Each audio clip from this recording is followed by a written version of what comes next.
Salamat pagi. Are we ready to start? Okay, alhamdulillah.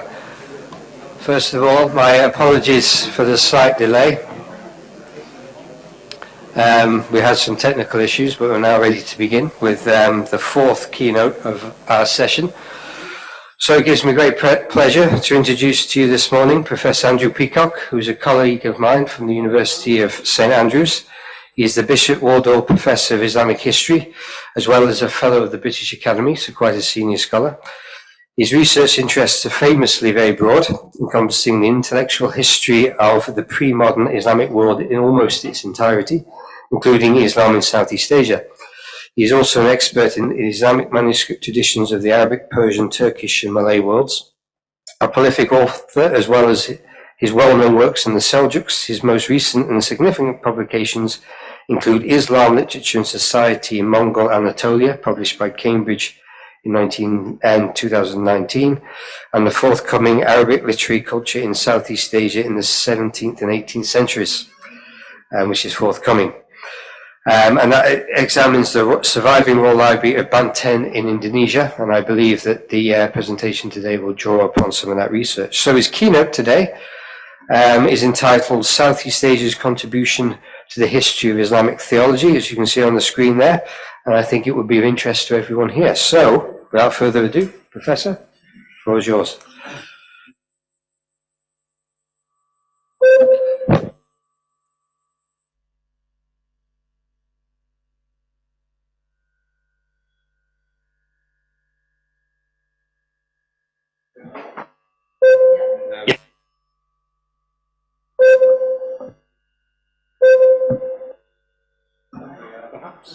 You want to use this one?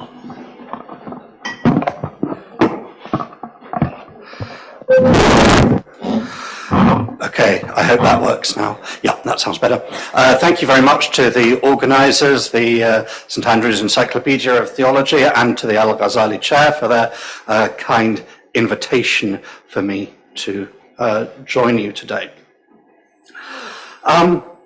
So with its Muslim population that stands today at around 240 million and a tradition of adherence to Islam that in places can be traced back to the 13th century, obviously Southeast Asians have a long tradition of engagement with Islamic theology. In one of our earliest accounts of possibly the first major Muslim sultanate, Pasai in North Sumatra, the 14th century Arab traveller Ibn Battuta recounts that the ruler enjoyed listening to debates of the fuqaha, the jurists, suggesting a court in which religious disputation was encouraged. And indeed, Pasai seems to have quickly acquired a reputation as a medieval centre for Islamic theology in the region.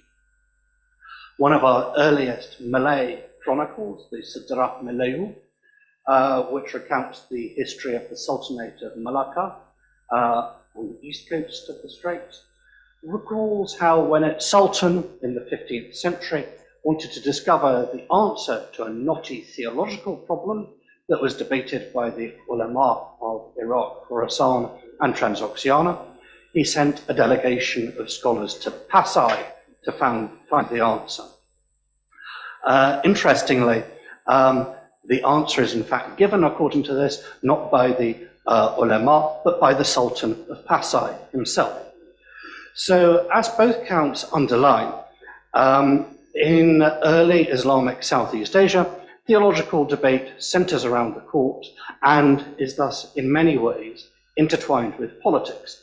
These are characteristics which can be seen elsewhere in the Islamic world to some degree, but perhaps appear with particular clarity in Southeast Asia, where the court, up until the 19th century, was the major place of theological and religious literary production, as the same sort of infrastructure of madrasas and so on that we find in the Middle East only comes into existence in this region really from the 18th century onwards.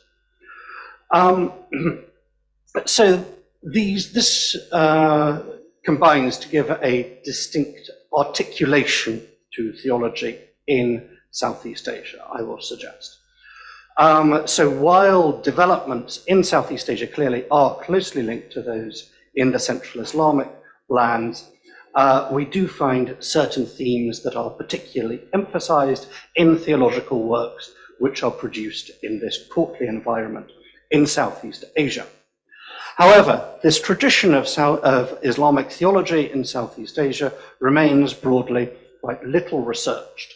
In keeping with the general tendency in the discipline of Islamic studies, even its basic features tend to be unknown to specialists who work on the central Islamic lands. However, as I shall suggest in this lecture, debates in Southeast Asia over theology were of more than purely local relevance, and they had a demonstrable impact in the central Islamic lands, at least in the 17th century. So, given the constraints of time, I shall concentrate on two aspects which seem particularly salient in understanding Southeast Asia's place in the history of Islamic theology. Firstly, I shall outline the main topics of theological debate, which can be traced in texts from pre-colonial Southeast Asia, particularly in the 17th century, which focus on, in particular, on local approaches to the interpretation of Ibn Arabi and the ideas associated with Ibn Arabi of Wahdat al-Wujud, or unity of being, which were particularly important in the region.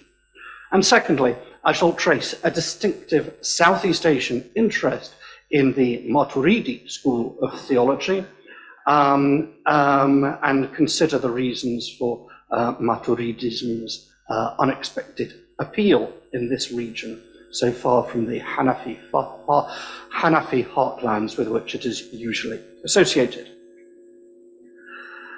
As I mentioned at the beginning, the Sultanate of Pasai in North Sumatra, which existed between the 13th and early 16th centuries, seems to have acquired this local reputation as a center for Islamic learning and theology.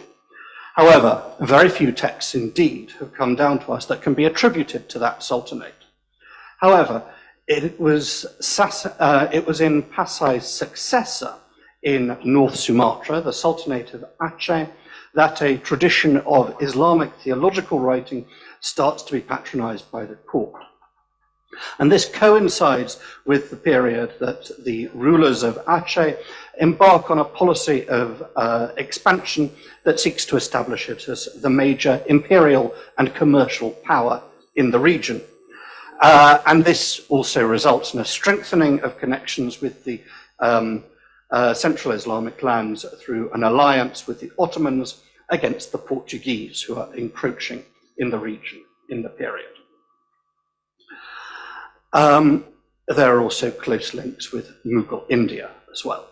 And undoubtedly, the growing integration of Aceh into the broader Islamic ecumeny was an important factor in the development of a local theological literature patronized by the court or produced by authors close to royal power, which was written in both Arabic and Malay. Nonetheless, this interest took a distinct local flavor. And our earliest major Malay writer, Hamzah Fansuri, is an exemplar of these processes. Probably living in the late 16th to early 17th century, Hamzah Fansuri, who would become one of the most influential and controversial figures in Southeast Asian Islam, seems to have been associated with the court of Sultan Alauddin Riayad Shah Sayyid al-Mukammil, and he had probably studied in the Middle East, as the extensive Arabic and Persian quotations in his works suggest. Hamzah's thought is deeply indebted both to Ibn Arabi and to Ibn Arabi's leading interpreter of the 13th century, Sadruddin al-Qunawi, and their fundamental aim to explain the cosmos's unity with the Creator. Hamza propagated these doctrines in verse with striking metaphors that compared the unity of creator and creation to the ocean and its waves and the sun and its rays. So, for example, in these verses, our Lord is like a fathomless ocean whose waves are rolling in every direction. Ocean and waves are both intimate. At last, to its depths, the waves will sink. Hamza Fansuri, though he is insignificant, his reality is close to the nearest essence, though but a bubble whose form is gross, his union is constant in the sea of the subtle. Elsewhere in his verse, Hamza makes even more striking claims for himself, suggesting that he himself embodied the divine pre-eternal light of Muhammad, the Nur Muhammad, and even hinting that, like the Prophet, he had undertaken a heavenly journey. However, subsequent polemics against Hamza target not his poetic expression, but instead his theological views, which are put forth in 3 prose treatises in Malay, and which show an awareness of the major theological schools of the Maturidis, Ash'aris, and Mu'tazilis. And this is particularly clear in his discussion of the attributes of God, which was a major concern of subsequent theology in Southeast Asia, and was one of the most contentious issues between the major theological schools. And clearly the divine attributes and the question of the degree to which they could be separated from God, or whether they were separable from God at all, was also one of crucial importance for the understanding of Wahdatul Wujud. However, despite his knowledge of these various theological debates, Hamza does not consistently espouse the position of any one side.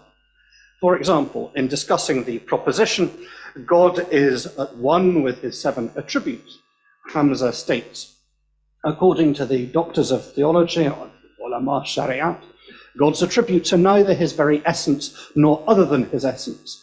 According to the people of the path, i.e. the Sufis, the attributes are his very essence. The analogy is that of a person who by virtue of his knowledge is called knowing, by virtue of his power is called powerful. In fact, as we can see, the opinion of the doctors of theology, which Hamza quotes and indeed criticizes, is in fact that of the Maturidi school, which expressed the view that the divine attributes were neither identical with God nor other than him, la huwa wa la ghayruhu.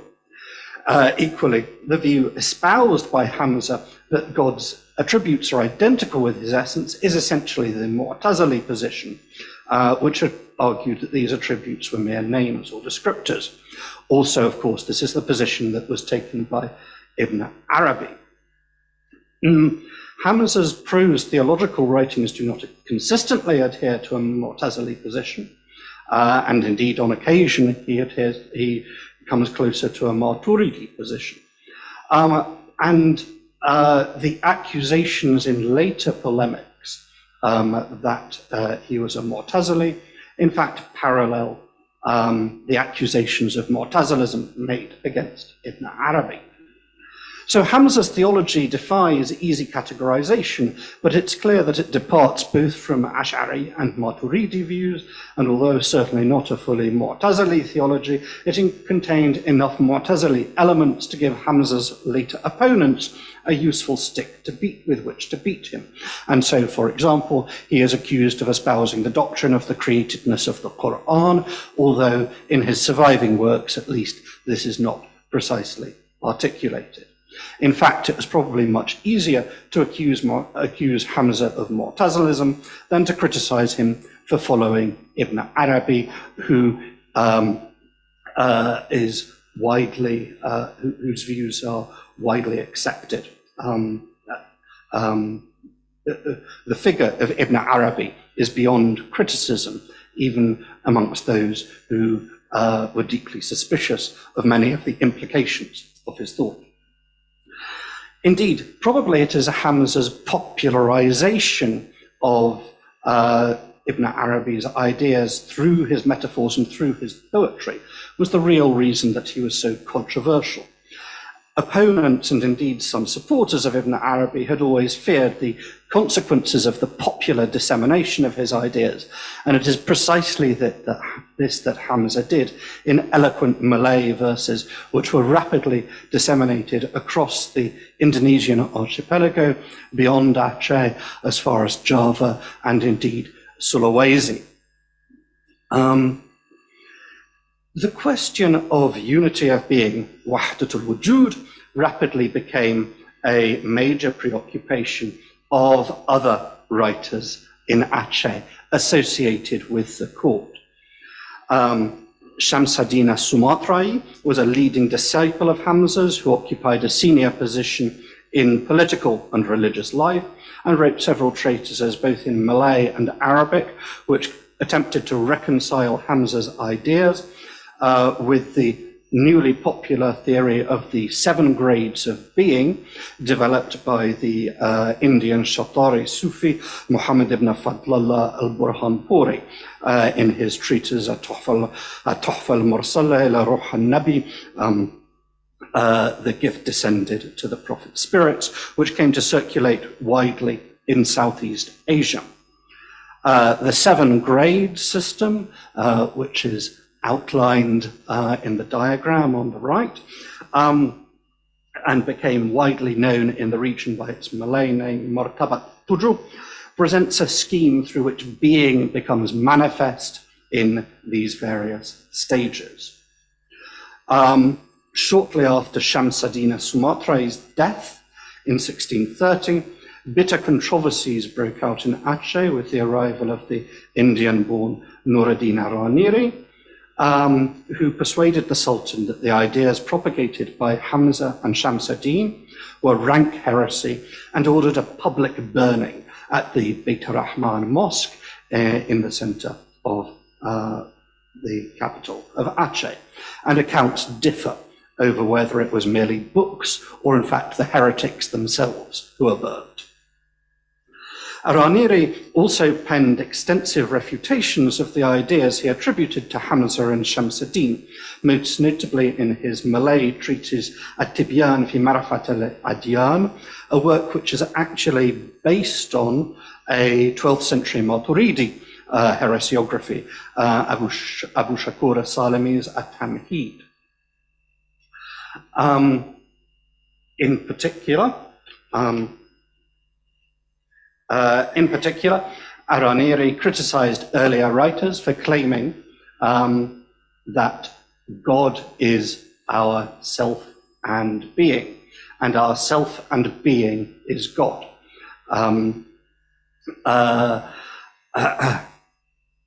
Inna ala nafsuna wa wujuduna wa nahnu wujuduhu wa nafsuhu.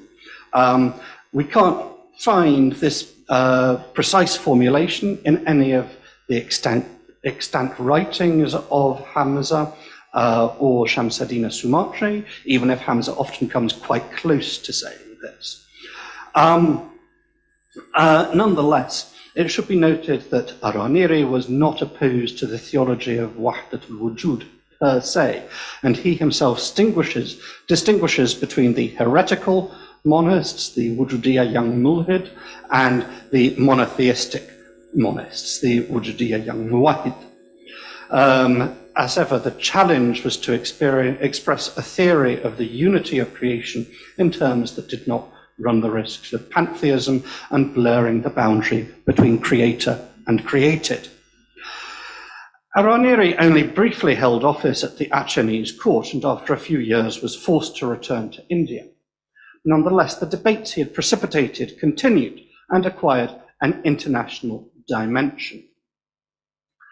As Southeast Asia became increasingly integrated into the Dar al-Islam in this period, so too did increasing numbers of Southeast Asians make their way to the Hijaz, both as pilgrims and to study. And the noted Medina scholar of Kurdish origin, Ibrahim al-Qurani, attracted a particular number of Southeast Asian students and wrote several treatises in response to their questions, in particular dealing with the question of Wahdat al-Wujud and the correct understanding of al-Burhanpuri's At-Tuhfa al-Mursala. Al-Qurani's commentary, his most famous commentary on the At-Tuhfa al-Mursala, was entitled the Ithaf al-Dhaki, and was written at the request of his Southeast Asian students, but circulated, in fact, widely in the Middle East as well, showing how debates in Aceh touched on questions important to Muslims throughout the Dar al-Islam. So what you see illustrated here is an 18th century Ottoman manuscript of the Ithaf al-Dhaki, and this treatise was particularly widely circulated in the Ottoman Empire, and there are probably about 20 or 30 copies of it in Istanbul alone in manuscript. Particularly interesting, however, in this regard is Al-Qurani's treatise Al-Maslak al-Jalli fi Shath al-Wali, which deals specifically with the controversy between Araniri and the followers of Hamza and Shams ad-Din.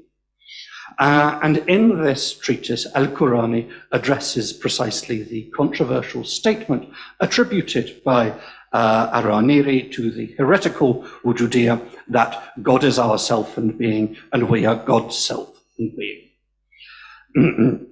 Despite its lack of authority in the extant writings of Hamza and Shams ad-Din, it was evidently conveyed to Araniri that this was their position, for at no point does he attempt to argue that they had not said this. Rather, Al-Maslak al-Jalli is devoted to demonstrating how, in fact, this statement is acceptable, even if, as Al-Qurani states, it is rather crudely expressed.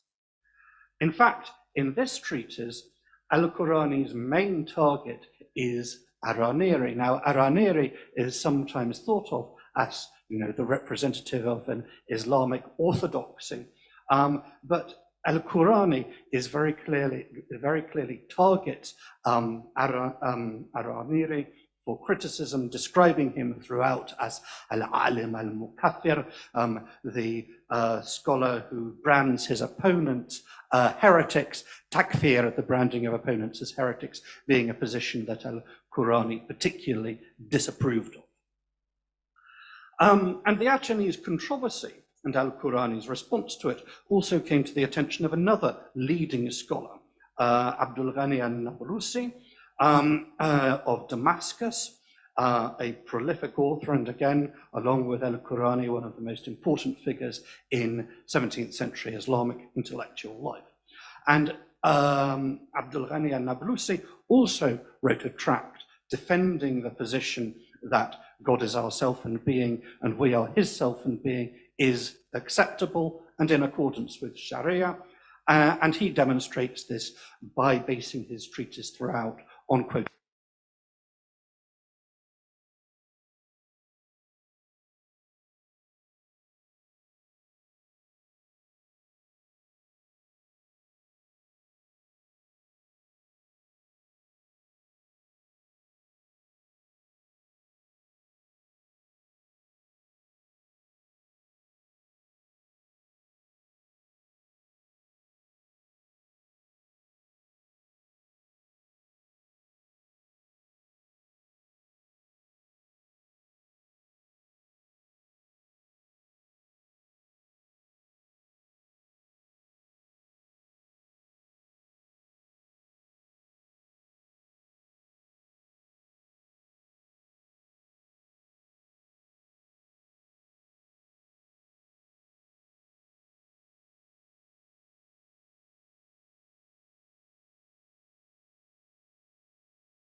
originally written in 12th century Central Asia, and from around 1600 we have an interlinear Malay version, which you see illustrated here, of another Maturidi work from the 12th century Central Asia, Al-Ushi's Al-Amali. Maturidi positions are also put forth in the preface to the Malay Mirror for Princes, composed in Aceh in 1603 by a certain Bukhari al-Jawhari. We also know that As-Salami's At-Tamhid circulated in the region in its original Arabic form, as well as being adapted into Malay by Araniri. So the full extent of such Maturidi influences is yet to be assessed, but it seems likely that they were quite widespread. And it seems to represent a distinctive Southeast Asian synthesis. On one level, the reasons for the Maturidi influence in this Shafi'i region, unparalleled elsewhere, may reflect the influence of Ottoman or Indian intellectual currents, Maturidism being officially espoused by both the Mughals and the Ottomans. It might also, however, reflect the role of people from Central Asia, the heartland of Maturidism, in spreading Islam throughout the Eastern Indian Ocean, including in Java and Sumatra. And so, for example, one of the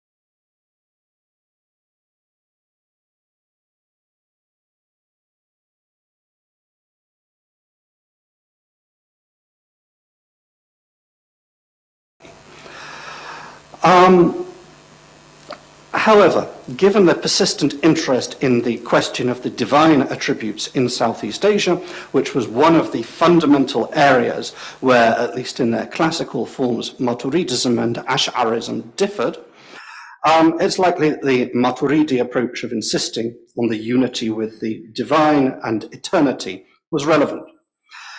In fact, one of our earliest references to theological debates on the regions centers precisely on the Maturidi and Ash'ari claims regarding the divine attributes.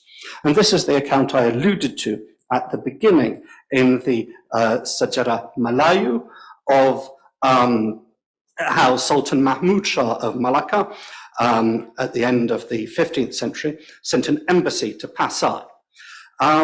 And the question at stake is, as the Sejarah Melayu says, how he wanted an answer to the question in dispute between the divines of Transoxiana, Khorasan, and Iraq, the problem being these two statements: Man qala inna Allah ta'ala khalaqun raziqun fi azal faqad kafara. Whoever says that God is creator and nourisher eternally is an infidel, and then its opposite.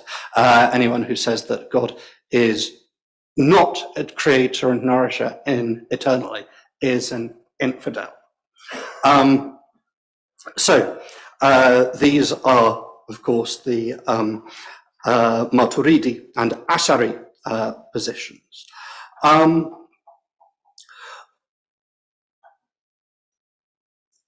One might posit that what is going on here is antagonism between rival groups of émigré scholars seeking to gain the attention and favors of the recently converted rulers of the Malacca Sultanate.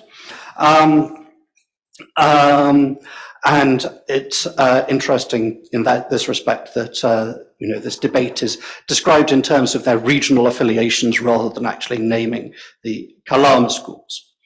What is also distinctly odd is the chronology. In fact, in the Middle East, this practice of takfir, of branding, of Ash'aris and Maturidis branding each other heretics because of their position on the divine attributes, is generally thought to be a pre-Mongol phenomenon. It's something that happens particularly in Iran and Iraq in the 12th and early 13th century, and it's generally thought that after the 13th century, this sort of distinction became, the distinction between Maturidism and Ash'arism became much less sharp, and eventually Maturidism effectively becomes almost a subset of Ash'arism. However, there is one exception to this. In the late 15th to early 16th centuries, almost exactly at the same time as Mahmud Shah reigned, there was a certain Ottoman tendency to highlight again the differences between the two Kalam schools. And it's been suggested that this was precisely to promote Maturidism as a distinctive approach to Kalam, which reflects Ottoman imperial identity. And this process would have been underway at exactly the same time as Mahmud Shah was ruling, thus potentially suggesting, again, how Southeast Asia was integrated into broader Islamic intellectual currents. Up until the 17th century, Southeast Asian approaches, up until the 18th century, Southeast Asian approaches to Islamic theology, while contingent to a degree on broader developments in the Central Islamic lands, nonetheless represent a distinctive local articulation in which influences from Central Asia and the Iranian world are evident. However, over the later 17th and 18th centuries, links of study and immigration would connect the Middle East and Southeast Asia ever more tightly. Increasing numbers of Southeast Asians came to reside in the Hijaz and later from the 19th century in Egypt, studying at Al-Azhar. Increasingly, these Southeast Asians resident in the Hijaz came into much closer contact with Middle Eastern theological and intellectual thought, and the texts they disseminated in Southeast Asia in Malay, which are often in fact written in the Hijaz, tend to mean that the theological and religious texts circulating in Southeast Asia increasingly follow Middle Eastern precedents rather than these distinctive local articulations that I have discussed. A further factor resulting in the diminution of the distinctiveness of Southeast Asian intellectual culture was the dissemination of printed works from presses in Mecca, Bombay, and later Singapore, which further brought Islamic textual culture of the region more in line with that of the central Islamic line. So local authors such as Shamsuddin Sumatrai never get put into print in the 19th century, and indeed most of his works remain unpublished today, and they virtually fall out of circulation. And in contrast, these presses produce work by well-known Middle Eastern authors. At the same time, the Southeast Asian interest in Maturidism now seems to disappear in the 18th to 19th centuries. So, by the 19th century, in general, the Islamic theological culture of Malay Southeast Asia was probably broadly indistinguishable from that of the Hijaz or Egypt. It shows, for example, the renewed interest in Al-Ghazali, in Hadith studies, which are phenomena of the 18th century, from the early 19th century. Other reformist movements, such as Wahhabism, show influences in Southeast Asia. Nonetheless, there are pockets of exceptions, above all centered around those royal courts that survived and preserved the traditional textual culture of the region, despite the dislocations of colonialism and increasing colonial encroachment. Indeed, the most striking exception to this trend is the Sultanate of Buton in southeast Sulawesi, which was allowed to survive largely free of colonial interference. And here we can see exhibited to an extraordinary degree the distinctive marriage of theology to local political concerns, which was such a Southeast Asian phenomenon. Now, Bhutan was not completely immune to the same currents of change that affected the rest of the region. So it's clear that by the early 19th century, the Samaniya Sufi order, a recent import from the Hejaz, had gained a foothold there. And like in the Hejaz and other parts of Southeast Asia, there's a clear enthusiasm that develops for the works of Al-Ghazali in this period. And hadith studies are also renewed. Indeed, Bhutan's Sultan in the early 19th century, Muhammad Aidarus, who is a prolific Arabic language author, compiles both copious hadith collections as well as numerous works on Sufism.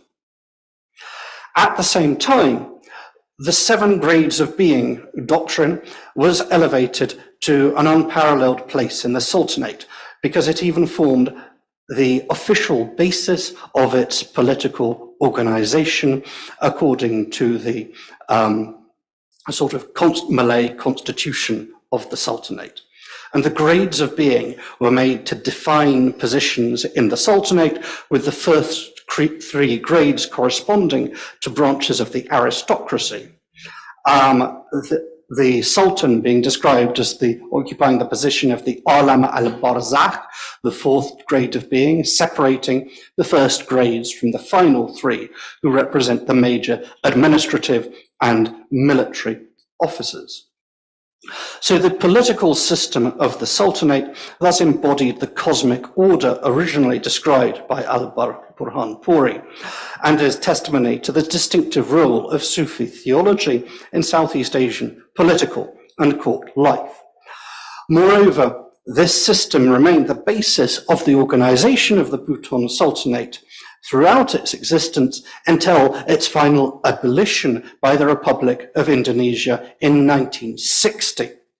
So the 7-grade system and its interpretation in Southeast Asia is not just an abstract theological question which was debated in the 17th century, but it is within recent history, and indeed within people's lifetimes, something which has had an impact on the political and social structures of the region. Thank you.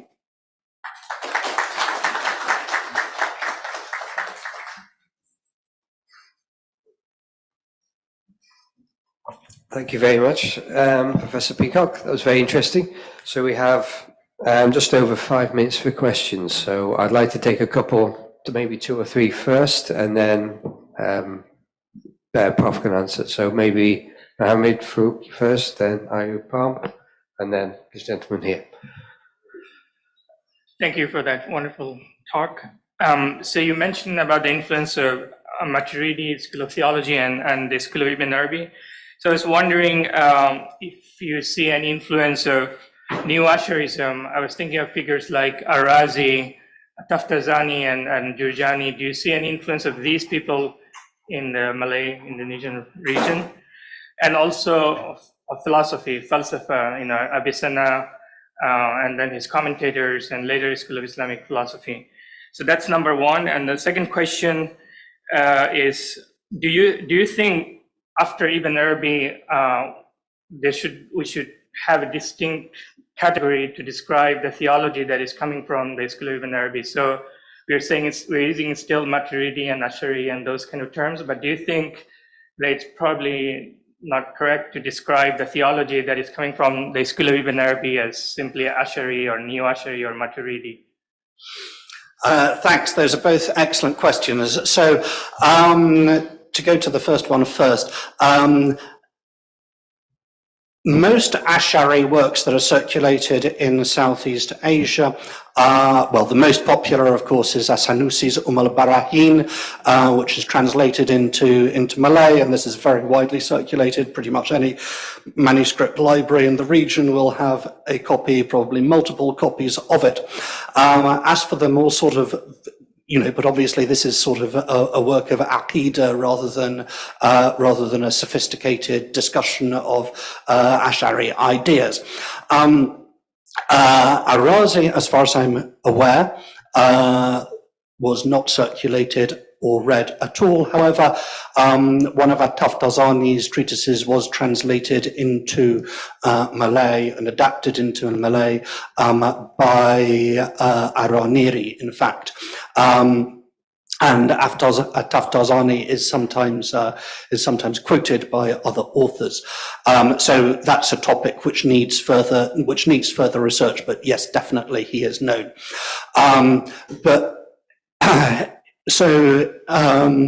In general, however, I would say that despite it being a predominantly Ash'ari region, there is relatively little dissemination that we know of these works by Ar-Razi and so on, and the more sort of serious works of Ash'ari theology.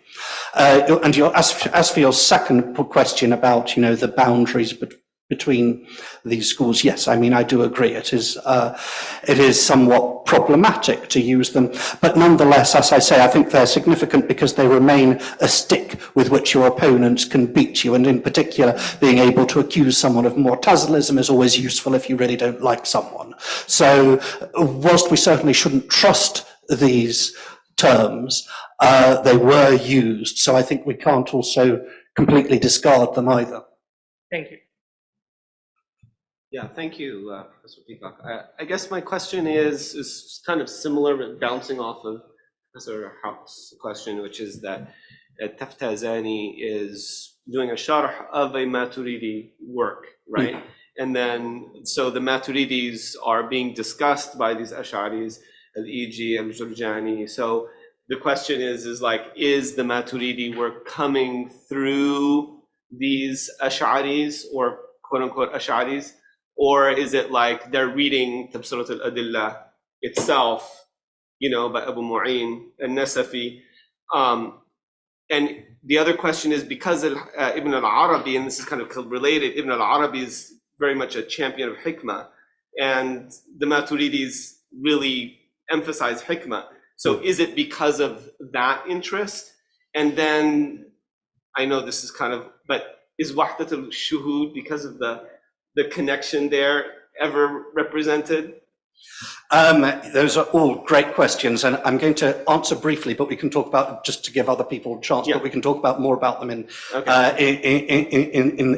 the break. I mean, I think it is possible that some of these Maturidi influences are reflected through Ash'ari authors, but at the same time, there are also clearly some texts like As-Salami's At-Tamheed and so on, which are completely Maturidi, which are circulated in the region. The preface to this Malay work, the Taj Salatin, which is a mirror for princes, but this is sort of completely Maturidi in its theological outlook. It's not filtered through Ash'arism there. So I think, to some extent, some of these works may well be filtered through Ash'arism, but there is also a sort of some pure and untrammeled Maturidism coming through as well.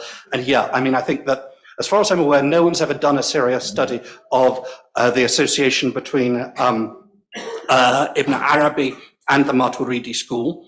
However, I think, as I said, up until the 16th century, Ash'ari scholars are actually quite suspicious of Ibn Arabi.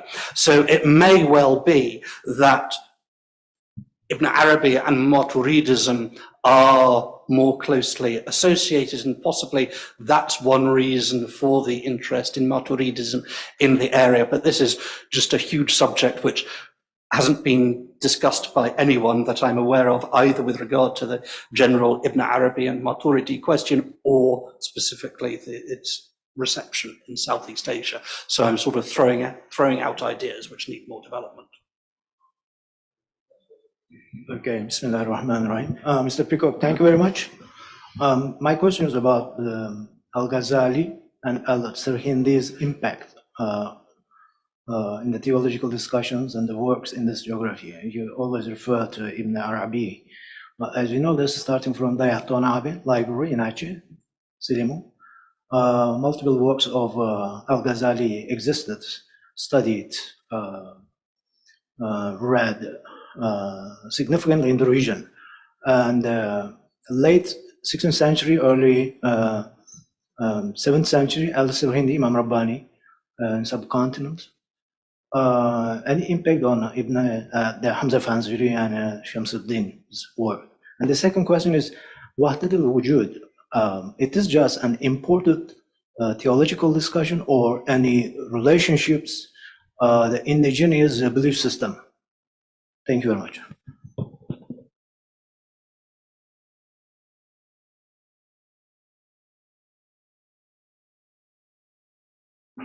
Sorry. Yeah, so, I mean, from the 18th century, there is a widespread influence in Al-Ghazali, although it's often Al-Ghazali's less controversial works where the interest is focused on, you know, such as the Bidayatul Hidayah, for example. There is a Malay sort of synthesis of the Ihya, which is produced by Abd Samad al-Palembani in the 18th century in the Hijaz, and then very rapidly is disseminated in Southeast Asia, first in Aceh. We have an Achenese manuscript which was made, you know, sort of just a couple of years after it was written.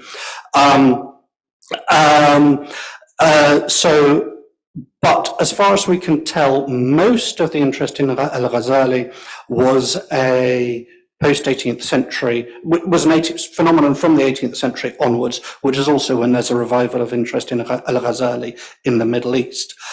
There are occasional references to him in earlier periods, but especially in the Malay works, he doesn't actually feature particularly prominently. So this is something I'd see as very much an 18th and 19th century phenomenon, with Al-Ghazali shorn perhaps of the more controversial elements of his theology. You know, so as far as I'm aware, there's very little discussion of his ideas of creationist faith, for example, as emanation. I mean, this isn't something which comes up in Southeast Asian discussions that I've seen. As for sorry, remind me the second bit of your question was about the indigenous influences. I mean, you know, obviously there was a, you know, before Islam, these places were dominated by Hindu Buddhist kingdoms. Hinduism survives in small parts of the archipelago even today, and there's certainly evidence that there were people who, you know, were following tantric practices who existed in Aceh, for example, into the 19th century. So I think we can't dismiss the possibility that there is that these influences existed. What, however, is I think interesting is that they are never alluded to in any of the polemics. So the polemics against, for example, Hamza Fansuri never say, and he's adopted these non-Muslim ideas from the local, you know, which are going around, which you would expect them to do. You know, this is almost a standard bit of heresiography. You find a heresy and you identify your opponent with it, but they never talk about him in these terms. They talk about him in terms of being a Mu'tazili and so on. So I think we have to be careful about identifying an indigenous influence that we can see today that people in the 17th century couldn't see. But that's not to totally rule out the possibility of its existence. Okay, thank you very much. I think that brings us to the end of this session because we've just run a little bit over time. So I invite you again to thank Professor Peacock for his keynote. Thank you. So the next session will begin straight away, inshallah.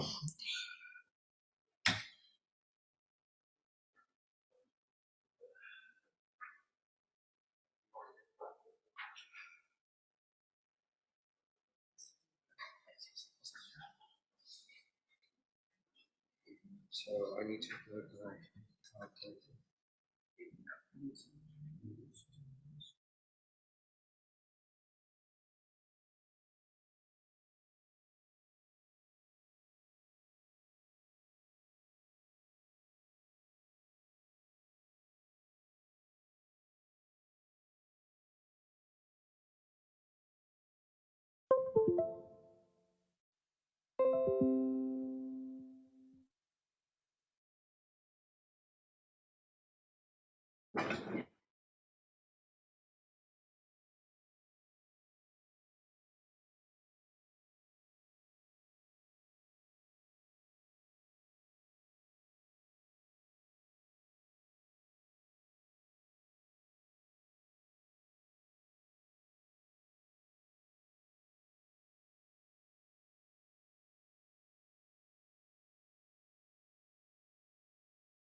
Tes 1, 2. Cuman 1, 2, 3. 1, 2. All right. Thank you very much. We'll be beginning now. Yes. Dr. Alexander Wayne from the University of St. Andrews, and of course, one of the main organizers of this conference, will now be presenting his paper entitled Early Malay Muslim Political Theology, the Raja as Ibn Arabi's Perfect Human. And the floor is yours. Thank you. Thank you very much. So good morning everyone again. Usually I'd begin as is customary by thanking the organisers for inviting me, but as I am the organiser, I won't do that this time. So instead, let me just say it's an honour to be here amongst you all at such a significant event which is raising so many great ideas. So my paper today, during my paper today, I plan to consider what I'm going to call early Malay Muslim political theology. So I appreciate that the term Islamic political theology is perhaps controversial for some of us in the room, but by it I simply mean the kind of application of religious ideas within a political context.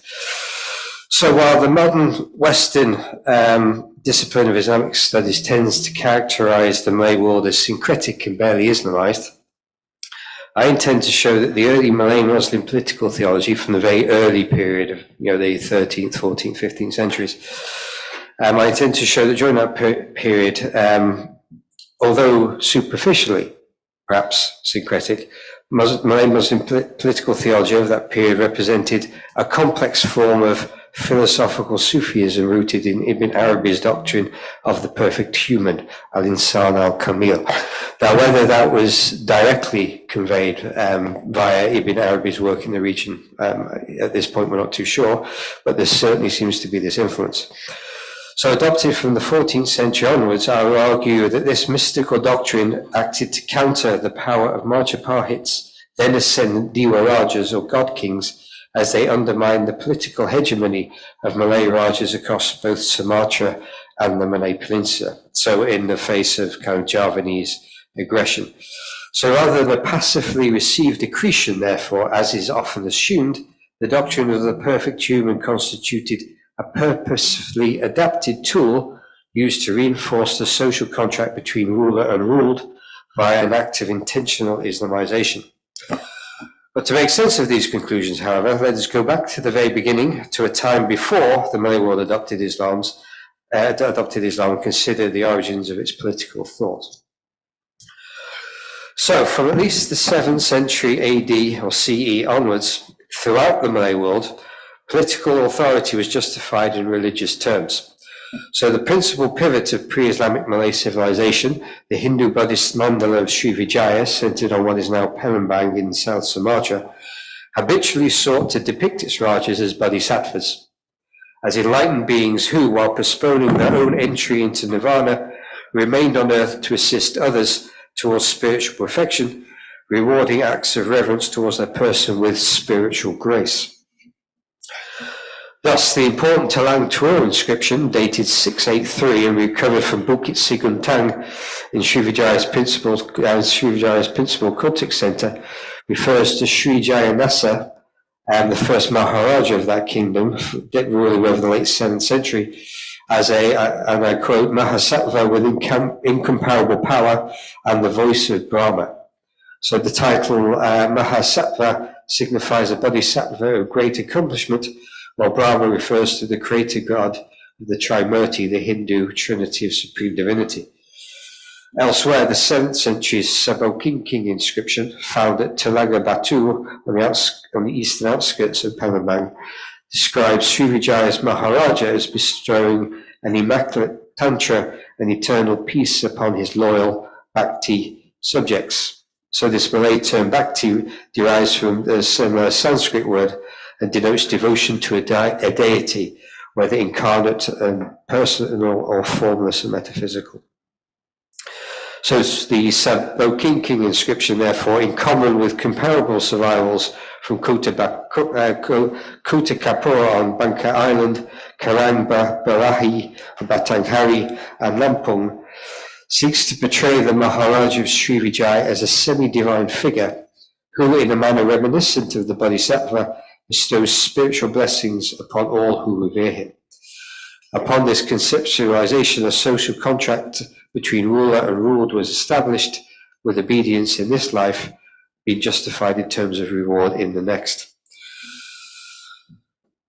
So significantly, such religiously charged political legitimation continues into the early Malay chronicles like Hikayat Rajapasai or Sejarah Melayu or Sulalatu Salatin, the earliest testaments that we have to Malay Muslim political culture. So when describing political power, for example, each of these chronicles deploys comparable sacralized Sanskrit vocabulary in similar ways. So in addition to Bhakti, for devotion to a ruler, we also see Dharma Bhakti, duty towards a ruler, from Dharma, cosmic order, and Bhakti again. Anugira, favor bestowed by a ruler, from the same word meaning divine grace in Sanskrit, and Prakasa, power, from Prakasa, enlightened in Sanskrit. Even more explicitly, in Sejarah Melayu, and the Malacca's Rajas, the sultans of Malacca, are traced to the semi-divine Sri Tri Buwana, or Sang Oratama, the supposed descendant of Alexander the Great. Now, Sejarah Melayu, in addition to that claim of descent from Alexander, claims Sri Tri Buwana appeared one night amid a flash of light atop of Bukit Siguntang, overawed the residents of Palembang, Srivijaya, promptly made him Raja, gave him an elaborate crown studded with jewels, and established a residency for him on top of the sacred mountain, the summit of which he transmuted into gold so brilliant it shone even at night. Now, as has been noted by O.W. Walters, the famous scholar of Southeast Asia, these signs of sovereignty in Sejarah Melayu reference imagery associated with Lokisvara, the most prominent bodhisattva within Mahayana Buddhism. Now, we know that Srivijaya, the rulers of Malacca, were descended from those of Srivijaya. We know that Srivijaya practiced the form of Mahayana Buddhism, and early depictions of this bodhisattva have been recovered from Bingin Junggut approximately 110 kilometers west of Palembang on the Musi River within Srivijaya territory. So like Sri Tribuana, therefore, Lokisvara wears a large complex diadem and resides on a sacred mountain. The name of the latter, Potolaka, meaning brilliance, alludes to the rays of light said to issue from Lokisvara's enlightened person, which illumine the mountain even at night. As Walters argues, therefore, comparable imagery within the Sejarah Melayu seems intended to frame Sri Tribuana as the incarnation of Lokisvara, of the Bodhisattva, a conceptualization that is then extended elsewhere in the text throughout the Malacca period. So the sultans of Malacca, the descendants of Sri Tribuana, are likewise described as receiving the bhakti of their subjects, the worship of their subjects, as dispensing anugera, all while ruling from a lion throne, the traditional seat of Lokisvara's power. So in short, with comparable overt Buddhist imagery appearing in several other Malay chronicles, such as in Hikayat Rajapasai, where we have Mir Salau, the first Muslim ruler, being linked to various similar figures, including Mir Gajah, the elephant chief, and so on. And in Hikayat Merong Mahawangsa from Kedah, where Praong Mahawangsa, again the first ruler to convert, is described as a Mahabodhisat, the Thai form of Mahabodhisattva. We see the same kind of imagery continuing into the early Islamic period. But how does this relate to an Islamic identity and negotiating those kinds of things? So it should be noted that alongside this continuation of Hindu Buddhist imagery, early Malay Muslim chronicles typically associate their converting rulers, notably the act of conversion themselves, with dreams or visions of the Prophet Muhammad. So these Hindu Buddhist ideas occur alongside Islamic imagery as well. So in both Hikayat Rajapasai and Sejarah Melayu, for example, dreams of the Prophet Muhammad represent pivotal revelatory moments in which rulers encounter the Prophet, are ushered into Islam by him, adopt a new Muslim identity, usually symbolized by a new name. So Mir Salau becomes Malik al-Sali, Raja Tengah in Sejarah Melayu becomes Iskandar Shah, and so on. Muhammad Shah, actually, in Sejarah Melayu. And then they also acquire miraculous religious knowledge as well, ability to recite the Quran and so on. Whereas in the Kedah Chronicle, we have similar things, but the dream is associated not with the Prophet, but with Iblis. But to accurately discern the intent underlying these visionary experiences, it is instructive to consider them not as mythic accretions, as is usually the case, but as expressions of Sufi hagiography. So let's have a look at that. So over the 10th to 14th centuries, Islam's wider mystical tradition in the wider Islamic world evolved a complex onerology emphasizing the communicative, pedagogic, and transformative nature of dreams and visions. So interpreting dreams and visions as comparable phenomena, with visions being akin to waking dreams, Muslim mystics situated such experiences within the context of hadith, categorizing them as either hulum, bad dreams, originating with Iblis, or ru'ya, good dreams coming directly from God and being inherently truthful. Additional hadith further identified good dreams as one of the 46 parts of prophecy. A good dream or vision, therefore, constituted a form of divine inspiration, by implication elevating its recipient to a prophet-like status. So, in that context, by the late 12th century, Iraqi forms of Sufism have begun to develop these ideas into a powerful legitimating device. So influential mystic Shihab al-Din al-Surawadi, for example, constructed an elaborate epistemology in which dreams and visions constituted tangible occurrences within the barzakh, the intermediary realm between this world and the next, in which God's unlimited knowledge became accessible to humanity's imperfect understanding. As conduits for the attainment of otherwise inaccessible knowledge, dreams and visions represented a unique pedagogical opportunity while offering evidence of status and authority. According to Izzuddin Kashani, a later sheikh within the Surawadi Brotherhood, everything ascribed to, I quote, everything ascribed to the prophets by way of revelatory inspiration is also ascribed to God's friends, awliya, by way of divine inspirations, this distinguishing them from other believers. In visionary experiences, they are given true inspiration by God, who has made it a saintly marvel, karamat, which occurs while dreaming or awake. Indeed, the vertical dream is one of the parts of prophethood. So experiencing good dreams or visions, therefore, establish the Sufi as a friend of God, as the awliya Allah. Such visionary experiences conveyed prophet-like insight into ontological reality, constituting a saintly marvel capable of crafting spiritual authority and assurance of sanctity. So unsurprisingly, therefore, by the 14th century, visionary narratives abounded within Sufi hagiography, providing the friends of God with answers to complex theological questions and confirming the validity of their religious practice. Dreams and visions became what were in effect spiritual genealogies, locking practitioners into close pedagogic relationships with a range of religiously significant figures, including God, angels, the prophets, other pious Sufis, and so forth, who would appear in dreams, teach them things, confirm their practices, and so on. They enforced legitimacy while also facilitating the attainment of spiritual perfection. And that acted in the context of Ibn Arabi's thought to transform Sufis into the perfect human.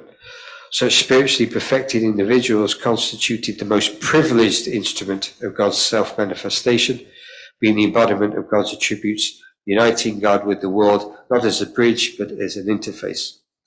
As conceived by Aziz Nasafi, an influential member of the Central Asian Kubawiya Brotherhood, this interface extended prophecy into the post-prophetic age, rendering the perfect human responsible for the guidance and spiritual welfare of his fellow Muslims.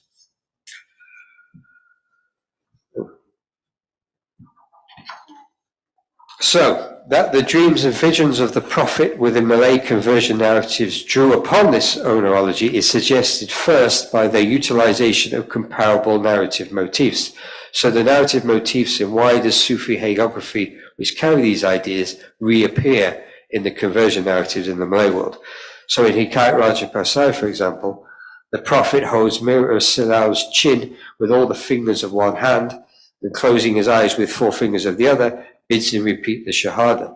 When Mir Silal complains that he cannot do this, the prophet spits into his mouth, and at that point, Mir Silal is miraculously able to recite both the Shahada and the entirety of the Quran.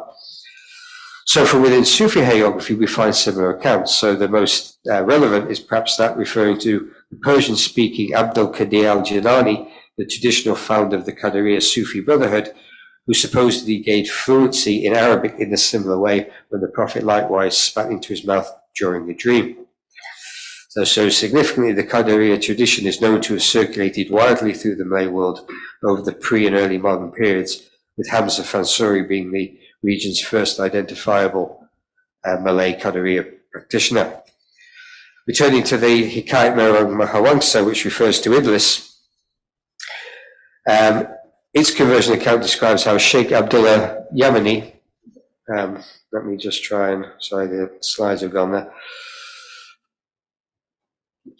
So returning to the Hikayat Merong Mahawangsa, its account of conversion revolves around a Sheikh Abdullah Yamani's apprenticeship to Iblis.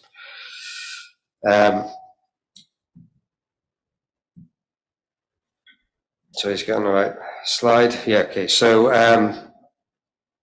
yes, where was I? So not only does that narrative, Sheikh Abdullah Yamani's apprenticeship to Iblis, it relates to other Malay texts, so the Hikayat Nabi Dan Iblis, for example, which is a Sufi Malay text from the 17th century, for which Hikayat Merong Mahawangsa borrows 7 episodes.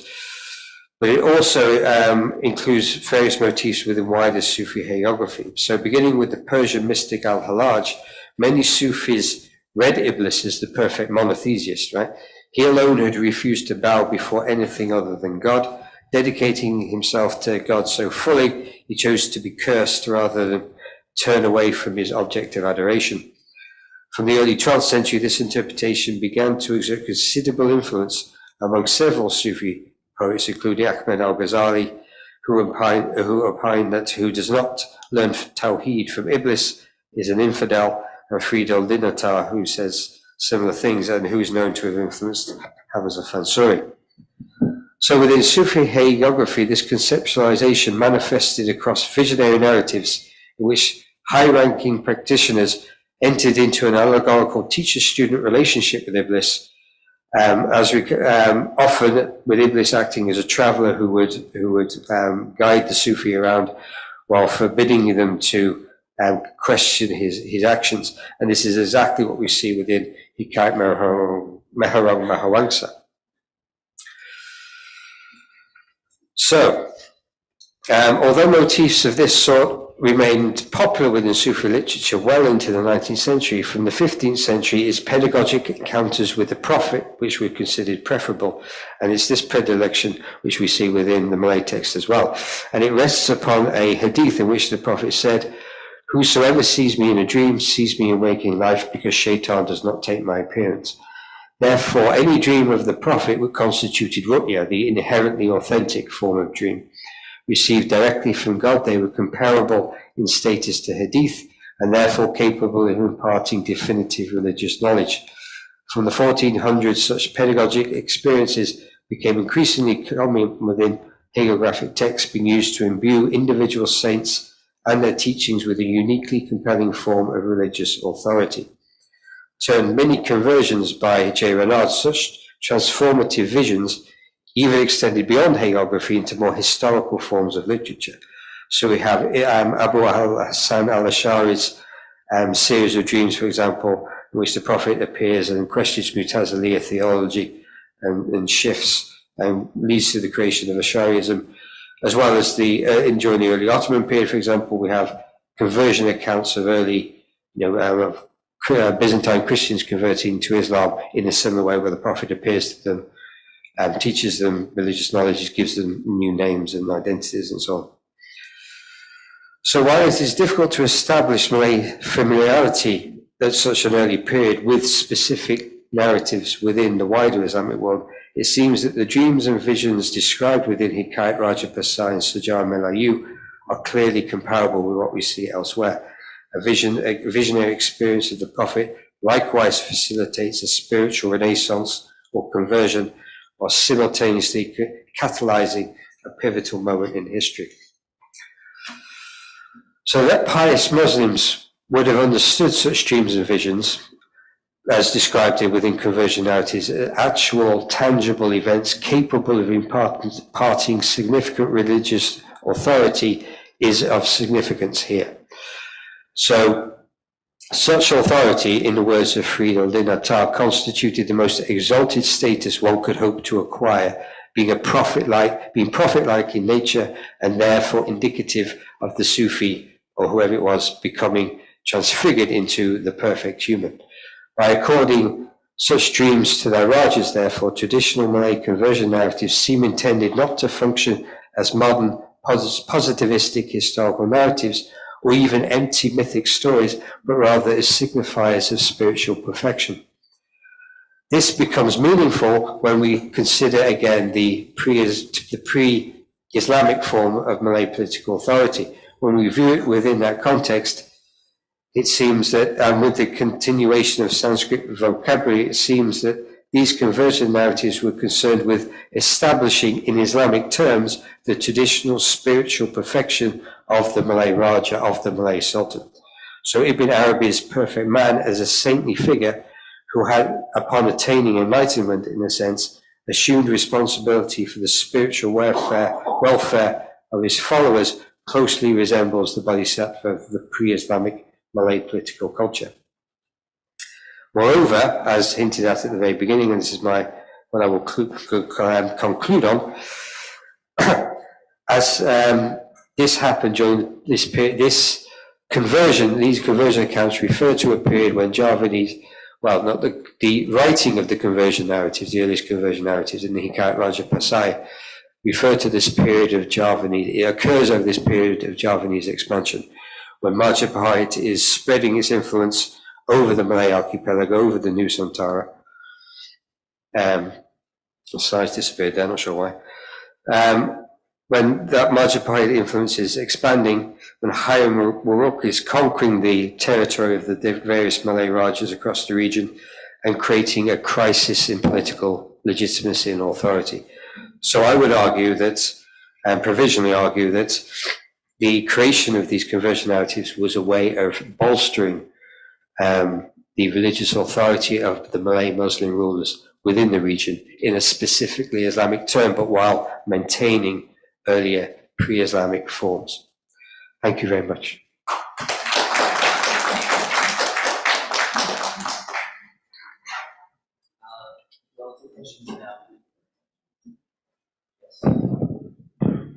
Thank you, Alexander, for that interesting contribution. I would just remark that the conviction that seeing the Prophet in a dream is a genuine gift and opening is not specifically Sufi. It's a widespread Muslim conviction. من رآني في المنام فقد رآني فإن الشيطان لا يتمثل بي. The term there refers to the mithal of the Prophet, and it's common Sunni doctrine that the prophets, especially Muhammad, may God bless him, are alive in their tombs and praying and being active, and in the imaginal form, the mithal of the Prophet. And there are numerous attestations to this, and there are fatwas issued by well-known scholars that instruct Muslims that they should be aware of this when they visit the tomb of the Prophet. They shouldn't disturb the Prophet. So it's very well known for Muslims. Maybe the Sufis have a special role in disseminating this in the Malay context, which is very plausible. But on the other hand, any ordinary pious good Muslim merchant or visitor or traveler would also be aware of this. And no Muslim would ever question the validity of a vision of seeing the Prophet because he cannot be duplicated by a satanic force. The problem is, when was the last time that a Muslim saw the Prophet in their dream? It's very rare today, but it used to be pretty common a century or two ago. But I thank you for your contribution. Yes, thank you very much. Yes, you're quite right. It is a much broader thing than just Sufism. I focus on Sufism because of the role Sufism played in disseminating Islam, so it's the most likely conduit. But I wanted to, because being a historian and coming at it from the Western tradition, often these things are just completely dismissed as mythic and they have no meaning or basis in fact. So what I really wanted to do was highlight the fact that those reading these texts would have accepted that as a genuine event, and therefore it has a meaning beyond simply, oh, it's just a nice story or whatever. So, yeah, but yes, you're quite right. Dr. Again, thank you very much. My question is about these dreams. Of course, you have not touched the Islamic heartland rulers, but if I ask the difference between the rulers over here in Malay world and the contemporary Middle East in the past, we do not observe, let's say, Ottoman rulers dreaming that one, this one. So you touched as the pre-Islamic relevancy of related to Buddhism and the mandala you talk about and social contract. Do we guess that Malay societies have become more democratic in terms of the social contract, communication between the rulers and the ruled? Thank you. So your question was, sorry? Question is social contract. By dreaming this, let's say, prophets and the other things, the rulers communicating with their subjects. Yes. So it created a strong bonds, which we do not observe in contemporary Middle East in the past. Okay. So it makes this communities over here more democratic in terms of. Oh, I see. Possibly. It might make it more democratic. Yeah, I mean, certainly there was this strong bond, strong obedience encouraged, at least in theory, amongst Malay subjects, right? I mean, you still see that now with, the loyalty to the ruler is quite important, right, in Malaysia. And you see it in the story of Hang Tuah and Hang Jebat and all that kind of thing, right, in Sejauh Melayu, that revolves around the importance of being loyal. I don't know if necessarily that that kind of loyalty is compatible with democracy, because democracy is often about questioning your ruler and holding them to account and changing them when you have to. And obviously the Hang Jebat, Hang Tuah story has been reinterpreted in the modern period, right, to make Hang Jebat the hero rather than Hang Tuah for that reason. But yeah, I mean, certainly there's, ideas continue, don't they, through history and reshaped and so on. So yeah.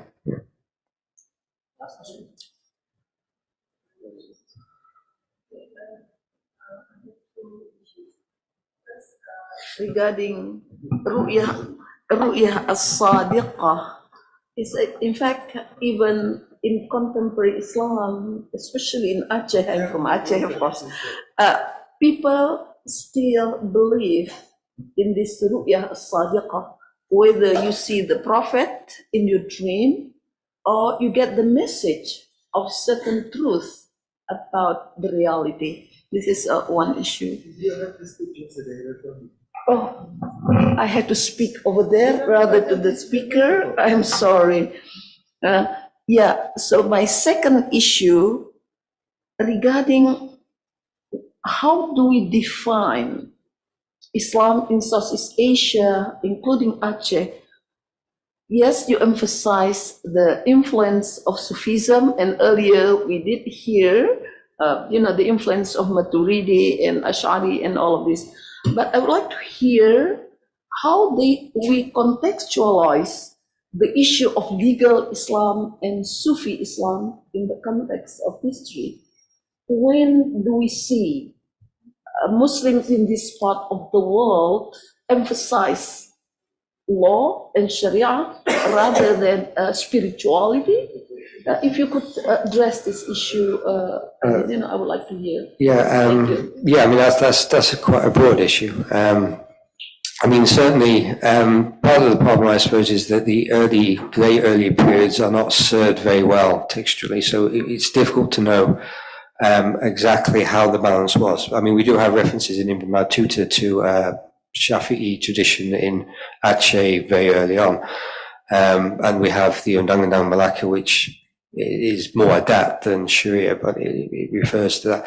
But most of the texts we have are Sufi early on, right? And so we assume that dominated, probably quite rightly.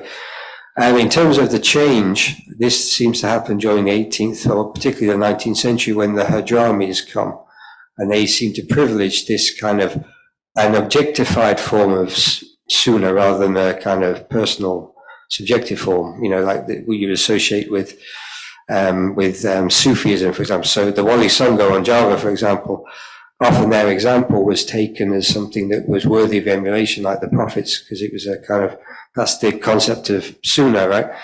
That it's not just objectified in the sunnah of the prophet. Whereas when the Hadramis came, because they were the gateway into this more elite form of manuscript-based knowledge, and they wanted, to elevate their own position, they privileged that form, that more orthodox form and legalistic form, and while negotiating. I mean, what's her name in Singapore? Who used to be in Singapore? She's now in Yale. I can't remember her name. She's written a book on this, how the Hadramis in the Malay Peninsula cozied up to the British colonial authorities to elevate their status, and they persuaded the British to deal more with a Sharia-based form of Islam rather than the more spiritual form, in order to undermine the position of the Malay elite and raise their own status, comparatively speaking. So it seems to be during that time, as well as with other things, much other wider things, in the Islamic world going on at the same time in the Middle East as well, which tend to go towards that kind of a Sharia-based form of Islam is occurring as well. So I would date it to then, although others in the room may disagree. But yeah, so. Thank you very much, Dr.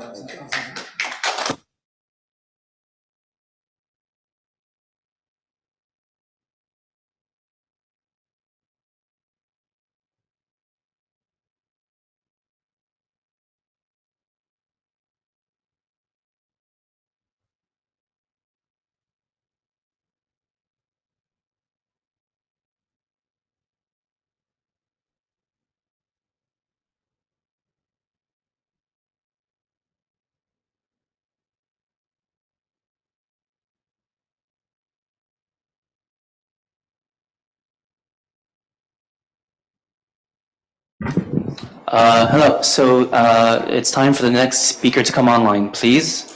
And I'll just repeat. So that'll be Mir Sanabash, Ashta Akhtar, and Mahmoud Wasim from Aligarh Muslim University. You can begin your paper now. Thank you very much. Entitled "Mysticism as a Catalyst for Interfaith Dialogue in Islamic Theology."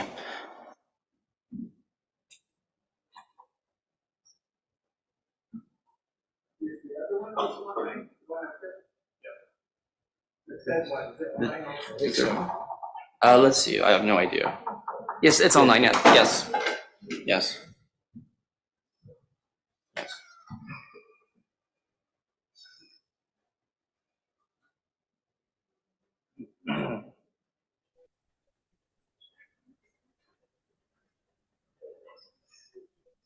Oh, here we go. Okay.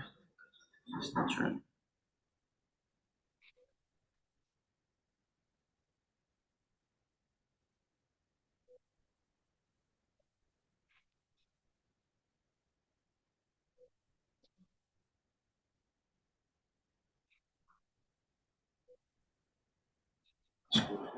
Yes.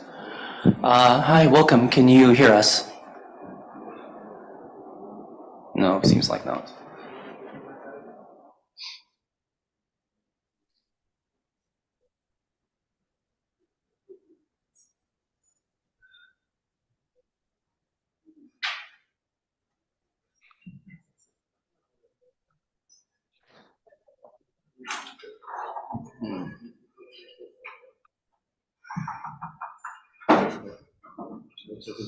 Yeah.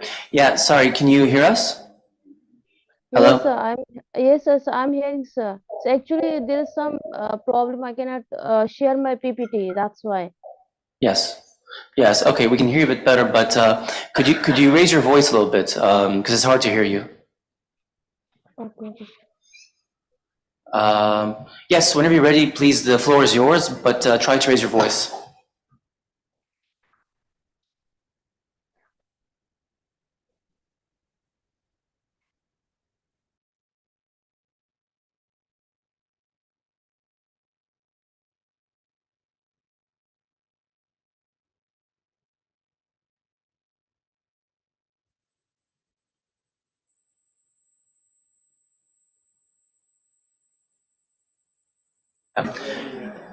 Would you like to come back and do the session after the following one?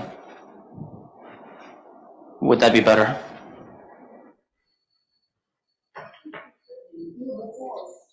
Yeah, we can't hear you. We cannot hear you.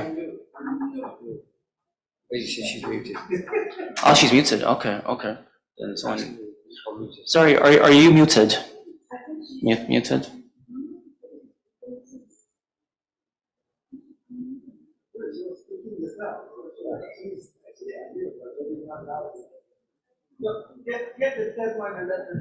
The third one, okay.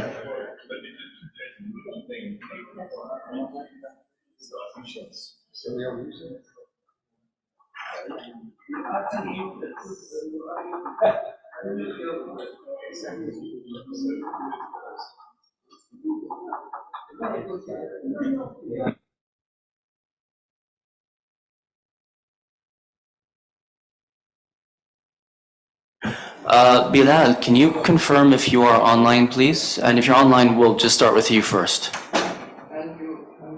Bilal Tashkeen.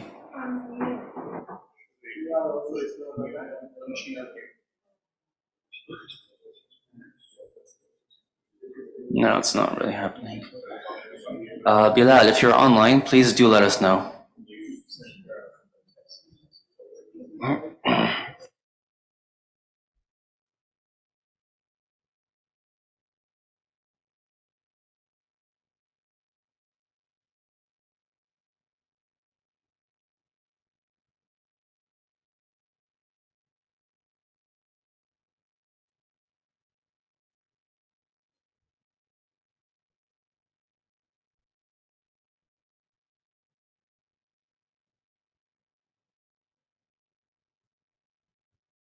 We'll take maybe a couple more questions until, is that Bilal? Okay.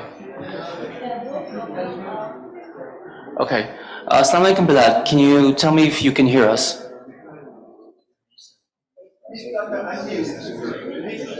Unmute? Can we unmute Bilal if that's possible?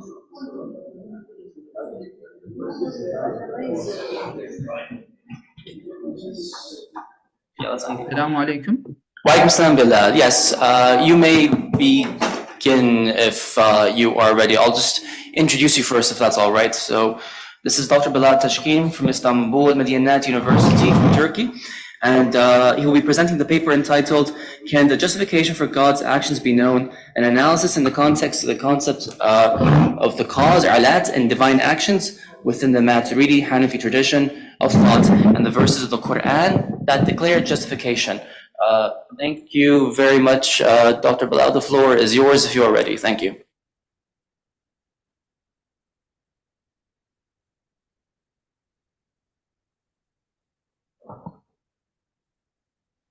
Assalamu alaikum. I am from Turkey, Istanbul.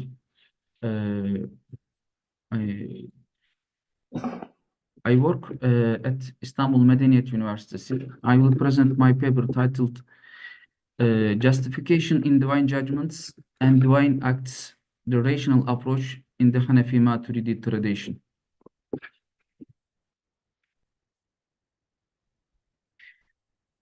We look for reasons to justify our acts.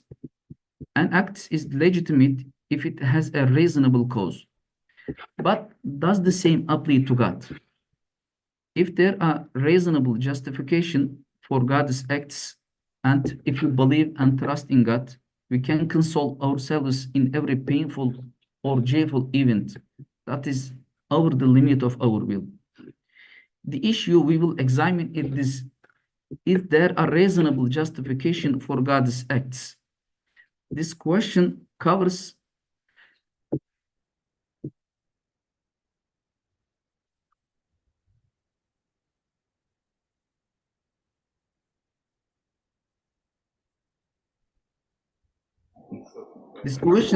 both God's acts and his judgments.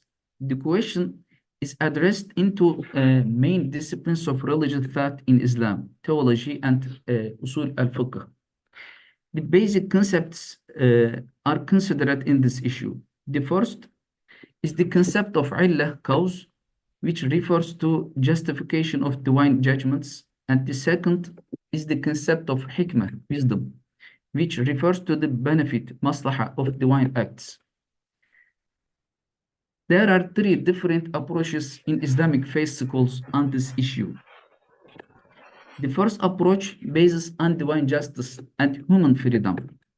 According to Mu'tazila that follow this approach, God is just, adil. Therefore, he doesn't do any evil act and doesn't comment what is evil. A thing or an act is intrinsically good or evil. The duty of prophet is to reveal the inherent good or evil aspects in the essence of acts and things. All religious judgments are based on maslaha. Because of religious judgments, ilalul ahkam necessarily affect on the judgment. The creator Khaliq is the one whose all acts are in accordance with the good. If an act is good, Allah obliged to do it, and if an act is evil, impossible for him to do it. The second approach focuses on the absoluteness of God's will and his sovereignty. This is the view of the Ash'arites. According to them, all God's judgments and acts are good only because he so wills and does. If God had willed to inflict pain on children, it would have been good for him. Similarly, if he ruled to lie, lying would be good. Goodness is not inherent in things. Rather, good is what religion rules. In this context, Ash'arite jurists deny that divine judgments are influenced by any efficient cause. يعني علة مؤثرة. They accept it. They accept cause al-illah as a sign that describes the divine judgment just. In this respect, the concept of divine wisdom, al-hikmah, expresses conformity with God's will. The third approach stands between these two approaches. This is the approaches of the Hanafi Maturidi tradition. The tradition is based on opinion that is compatible with both the absoluteness of divine and the intentional and rational nature of human beings. Here we will discuss the tradition's approach chronologically and its prominent representatives, touching on the process of its development. In the first part, we will discuss the effect of cause and the judgment, and the second part we will discuss wisdom in divine acts. Firstly, Maturidi, one of the first theorists of the tradition, states that everything is inherently good or evil, and all these can be known with reason. Those who follow reason deserve reward, yuthabu, and those who follow their passions contrary reason deserve punishment, yu'aqabu. However, reason cannot comprehend all good and evil. Therefore, revelation is obligatory. The purpose of revelation is to explain what is reasonable. Therefore, divine judgments are compatible with certain rational essences. Then Abu al-Hasan al-Karhi, one of the first legal theorists of the tradition, states that the cause in divine judgment is the what makes the judgment obligatory. Al-illa mujiba. For example, traveling, safar, is the cause of shortening the prayer, qasru salah. Even if the traveling is effortless, it is obligatory to shorten the prayer. Therefore, the cause is the making obligatory. That is mujiba. Then Abu Bakr al-Jassas, a student of Karhi, says that there are two types of causes. Illa. The first is the rational cause, al-illa aqliya, where the cause is determined by reason. That is, reason necessarily determines the relationship between the cause and its effect. Mathematical or absolute sensory things are like this. The second is the religious cause, al-illa shar'iyya, where the cause is determined by religion. In such cause-effect relations, the cause is not considered as a factor that makes the judgment obligatory. That is, the existence of the judgment is not rationally obligatory when the cause exists. However, Jassas emphasizes an important concept here. This is the concept of effect, ta'thir. What is important here is that the cause is effective, mu'athir on judgment. Al-illa mu'athir ala al-hukm. According to Jassas, the causes have certain properties. When these properties come together, the judgment becomes obligatory. Thus, the concept of effect, ta'thir, becomes an important thing in this issue.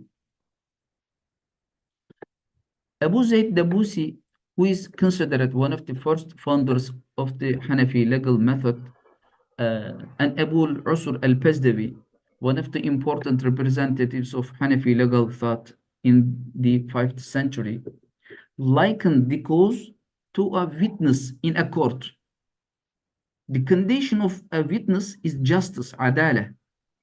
The condition of the cause is also justice. Justice here means being effective. معنى العلة معنى كون العلة مؤثرا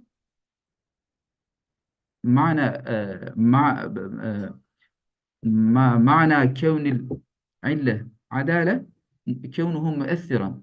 According to them, a cause can only be a cause if it has a reasonable meaning. At this point, Bezdevi reasoned as follows: the causes and therefore the judgments must have a rational background. Otherwise, there will be no grant for humans' intentional acts. Therefore, religious judgments must be compatible with the rational and intentional nature of human beings. The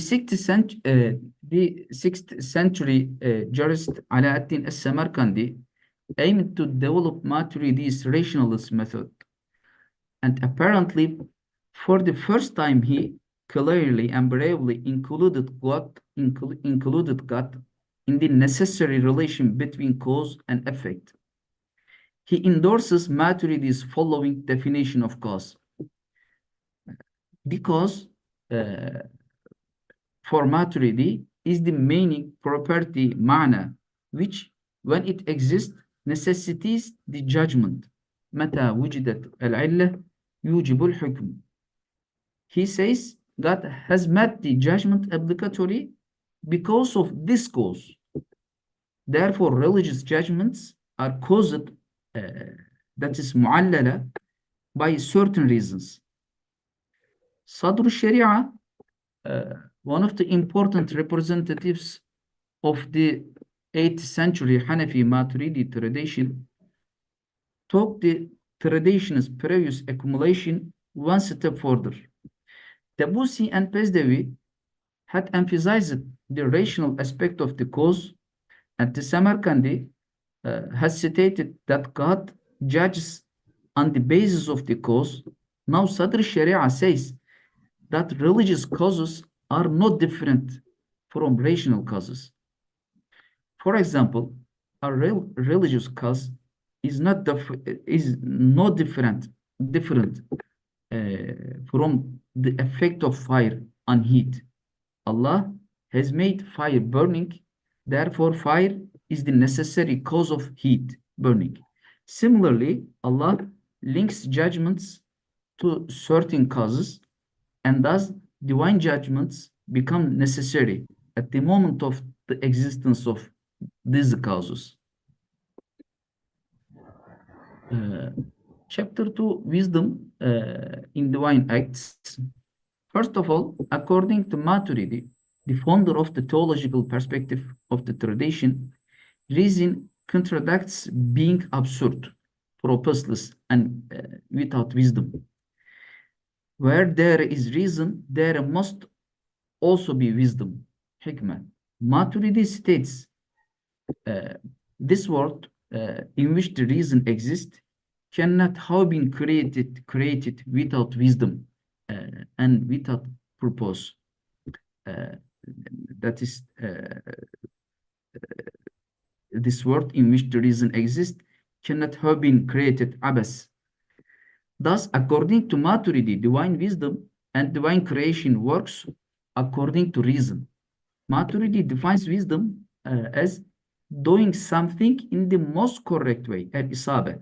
This means wisdom, al-hikmah, is the treating everything according to its own nature. According to him, this is the meaning of justice. And none of Allah's acts are outside of this rule. According to this explanation, the things in the world have their own nature and essence, ma'iyya. And these are noble by reason. When Allah creates things, He does so with wisdom. That is, He creates everything per its nature. Thus, rationality and divine wisdom and divine justice prevail in creation. In the 5th century, Abu Shakur as-Salimi, one of the Maturidi theologians of the 5th century, in his book At-Tamhid, defines the reason as follows. The reason is that which distinguishes the good from the evil, the useful from the harmful, and prevents the person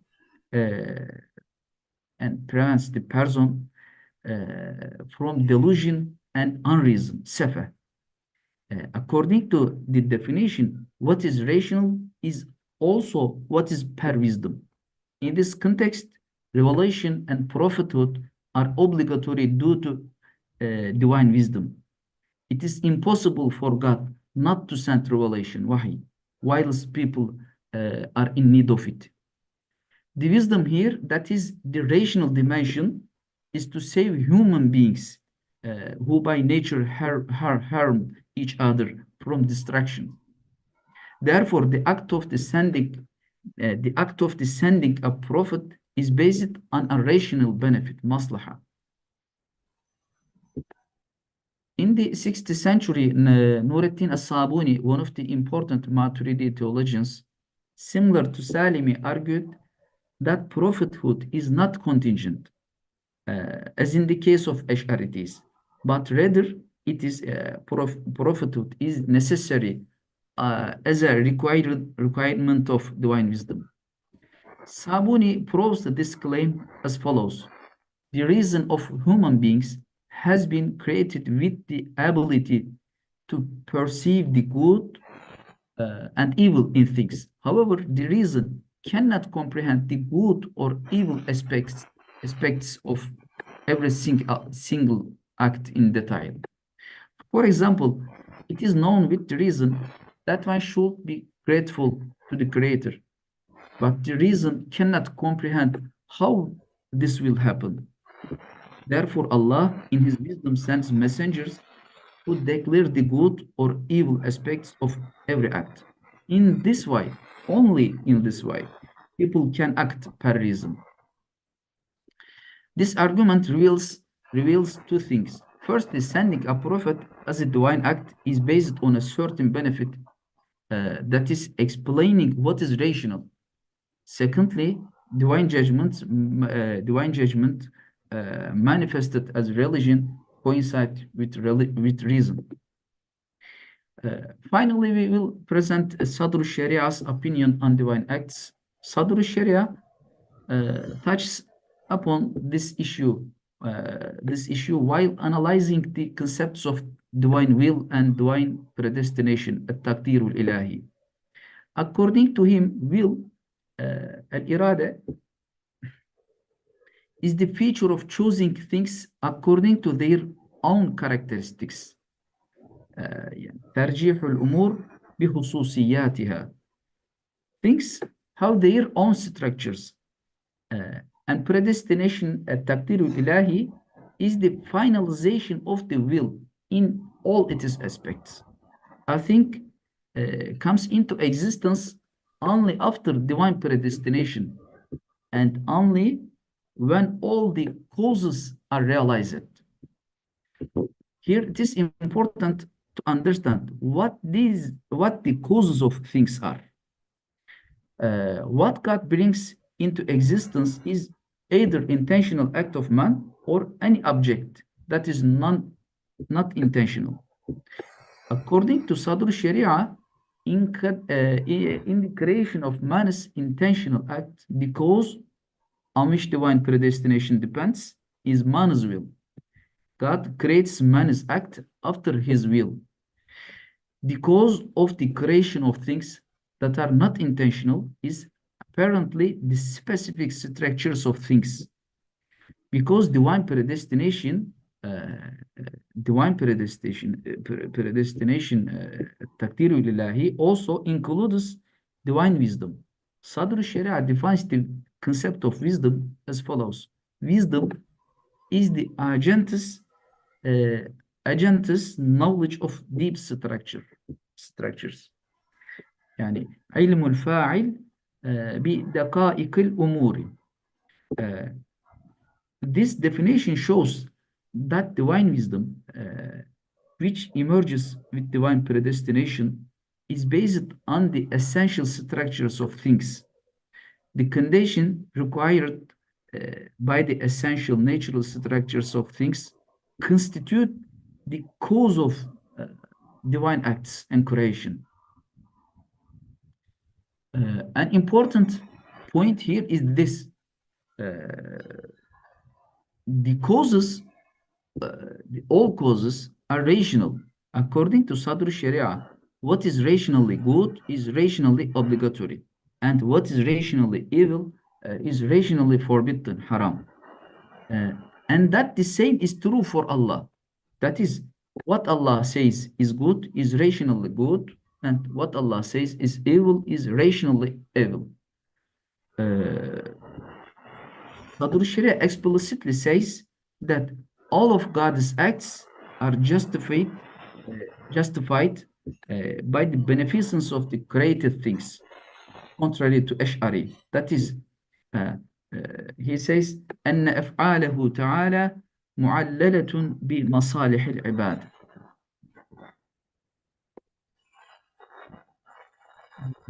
And the basis of the approaches of the Hanafi Maturidi tradition, we can draw the following conclusion. Firstly, when the believer encounters problems that are beyond his will, he knows that they have divine causes. He accepts that these problems, of course, to the extent of his devotion to God, contain various benefits that can be approved by reason. Secondly, knowing that what is divine corresponds with reason encourages the believer in his orientation towards religious acts.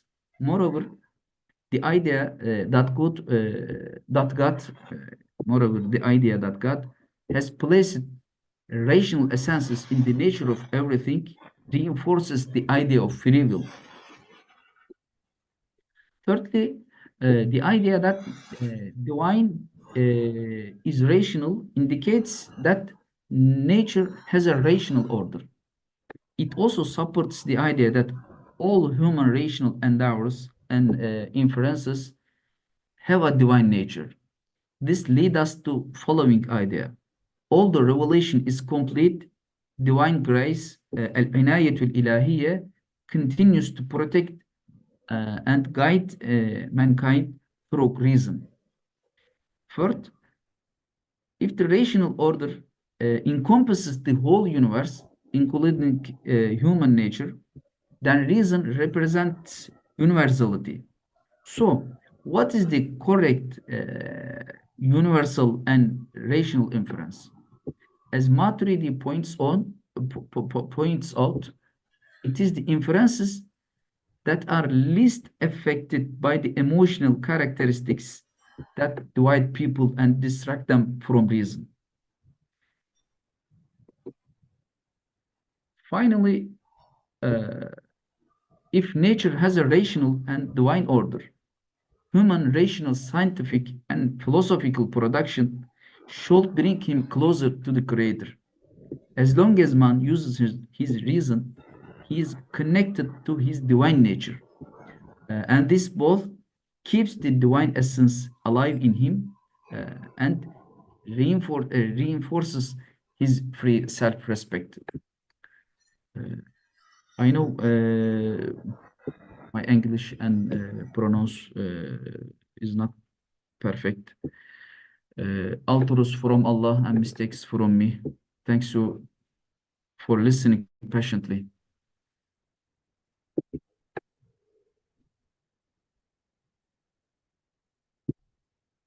Thank you very much, Dr. Bilal. We will take one question due to time constraints, just one question. Yeah, Bismillah.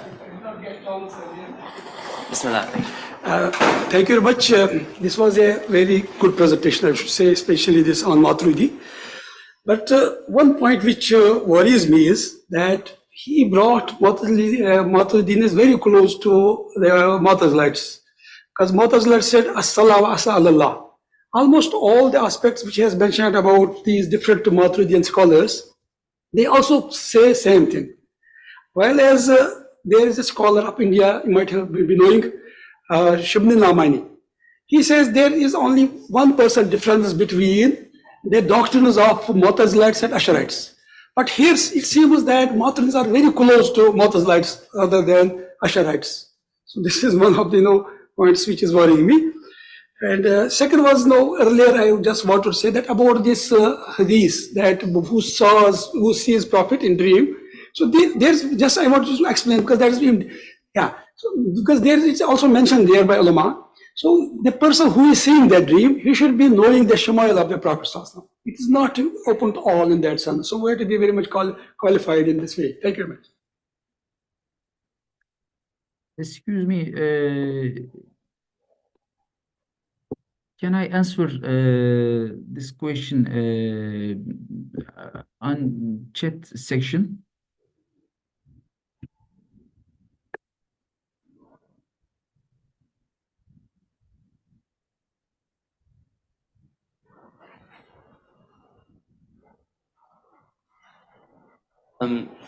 Since we've run out of time, we'll follow up by email. Sorry about that, Dr. Bilal, and thank you very much for your presentation. Thank you again. Then moving along swiftly, we'll finally have the paper by Mir Sana Barshish Akhtar Mohammed Wasim, Mysticism as a Catalyst for Faith Dialogue and Islamic Theology. There will be no power slide presentation. It will just be an audio presentation for everyone due to some technical difficulties. The floor is yours whenever you are ready. Thank you.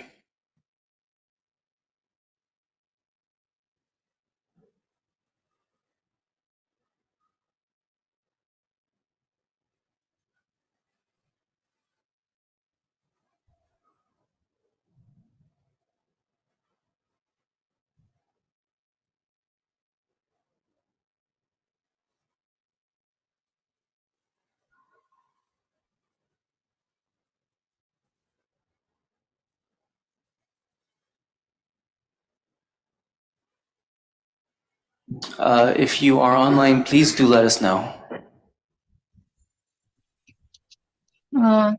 Okay.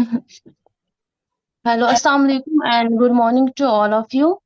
And I'm Mir Snover, Department of Theology from Aligarh Muslim University.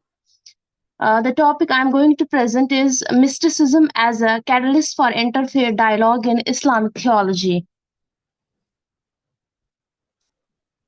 I'm starting with a Quranic verse denoting the common origin of human being. Oh mankind, we created you from a single pair of a male and a female, and made you into nations and tribes that you may know each other, not that you may despise each other. Mostly Quran, chapter 49 and verse 13. We human beings belonging to any faith, religion, or group, spirituality exists in every religion, and no religion recommends inhuman and unjust treatment to other human beings, having the same sentiment and natural inclinations. And if any faith is recommend advocates and aggregation, that's not a genuine faith but a fabricated tool in the hands of unethical persons. What's mysticism? Islamic mysticism is a significant dimension of Islamic thought characterized by profound spiritual experiences, introspective practices, and an inclusive worldview. In fact, Islam teaches and preaches love, peace, goodwill, justice, and tolerance, irrespective of consequence of conditions and situations. It is the religious mission of the Muslim community Ummah to stand for universal justice, peace, and interreligious fraternity methods, a total linked with the Holy Quran and Holy Prophet. Sufi contribute a lot in human civilization and devoted their lives in love of God and service to humanity. The Sufis identify service of God with the service of man, which is the cornerstone of different Sufi orders or silsilas in India, followed by certain practices in Sufism, success in bringing the most prominent communities nearer to understand each other appropriately by tearing down every barrier of religion, dogmatism, racial exclusiveness, and by respecting the other sensibilities, especially that of religion one. Sufism offers a distinctive lens through which believers seek a deeper connection with the divine. The word Sufi, the term Sufi is derived from the word saf, meaning wool. A woolen garment was a symbol of simplicity of life and renunciation of luxury. The Prophet of Islam, may be peace be upon him, and many other Muslims preferred a plain dress to a gaudy one even on festive occasions. The two words Sufi and Wali are very often used synonymously. Wali means near, and Vilayat signifies nearness or a generally meant nearness to God. Abu Abdullah Khafif says, a Sufi is he whom God has purified for his own self out of love. A Sufi is so thoroughly absorbed in his destination between means and end. Sufism is not based on outer withdrawal from the world, but on inner detachment. As a contemporary Sufi said, it's not I who has left the world, it is the world that has left me. Because we have find that in early Sufis, we find that they believe that to leave the world and find a solitary place in remembering of God, so that they can connect with the divine. But in modern Sufism, just like an example of Prophet Muhammad Sallallahu Alaihi Wasallam, who is a best prophet and who is a guide to whole humanity, who is also who believe in inculcate attributes of God in themselves, and also remembering and also perform his social duties which he has towards his social life. Key figures. As Islamic mysticism evolved, several key figures played important roles in shaping its doctrines and practices. Notable figures such as Rabia Basri, Hassan al Basri, and Dun al Mishri exemplified the diversity of mystic experiences during this period. Their teachings and writings laid the groundwork for the later development of Sufism. Important philosophies. One, Wahdatul Wujud, oneness of being, contribute to bridging theological gaps in interfaith dialogue. Among the Sufis, we have classical scholars whose life and works have deeply influenced the thought of the East and West. Ibn Arabi, who inspired medieval Western scholars, compiled the following beautiful couplet. My heart is capable now of all forms, its a pasture for the gazelle, a convent for the Christian monks, a temple for idols, the Kaaba of pilgrims, the table of Moskla, the book of Quran, I am for myself the religion of love. The Sufi shows his universal brotherhood in his adaptability. Among the Christians, he is a Christian. Among Jews, he is a Jew. Among Muslims, he is a Muslim. And among Hindus, he is a Hindu. For he is one with all, and thus all with him. He allows everyone to join in his brotherhood, and in the same way he allows himself to join in his brotherhood, and in the same way he allows himself to join in any other. He never questions what is your creed or nation or religion, neither does he ask what's your teaching and principles. And another philosophy we'll find in Wahdatul Wujud, we find that the basic philosophy is God and the world are one, and or we can say God, the world is a manifestation or shadow of the ultimate reality. But in Wahdatul Wujud, the propounder is Mir Sheikh Ahmed Sirandi, who said no. The world and the God are two separate entities, and they have their own existences. And we also find that role of reason and intuition in mysticism. According to Sufis, they find that reason is limited to this world, so that reason cannot understand the ultimate realities. It is the intuition, or we can say it's connected to one's heart, which gives a direct realization of the ultimate reality. If we find other religions, if we find number of religions, mostly in Semitic religion, other religions, we find that it's an intuition, or we can say other form of knowledge which give the source of knowledge. And though there are different paths in different religions, but the ultimate reality is one, and we can say seeker that they want to reach the same reality in which is same in all religions. Now I conclude this my presentation. The historical role of Sufism in Islamic societies can neither be washed away nor explained away. Sufism as a value system has played a crucial role in the annals of Muslim history and culture. Sufis have underscored the values of spiritual, mystical, and moral dimensions of Islamic life. The Sufi values and norms were horizontal and liberal. They fostered such values as love, kindness, compassion, Catholicity, into cultural amity and interreligious brotherhood, cultivation of godly attributes with oneself, and university and unity of divine revelation. They contribute a lot in human civilization and devoted their lives in love of God and service to humanity, followed by certain practice in Sufism, success in bringing the most prominent communities nearer to understand each other appropriately by tearing down every barrier of religious dogmatism, religious exclusiveness, and by respecting the other sensibilities, especially that of religious one. Thank you so much for listening me patiently. Thank you very much for your paper. We have time for one question.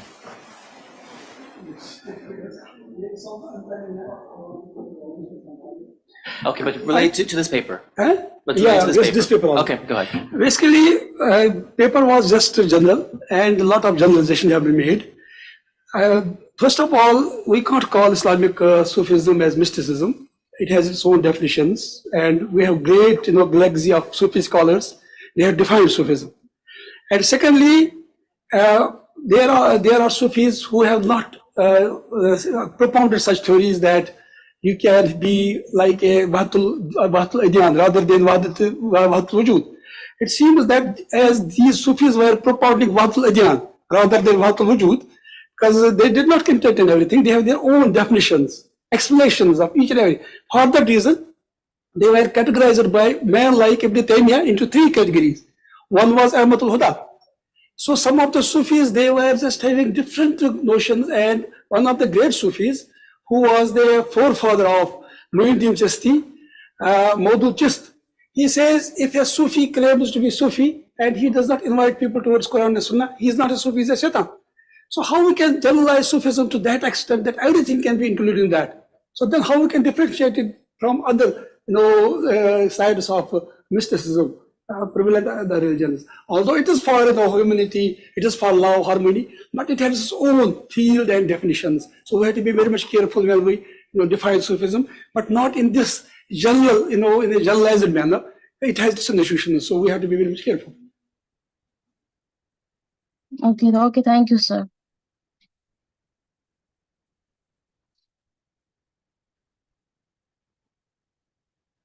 Thank you so much, Amir, for your time. Thank you very much.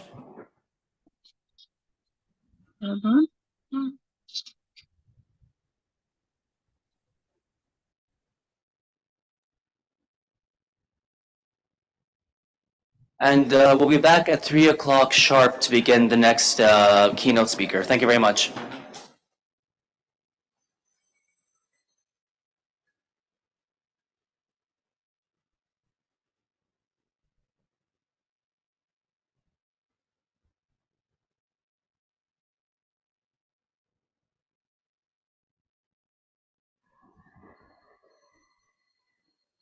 There is also lunch upstairs. Lunch upstairs. Thank you.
So welcome to the final afternoon of our conference and our fourth and final keynote.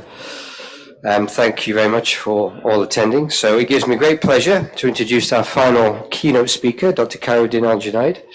So Dr. Khairuddin holds many affiliations, but is probably best known to most of you as being an associate professor in the Faculty of Arts and Social Sciences at the National University of Singapore, as well as a senior fellow at the Al-Walid bin Talal Center for Muslim Christian Understanding at Georgetown in the US.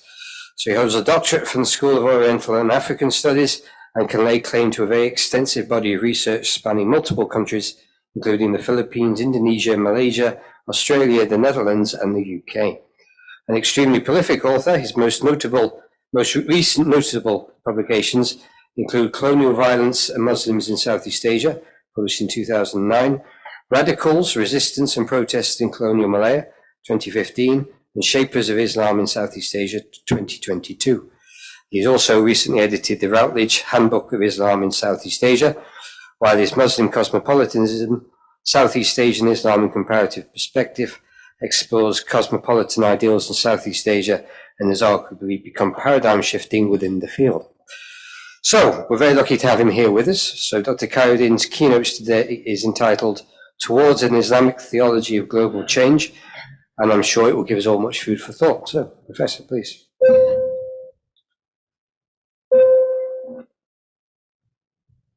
Allahi wa barakatuh. Okay. Thank you very much, Alexander, for the kind introduction. Alhamdulillah Rabbil Alameen, wassalatu wassalamu ala ashrafil anbiya wal mursalin wa ala alihi wa sahbihi ajma'in. Assalamu alaikum wa rahmatullahi wa barakatuh. We have listened to a lot of papers the past 2 days, very enlightening stuff that are focused on many issues related to Islamic theology, not only in Southeast Asia, but also the rest of the world. What I want to do today is basically to move from the theoretical, philosophical, and historical to the practical. So I want to talk about things that we can do, and I want to in a sense, begin with a little bit of speculative theology to what I call, or what has been called as practical theology, in the road to move beyond the divisive theological stances that you see in the Muslim world today, towards what Professor Usman Bakar emphasized yesterday on the need for unity. And of course, I'm not a utopian or romanticist who thinks that Muslims can come together and now we all work together as one ummah, together with all the other ummahs to bring about change. But what I want to do today is to say that we have within our intellectual armory enough material and sources that can help us bring about change together. And that must begin first with rethinking the theology that we have. I want to begin first by mentioning that this is actually part of my current book project. I just finished a book on Sufism in Southeast Asia and found that the book has problems. So I decided to write another book, which is basically on the Muslim theory of change, and more importantly, influenced so much by Professor Usman Bakar, the whole idea of civilizational change. And the question that I'm asking in this book is, why are Muslims resistant to change? Because this may cause another storm in social media. I was just being branded a liberal of some sort. So now that I'm saying that Muslims are resistant to change, maybe they'll call me, well, I don't know, the devil or something.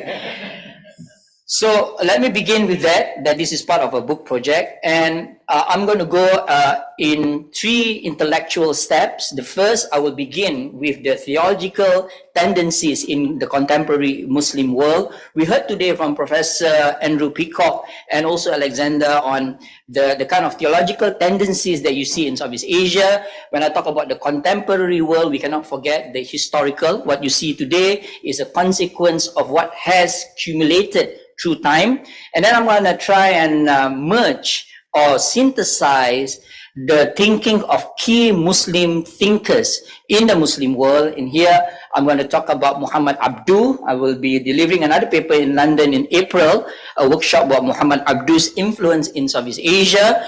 And of course, Pak Hamka, Haji Abdul Malik Karim Amrullah. I've written a book on him, but I want to try and in a sense, synthesize his ideas with Abdul. And of course, the third scholar whom I thought that would be here today, Jasir Auda, who has certain ideas about systemic change that we need to incorporate into our thinking about theology and change through theology. And then I'm going to talk about a little bit on the whole idea of an Islamic theology of global change.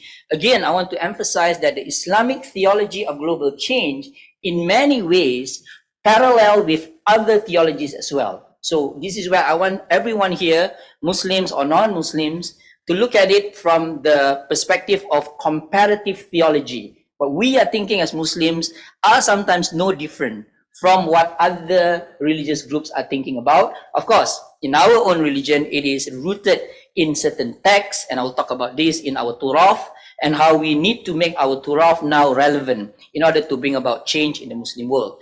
And there are many scholars working on it. There is an edited book that has come out, which I would fully encourage everyone here to try to get your hands on.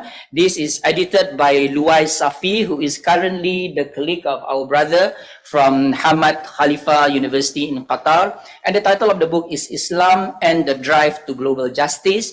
Again, in one of the chapters, I talked about how Southeast Asia has always been neglected in all of these discussions over global justice. It's almost like we in Southeast Asia have very little to contribute in the theorizing about global justice. And I want to begin, of course, with again talking about what is theology. A good friend of mine, Martin Guillen, had written a book called Modern Muslim Theology. In the past 2 days, we have not, in a sense, deliberated what we mean by theology. And he sums it up pretty beautifully. He says that theology is how we respond to God. And more than that, theology encompasses the totality of one's being. So it pervades or it encapsulates every aspect of our life. It is reflected in how our very way of living, our thoughts and feelings, our inclinations and dispositions, our intentions, niyah, and our actions, amal, our habits and observances. And he goes on to say that the Quran then is theology's foremost interlocutor. So when we talk about Muslim theology, Islamic theology, we are really talking about how Muslims not only communicate with the Quran, with God, but how they communicate with the speech of God, with the words of God. And he goes on to say that if theology is indeed a relational act performed in conjunction with the divine, then theology must also be understood as our considered response to the message conveyed by the Quran. And we cannot divorce any discussions about Islamic Muslim theology from the Quran, because the interaction between text and context, the dialectics between text and context, form a major part of the civilizational movement that you see in Islam for over 1,000 years. Through it, through the Quran, God speaks, and through the Quran, we respond to Him. So I want to begin with this first. We need to understand Muslim theology through the medium and agency as well of the Quran, and our agency in responding to the Quran. So let me begin with that. And we can have a debate over that too. How do we understand the Quran is another issue altogether. That brings us then to the issue of the theological tendencies in the Muslim world today. Now, I'm not going to register all of the theological tendencies in the Muslim world today, and I'm not going to talk about the divisions between the Maturidis, the Asharis, the Atharis, the Neo-Mu'tazilis, and so forth and so forth. But I want to talk about a kind of theological tendency that has affected the manner to which we view our civilization. And there are three kinds of tendencies. The first tendency is what I call as the declinist theology, where everything is in a state of decline. Hence, there's nothing that we should do to change our realities. And you can see this wherever you travel in the Muslim world, where people feel that we are reaching the end of human life, that akhirah is so close. Hence, we do not need to make any real reform. especially civilizational reform. Jean-Pierre Filiu had written a marvelous book called The Apocalypse, the Apocalypse in Islam, where he talks about how Muslims have the tendency to imagine that the world would come to an end. Not that we should dispense with it. Of course, the world would come to an end in Muslim theological thought, but this tendency to believe that because the end is so near has affected the manner to which Muslims respond to change. They are resistant to change.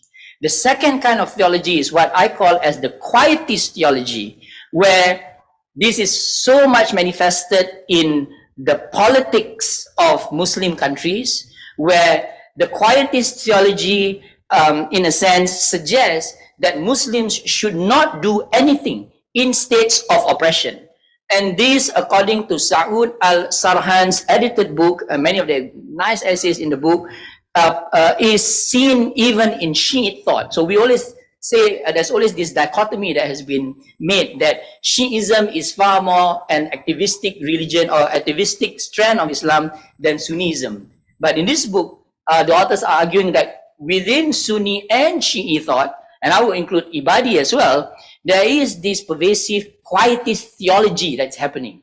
That people are thinking that they should keep quiet in states of oppression, in states of repression, in responding to political problems of the day. So that's the second theology, which is related to the first. So again, when we look at these different tendencies, we need to look at them as overlapping to one another. We should not compartmentalize them. And the third kind of theology is what I call as the provincialist theology, where we see Muslims responding to God as they are to human beings in binaries and dichotomies. I am Ashari, and I cannot work together with the Atharis.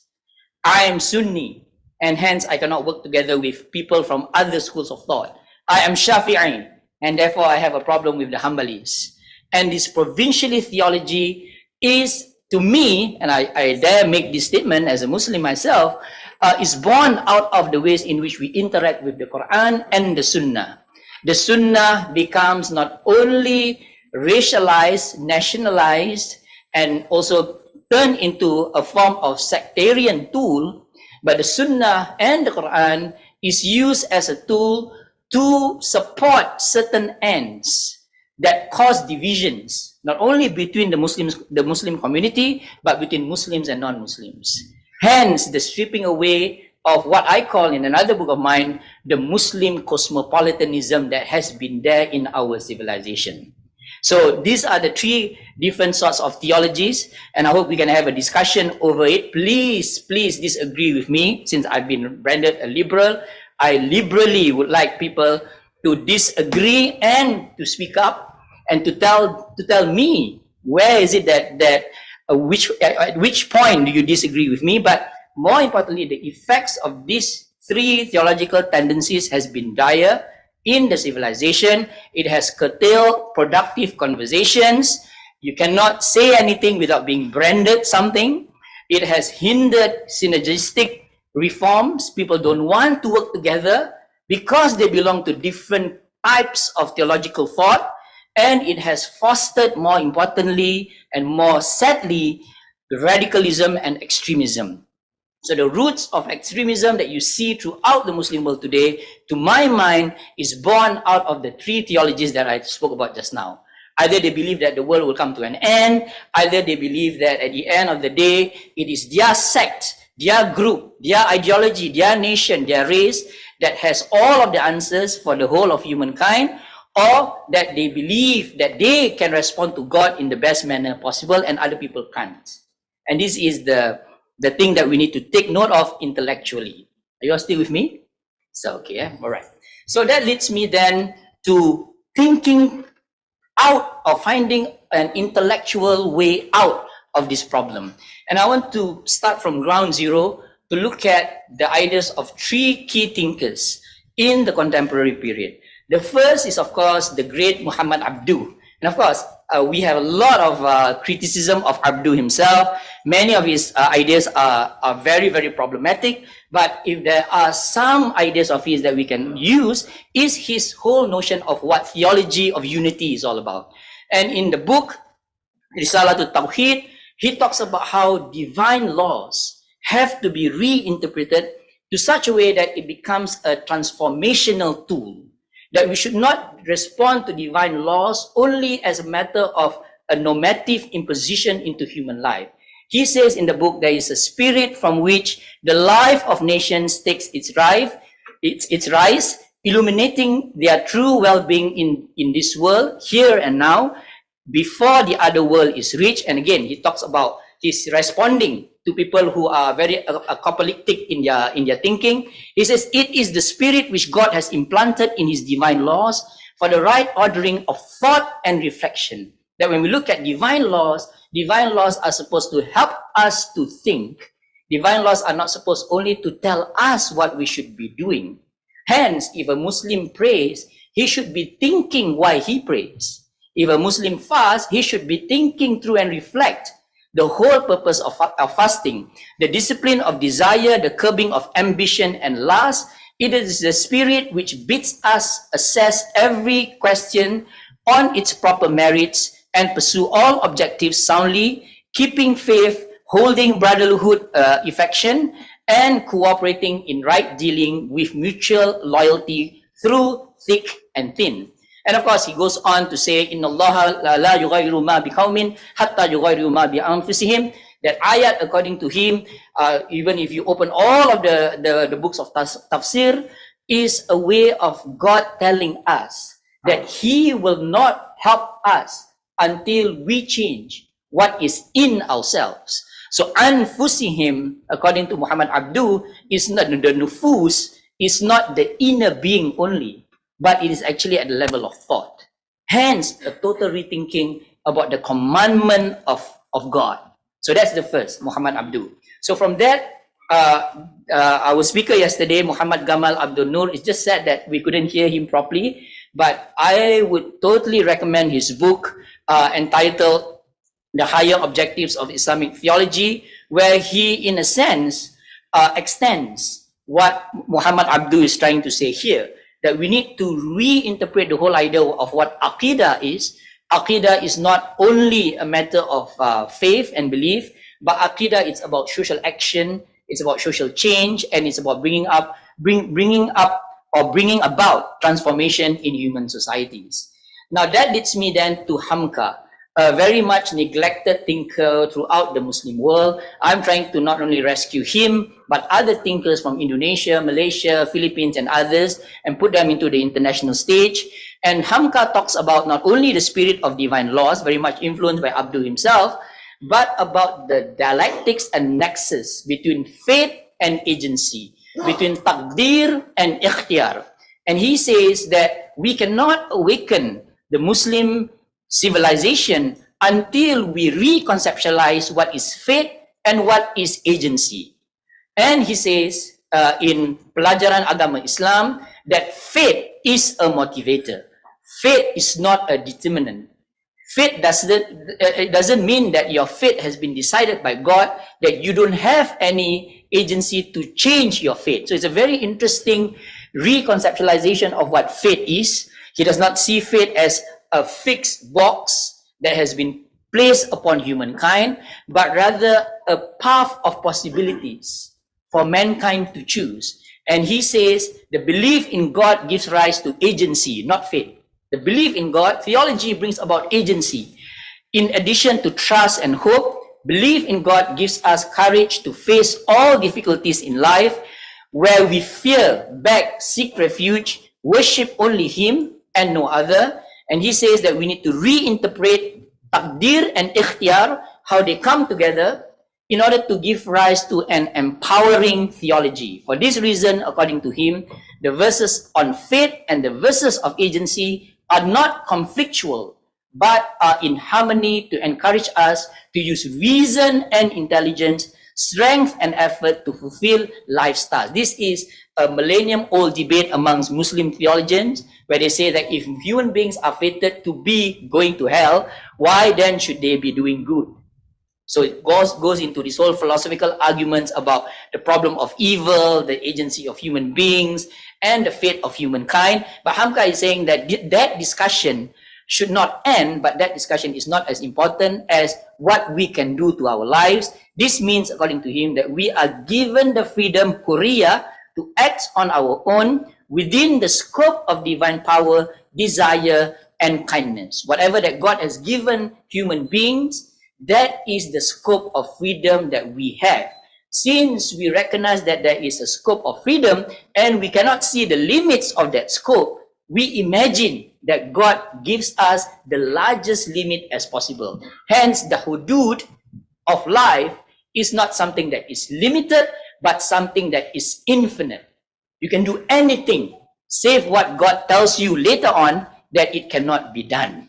Hence, human beings, especially Muslims, according to Hamka, can achieve anything. But if you ask a Muslim today, can we produce another Imam Shafi'i of our time? It becomes a question of heresy. Right? I've always done this in Indonesia. When I ask Indonesians, can we produce an Imam Shafi'i of our time? Tak boleh, pa. Susah, pa. And this is our problem because of our imagination of the scope of possibilities that God has given us. Nothing is impossible in Islamic theology, according to Hamka, save what God has tell you, right?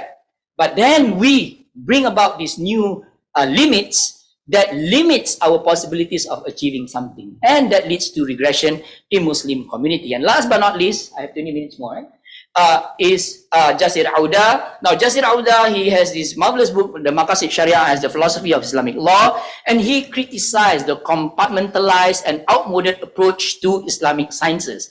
A very bold book where he talks about how a lot of the Islamic sciences that you see now, especially Islamic theology, they are reductionist rather than holistic, literal rather than moral, one-dimensional rather than multi-dimensional, binary rather than multi-valued, deconstructionist rather than reconstructionist, causal rather than theological. And he says, I want to quote him a bit longer here, that there is a lack of consideration of the functionality of the overall purposes and underlying principles of Islamic law as a whole. Now, the problem, according to him, and I agree with him fully on this, is not only in Islamic law. It is in the whole understanding of the Islamic tradition. He says that the dominant methodology generally resists learning from other philosophies. Professor Osman Bakar, in his book, History and the Philosophy of Islamic Science, makes this point more cogently, where he says that there is no spirit in Islam, at least before the pre-modern period, where Muslims are not able to learn from non-Muslims. This is a new modernist way of thinking, a regressive modernist way of thinking, where we are saying that other philosophies are corrupted. Hence, there's nothing that we can derive from them. And he says that that did not originate from the Islamic tradition, or else totally adopts other philosophies that contradict with basic Islamic beliefs. Therefore, he says, in order for us to be open-minded, open-ended, and more embracing of other philosophies, other ways of thinking, without forgetting our tradition, we need to have what he calls as the contemporary renewal proposals that is grounded on a systems approach. And I agree with him. And as he said it yesterday, he's not inventing something new. Muhammad Gamal said the same thing too, that all of us as Muslims always say that we belong to a tradition. But we belong to a tradition that is critical of that tradition. And this is where I think the new wave of scholars now, we are hoping to push forth what we call as critical traditionalism, where you still belong to that tradition, but you maintain that tradition with the heart and mind of criticality. So that leads me, of course, to this man, Hamid Dabashi. I disagree with a lot of things that he writes, but he's a powerful scholar. I was in Colombia and had some conversations with many scholars there, and he talks about this in his book, Islamic Liberation Theology, a good book to read.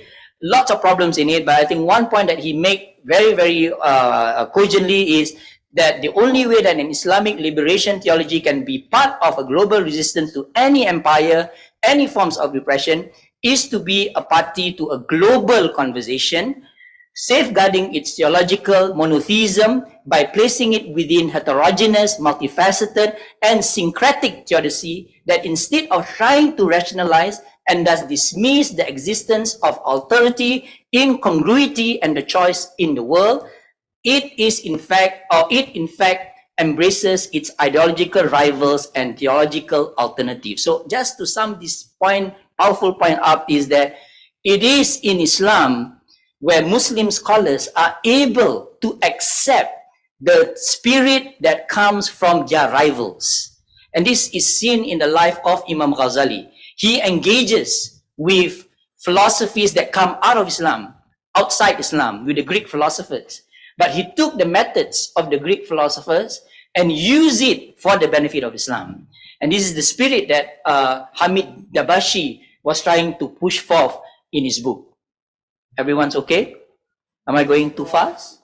It's okay, all right. I always have to do this also for my class because students tend to have 15 minutes of attention span now. So we have to stop for a while. So that leads me to my own little contribution on what I call as the Islamic Theology of Global Change. And I hope to finish the book. I'm supposed to hand in the book by March, but it's already February. I'm only on the second chapter, so it's going to be a big problem. So what do I mean by the Islamic Theology of Global Change? It is, to my mind, a theology that is grounded in the Islamic scholarly tradition, the Turath, and that interprets it to bring about civilizational renewal, tajdid, again from Professor Osman Bakar, and not only tajdid, but also sa'ada, happiness. Because if you look at what's happening all over the world, including Gaza, the whole debate now is about happiness. And even in countries that are not bombed every day, we are experiencing unhappiness every other day. If you want to know the most unhappy people in the world, ask your professor. Right? They are the most unhappy people in the world. So it's about bringing about happiness, and the Islamic theology of global change emphasizes on the preservation of peace, aman, or what we say in Malay, keamanan, and the protection of God's noble creation. So again, this whole climatic change that we are experiencing right now, it is about protecting the environment, protecting animals, protecting anything that God has created. And more importantly, my definition of this new theology, and when I say new theology, I'm not saying a new aqidah, as I mentioned just now, a new way of responding to realities and to God. It is a methodological tool that marshal knowledge from all civilization into the heart of Islamic sciences to dissect the problems of humankind and offering wide-ranging solutions. Islamic theology of global change, in my formulation, is activistic. That means it is about bringing about changes not only in the level of thought, but in the level of action and transformative. It is at once local. We must still be rooted in our customs and our culture. Al-adatu muhakkama. We stand by our culture. If you are Malay, remain Malay. If you are Arab, remain Arab. If you're like me, Malay and Indian, so you do Arab and Indian at the same time. And more importantly, it is not only local and global in scope, it is dialogical and relational, that we must always be in constant dialogue with other traditions. And my book on Sufism in Southeast Asia argues that Sufism in Southeast Asia is so powerful because it is and has been a dialogical tradition, and more importantly, it is conventional and universal. That means we should not be apologetic that we are taking it from a Muslim Islamic perspective, nor a Christian also should be apologetic from taking it from their perspective. I went to a Christian school myself and I understand fully how Christians think. Now we need to put it across to the academe that being confessional doesn't mean that you are less academic. That taking it from the confessional angle can still make you universal as other forms of universalism. That then, this is the definition. This definition then has 4 different pillars. I have a few minutes more, so I'm going to go through them very fast. The pillars of the Islamic conception of the theology of global change have four modalities or have modalities or things that you need to do to fulfill these pillars. So there are the pillars and modalities of the Islamic theology of global change. The first pillar of the Islamic theology of global change is that it assumes that we as Muslims are able to accept the role of the Khalifa. And this is very, very important. And we know in the Quran, وَهُوَ الَّذِي جَعَلَكُمْ خَلَائِفَ فِي الْأَرْضِ وَرَفَعَ بَعْضَكُمْ, that Allah in many verses in the Quran beseech us or reminds us that we need to take or assume the role of a vicegerent. And that message is not only for Muslims. That message is actually for the whole of mankind, that humankind, that everyone must assume that he has made you successes upon the earth and has raised some of you above others in degrees and rank, that he may try you through what he has given you. Indeed, your Lord is swift in penalty, but indeed he is forgiving and merciful. This ability of Muslims and non-Muslims to assume the role of the Khalifa means that they have to fulfill certain function, what I call as modalities. What is that modality that Muslims must adopt and non-Muslims as well? It is to adopt first the global perspective of change. We need to stop this whole idea that change will only come when we change our nations. The issues that you see now in Gaza shows that national way of running the show is not working well enough. That at the end of the day, you need to look at it from a global angle of things. We need to transcend, assuming the role of the Khalifa means we need to transcend divisions across class, culture, ethnic, national, and other existential divides. And more importantly, and this is the message for Muslims, we need to go beyond our Muslim-centric concerns. That whenever we want to solve issues, we always look at it from the perspective of our community. I come from a place where I am a minority in a majority Muslim community. I always tell my friends in Singapore that if you think that changing Muslims will change Singapore, you are kidding yourself. You need to change community in order to change your community. And this applies also to Muslims in Europe and Muslims elsewhere where they are minorities. But it applies also to where Muslims are majorities. If you think that changing Malays in Malaysia will change Malaysia, you are kidding yourself. Because we know that some other groups also run the show in other aspects of life. So we need to go beyond these Muslim-centric concerns. I can see the eyes are moving already. So if you disagree with me on this one, we can debate on it, no problem. The second thing is to harmonize ideas and ud'u ila sabili rabbika bil hikmah wa mau'izatil hasanah wajadilhum billati hiya ahsan. That is the most important part of this verse. Wajadilhum billati hiya ahsan. So this is where Allah is commanding us, get into a jidal, get into a debate. Jidal in Arabic, and Professor Douglas knows this better than me. Jidal in Arabic is not only about debate. It's actually discursive engagement that leads to productive dialogue. That is jidal, right? Jidal means to not only be in collision of ideas, but to synthesize ideas. And this is why Imam Shafi'i said, when I argue with someone, how I pray to God that truth will come out from the mouth of that man and not me. So that is the spirit of jidal. Jidal is to reach a higher truth by harmonizing the different truths that we engage with, and harmonizing ideas can only happen when we initiate shift beyond reactive and regressive intellectualisms. Why I say reactive? Muslims are the most reactive group of people, where we always react to ideas coming out from social media, and that will pertain us and detain us for weeks on end. We are very regressive, and I say it very openly, because we only respond to ideas when the ideas are not incoherent with ours, and respond in ways that are always sprouting labels and stereotypes. We need to dissolve the dualistic distinctions between sacred and the secular. Professor Naqib Alatas has written about this in Islam and secularism.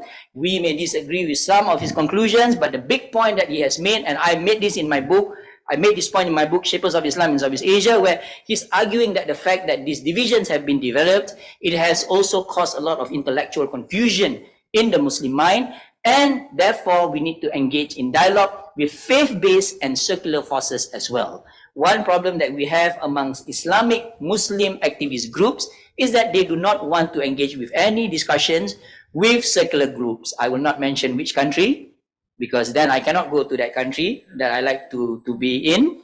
But there is this divide. And this divide, the way I see it, is determined largely by politics, not by realities of life. Because at the end of the day, if someone is selling vegetables and you want to buy vegetables from that person, you don't ask whether the person is secular or religious. You buy it anyway. So we need to transcend this divide. And an interesting book by Sherman Jackson that will be published by Oxford University Press, he puts out this notion of the Islamic secular. I will not cite him fully on this, but his main argument is this, that this whole division between Islam and secularism is productive only to the extent that we discuss about it at the level of intellectualism. But at the level of everyday life, we need to reimagine the idea of a secular to include Islam within that realm. So he's trying to say that what secularism is needs to be reinterpreted such that faith can not only coexist but also shape the secular realm.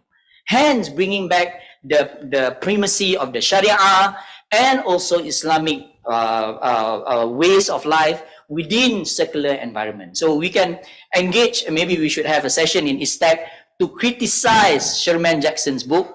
And if we have enough money, we should fly him here and see how we can have a dialogue between Islam and secular forces. And more importantly, part of the pillars of the Islamic theology of global change is to defend humanity, because in the Quran, Allah says, وَلَقَدْ كَرَّمْنَا بَنِي آدَمَ وَجَعَلْنَاهُمْ فِي الْبَرِّ وَالْبَحْرِ وَرَفَعْنَاهُمْ مِنَ الطَّيِّبِ. So Allah says in the Quran that He has ennobled human beings. And the ennobling of human beings means that we have the responsibility to defend human dignity. To defend human dignity means that Muslims must not only support humanitarian causes that are Islamically centered. So now there's a Gaza issue, everybody wants to come into the picture. The Gaza issue ends, and there's another conflict in Congo, nobody says anything. And Muslims are especially quiet whenever non-Muslims are having problems. So we need to move beyond this. If we really defend human dignity intellectually, we need to defend human dignity on the ground. We need to support all humanitarian efforts and write about them.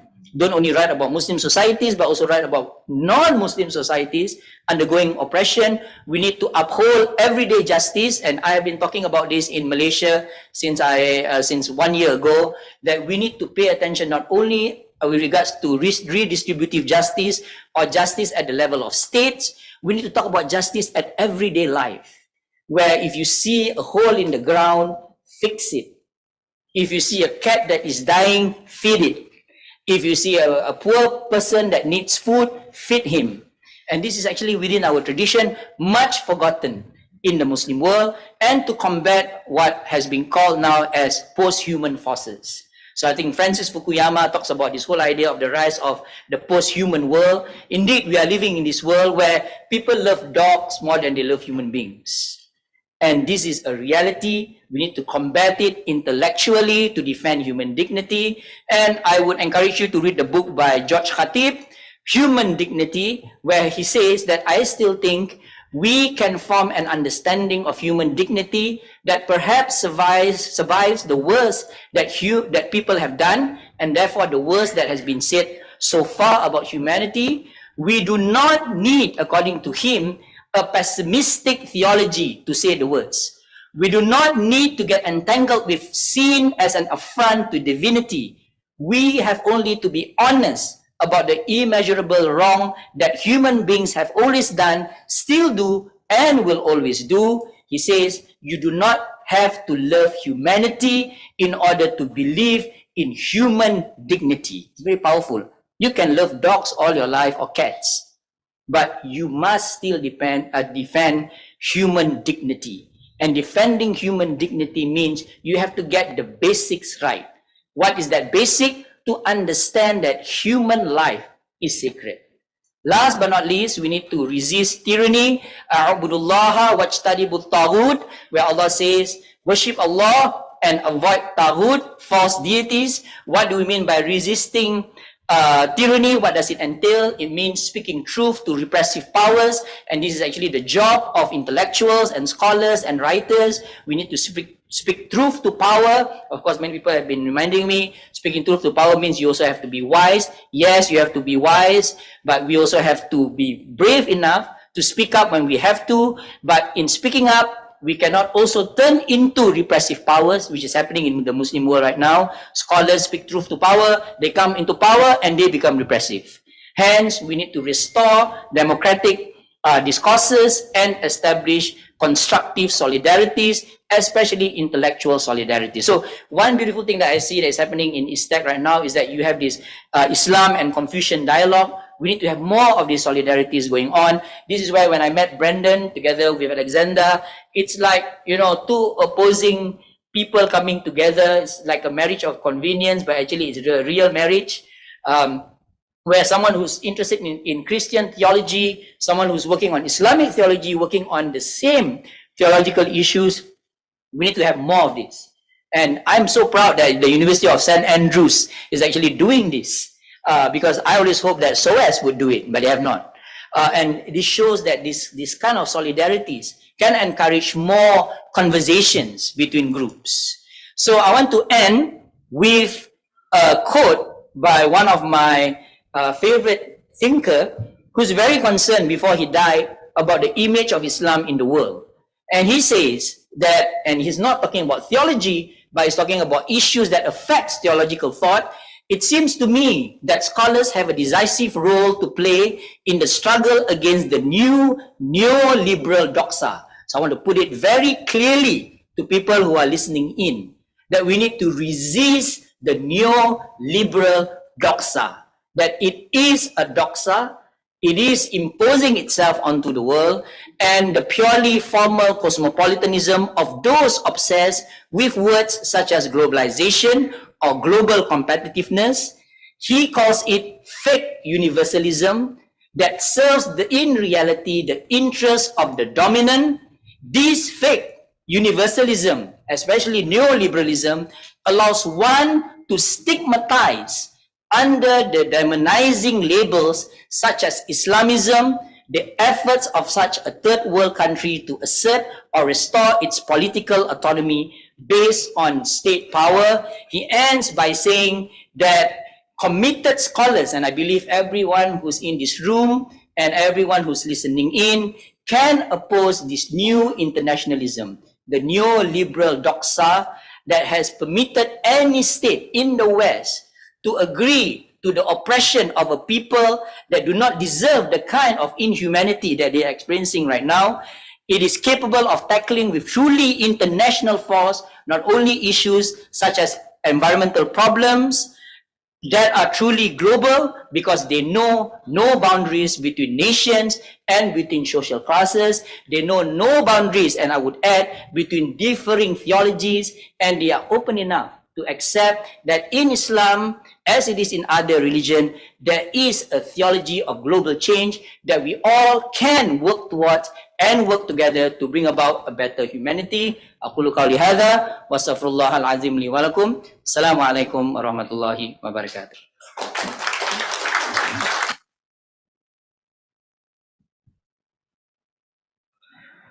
Many thanks indeed. That was very, very good. Very stimulating. So, question and answer. We have 15 minutes. So, I don't know who's first, but we'll go with you. You're closest to go.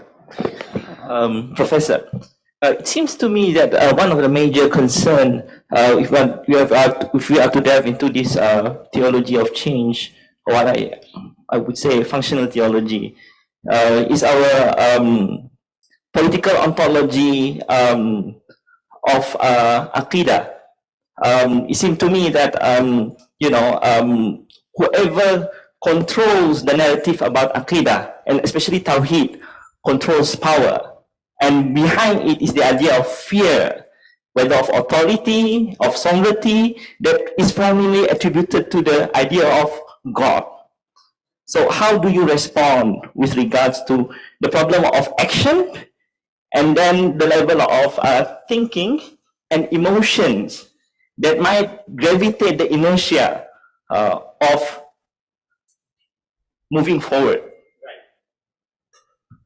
Thank you. It's an excellent question. Now, in Islam, there are two concepts that are very powerful, used by the Sufis and other scholars as well, that, in a sense, motivate Muslims to resist all sorts of oppression, especially from theologians, right? And of course, I register the fact that in our Islamic history, we should not be embarrassed to say that many of the ulama in the past have colluded with repressive powers to repress other ulama and the societies. And the two concepts that the Muslim scholars in the past had used is raja and khawf, hope and fear. Now, interesting enough, Max Weber, when he was describing the state, he talks about the right and the left hand of the state. He says that states control population through a monopoly of violence, but more importantly, states control population by imbibing into us hope and fear, raja and khawf.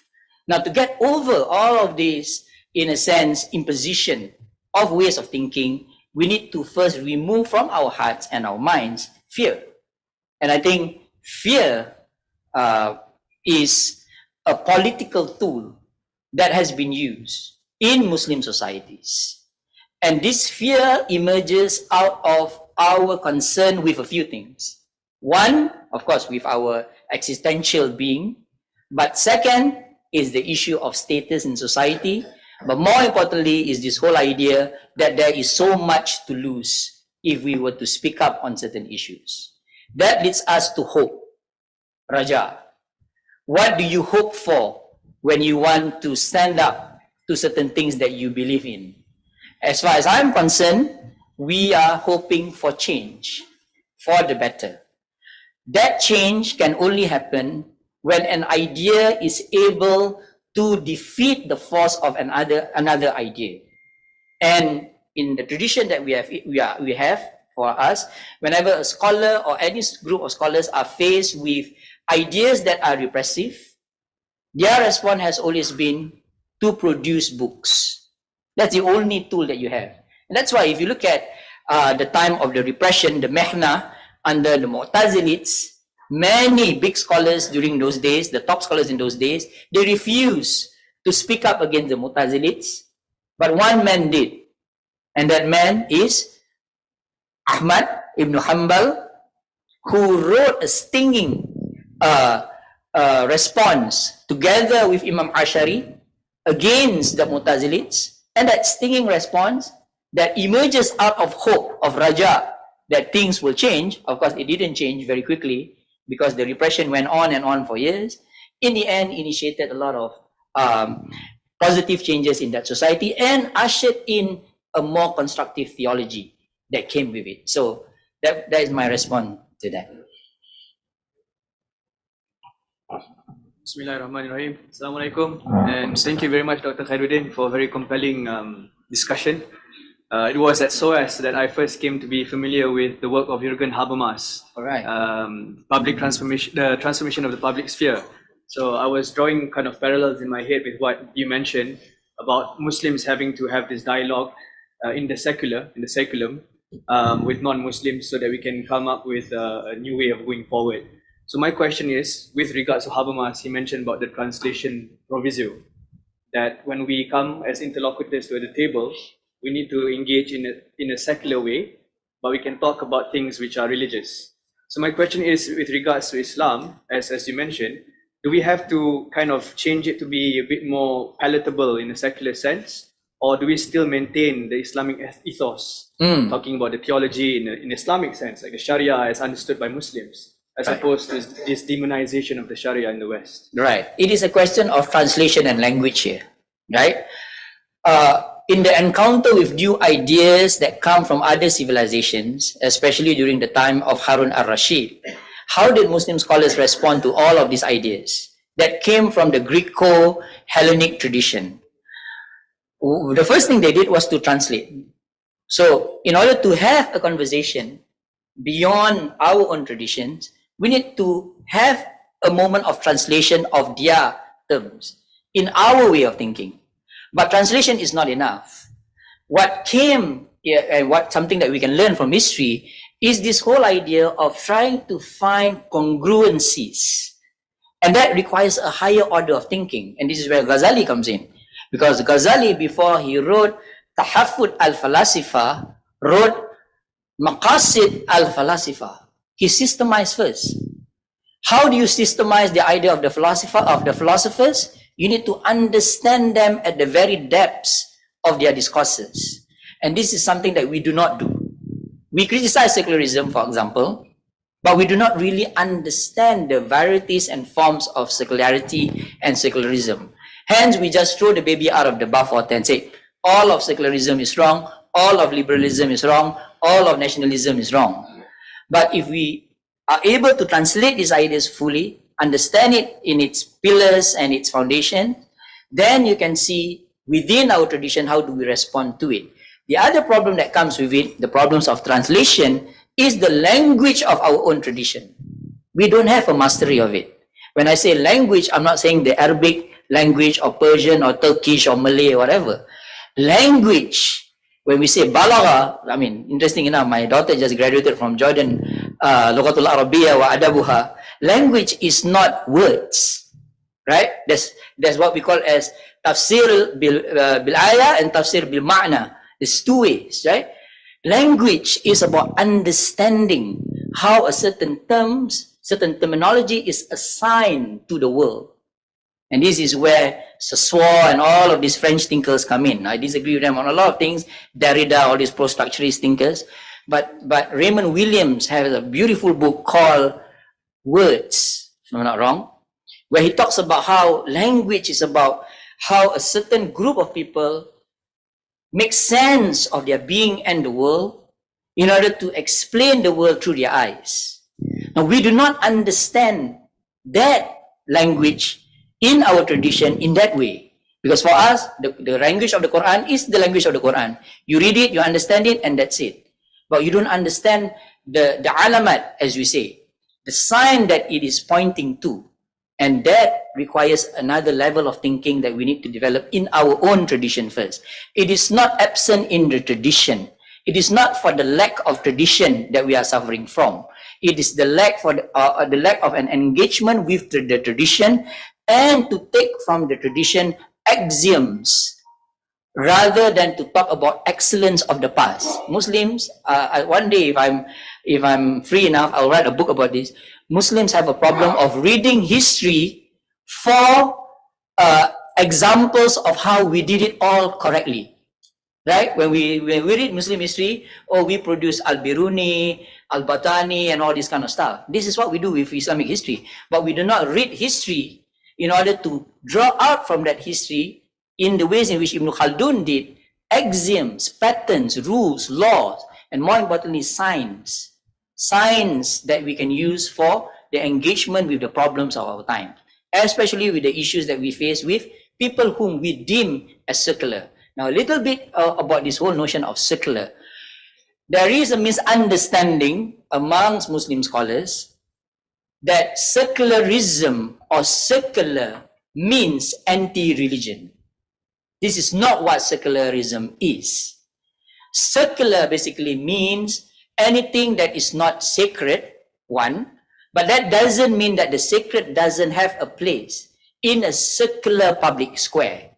It has a place, but a place that is limited within that domain that has been agreed upon. And this is something that we don't understand about the secular, that is agreed upon by the secular forces and the religious forces. We can debate about what kind of secularism we are talking about. There's the French laïcité, there was the Ataturk secularism, there's still the Algerian secularism. There's so many forms of secularism. But what's important is that our misunderstanding of that terminology and the sign that come, or the signs that come from that terminology, makes us become repulsive of certain things that purportedly come from the West, when the West actually learned it from Islam. You see the problem here? That if you look at it from the perspective of the genealogy of knowledge, even concepts like secular, if you examine it very, very carefully, actually was derived from Christian engagement with Muslim texts. And it led to a synthesis of knowledge in Europe itself. There is a beautiful book called The Arabic Enlightenment. I forgot the name of the author. It's published by Princeton University Press, where this author was looking at John Locke and all of these Enlightenment thinkers and showed how these Enlightenment thinkers were very much influenced by Islamic thought, and through it developed new concepts that were derived from basically Islamic philosophy, right? Other questions? Thank you for that great talk. So I have a couple of comments and questions. But let me also acknowledge that I agree with a lot of your concerns, and we have had a lot of conversation in the first few days. I share some of your conclusions. But the first question that I have while listening to your talk, you laid for us different tendencies, declinism, etc., etc. And I agree with you about all this. But I was wondering about the challenges of modernism and secular humanism. So to be more specific, if we think about secular humanism, one of its components being scientific naturalism, and you have questions such as the origin of life, the origin of universe. And, you know, science provides today a lot of different responses about this thing, and religious thinkers and Muslims are obviously affected by all of this. And there seems to be a disconnect if you, on the one hand, if you feel like science is the ultimate authority when it comes to these metaphysical truths. So you accept that, but it should also have repercussions when it comes to your action and ethics. So I wonder what should be the response according to modern definition of Islamic theology, which is also, by the way, related to the phenomenon of neo-atheism, which is becoming more and more prominent in many Muslim cities. And I'm sure, I don't know much about the Kuala Lumpur, but you know, there are reports about Karachi and many other places, as well as in the West, where Muslims are also becoming atheists, some Muslim youth especially. So that's one. And relatedly, the concept of Islamic secular, I have great respect for Professor Jackson. I worked with him, still working with him on a project. Perhaps there are some problems, and I don't want to go into the details, but if we accept that secularism has many different definitions, and I'm Charles Taylor, Weber, and others, but if we accept that one of the meanings of secularism is to accept the idea that religion has its own sphere, and you basically accept religion as one of the options. But that leads to, that's essentially agreeing with the new liberal order. Like, you have your private truth, so it really doesn't matter if we have contradictory beliefs, you know, as Habermas would say, communicative rationality and all that. As long as you don't bring it to the important matters of public, you know, that concerns politics and ethics, it's fine. You can have whatever you believe. I wonder whether from an Islamic perspective, whatever way you think about the Islamic, we can agree to that kind of understanding of secularism. Yeah. So the second one first, because the second one will make the news for today. Can we agree with this whole secular concept that there is one place for religion and another place for other things? The simple answer is no. And Ernest Gellner, in his book called Muslim Society, he coined a very powerful term. He says that Islam is a circular resistant religion. Not water resistant, circular resistant, right? Why he says that is because, and this goes back to William Cantwell Smith, who is a Christian theologian who wrote the book, The Meaning and End of Religion. It's a powerful book, much forgotten. I love him very much in his writings. And he says very clearly that in his own comparative studies of all religions, including his own religion, which is Christianity, Islam is the only religion that do not accept any compartmentalization of life. Why it doesn't accept any compartmentalization of life? Because every act is an ibadah. You go to the toilet, you read the dua. You wake up in the morning, you read the dua. You eat, you read the dua. Everything, you start a lecture, you read the dua. So everything, according to Cantwell Smith and also Ernest Gellner, in Islam is considered as a religious act. Now he says then, in saying so, that the word religion is already problematic. That's why he calls it the meaning and end of religion. He says that the word religion cannot be applied to Islam. Because religion, from the Latin religio, assumes that there is another domain, right? So we need to clarify that one first. I, as a Muslim, do not agree that there is this compartmentalization at the level of thought, at the level of epistemology. Now we get, that's why I say I'm talking about practical theology. Now we're talking about living a life. Even if we do not accept that there should be this compartmentalization, the reality of life is that things are compartmentalized. Maybe not in Muslim societies, but I've stayed in Malaysia long enough. It is equally compartmentalized, as you see in America and other places. How then do a Muslim negotiate him or herself within a compartmentalized environment? The answer is back in the Quran. Inna Allah la yughayyiru ma biqaumin hatta yughayyiru ma bi anfusihim. You can't change the environment unless you are the muluk, right? Hence, you manifest the desecularizing force in that society, which means you show that religion, whether you want to use the word or the better word for Islam is din, pervades your life, in your actions, in your speeches, in your being. Kana khuluquhul Quran. How do you describe Rasulullah SAW? He is the walking Quran. He doesn't even need to say, I am having a Quraniyun movement. He doesn't say that, right? I don't want to say which other movement I want to criticize here, but you can read the essay on the critique of Islamization of knowledge. But the response to secularism is not only counter-secularism. The response to secularism would be an embodiment of Islam in action, Islam in practice. And interestingly, this is what this is what William Cantwell Smith was saying when he wrote the book. He said that one of the reasons why it is so difficult for Muslim societies to come into full secularization is because of the problems of embodiment.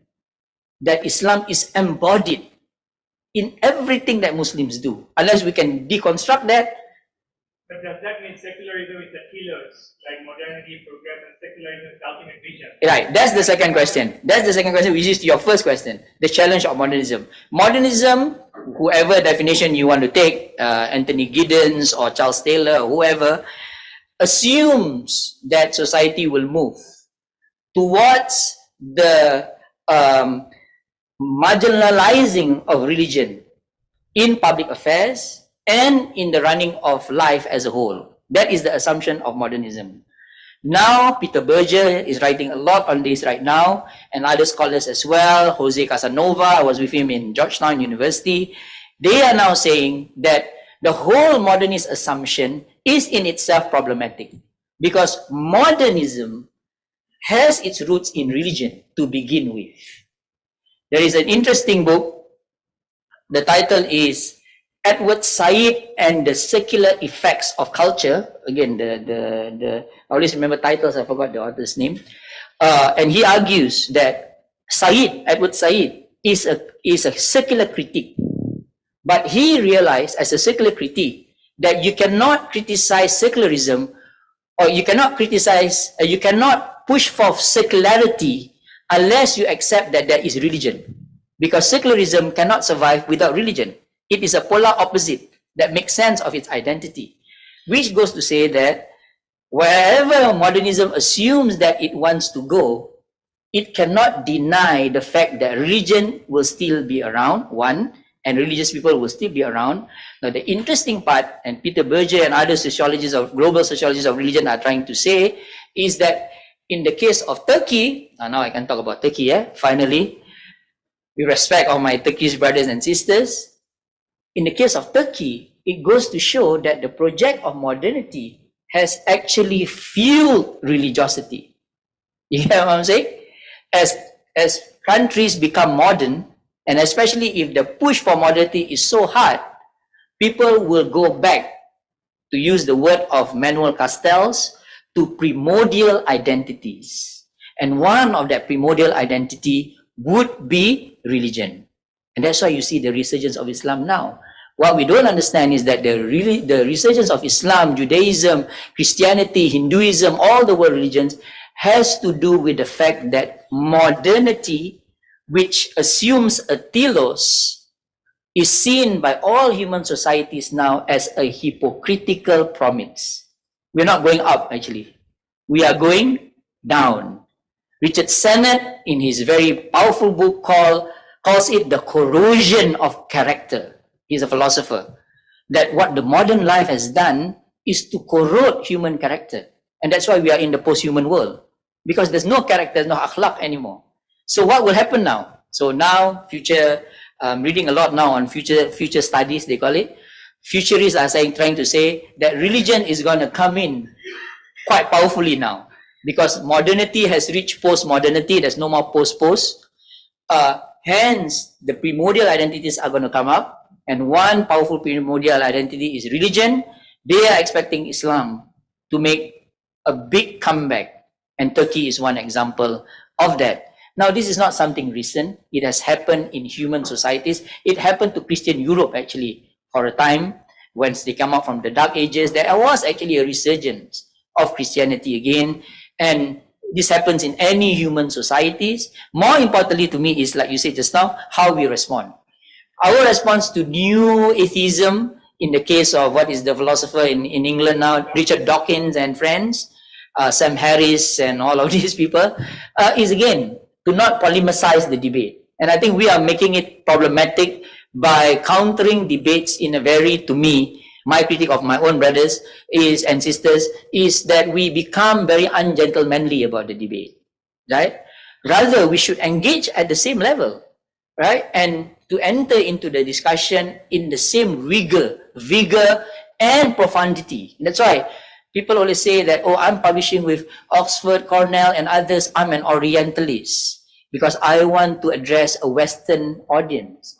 My point to them would be, of course, you must address the Western audience because the West is gentlemanly enough to publish my work, even though they know I come from a conventional perspective.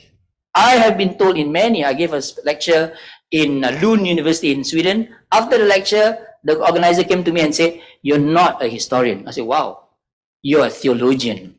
Now I become an ustad already, right? I said, "How do you arrive at that?" "Oh, because you are talking about Quranic verses like as if it's social scientific." I said, "I don't see the division between Quranic verse and social science. The Quran is as social scientific to me as the works of Weber. But then, for me, we must not shy away from engaging with them fully." Yeah, sorry, that was a long one. Prof. Okay, Prof Osman, please. Thank you, Prof. Khairuddin. It's a very important topic. I think we need more discourse on this theme of theology of global change. But since you're going to write a book, I would like to make a suggestion that you may want to consider. Before talking about theology of global change, it may be, I think it would be, I think a good idea, it would be better if you discuss quite a bit more about the theology of change itself. To discuss what the theology of change, which essentially is psychology of change. Yeah. The Quranic verse that you have quoted a few times tells us that, yes, it tells us that external changes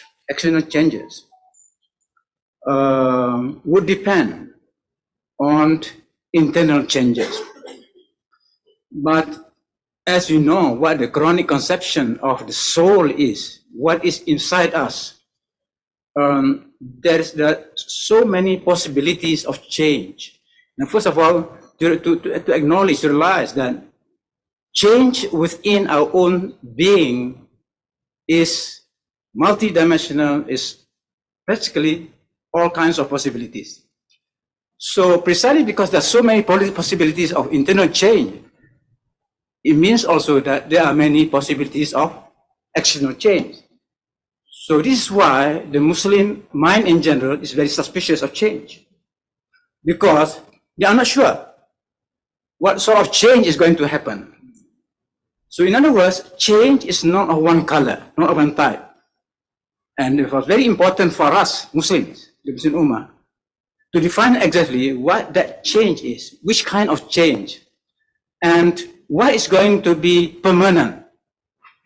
We do not want to now to fall into that kind of situation where we only not talk about change for the sake of change. Now there is already a problem. So yes, we don't agree with those Muslims who are, dogmatic, statics, and not dynamic. And so basically, the question now is how, what kind. I think that is important. So that applies to global change now. Yeah. So when you refer to the view of Muhammad Abduh, if we read his writings, about his attitudes at that time, of course, his period, basically, he really speaks of only one kind of change. That change that is modeled on the European thing, Europe. Yeah. If as somebody in Al-Azhar, if I suggested some other models of change, yes, we must change. Let's see.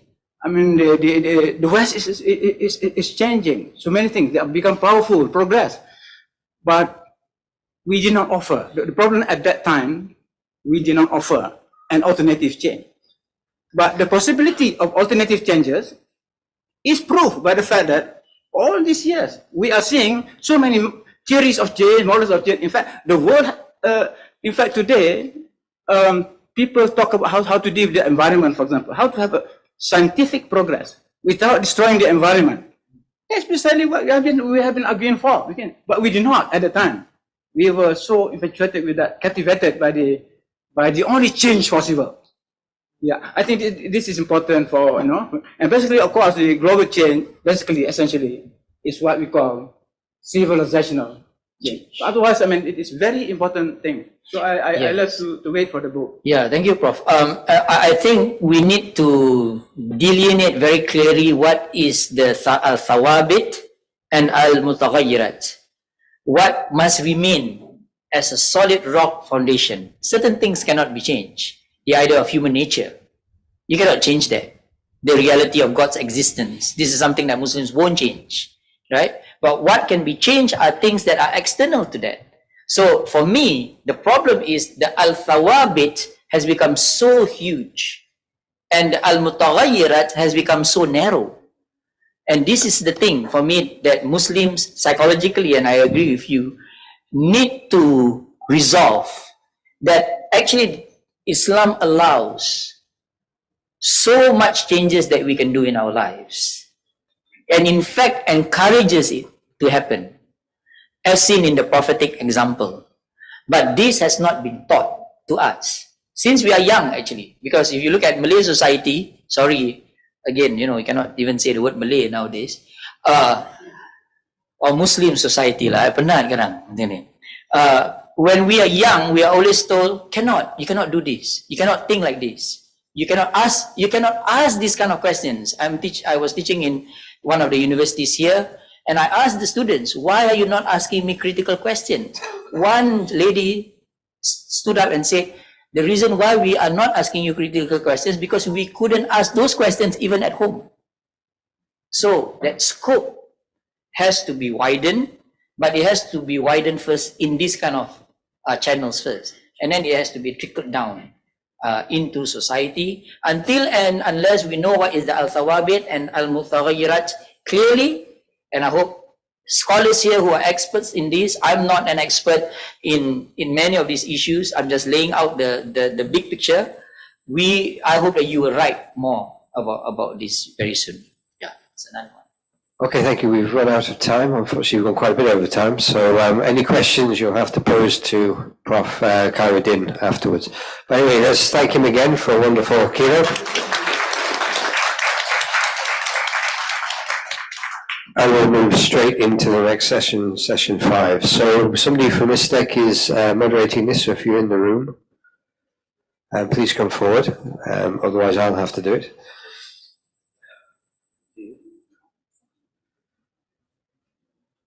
Okay, great. So all you have to do is just read the name and the thing in the title. That should be fine. Is that okay? Yeah. So it's all, the first speaker has to leave at 2:45, so do the Q&A straight after this. Yeah, so straight after he finishes, ask questions.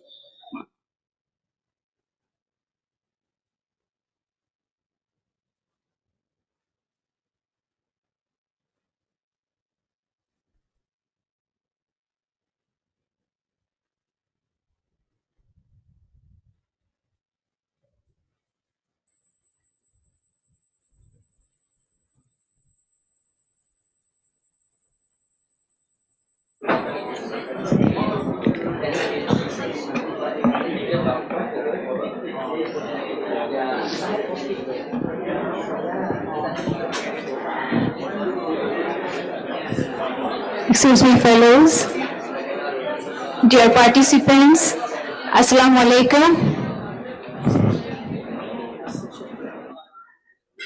Yeah. Now we are moving towards the session 5. The stage, especially the virtual stage, is set for our 3 online speakers.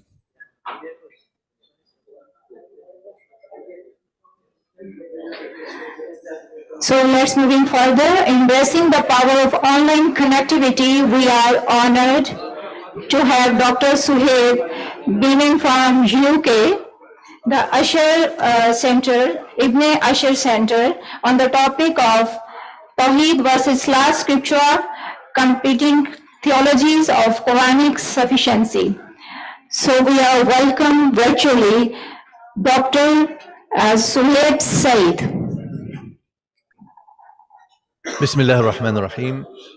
Alhamdulillah, wassalatu wassalamu ala Rasulillah. Assalamu alaikum and greetings to everyone who's listening in Kuala Lumpur and around the world. And I'm honored to take part in this fascinating conference, which is bringing together some of the best minds who are connecting on topics of importance of today. And one of those important dimensions, of course, is our engagement with Scripture and the connection of interpretation of the Quran to some questions of theology, which I would like to briefly shed some light on in my short presentation.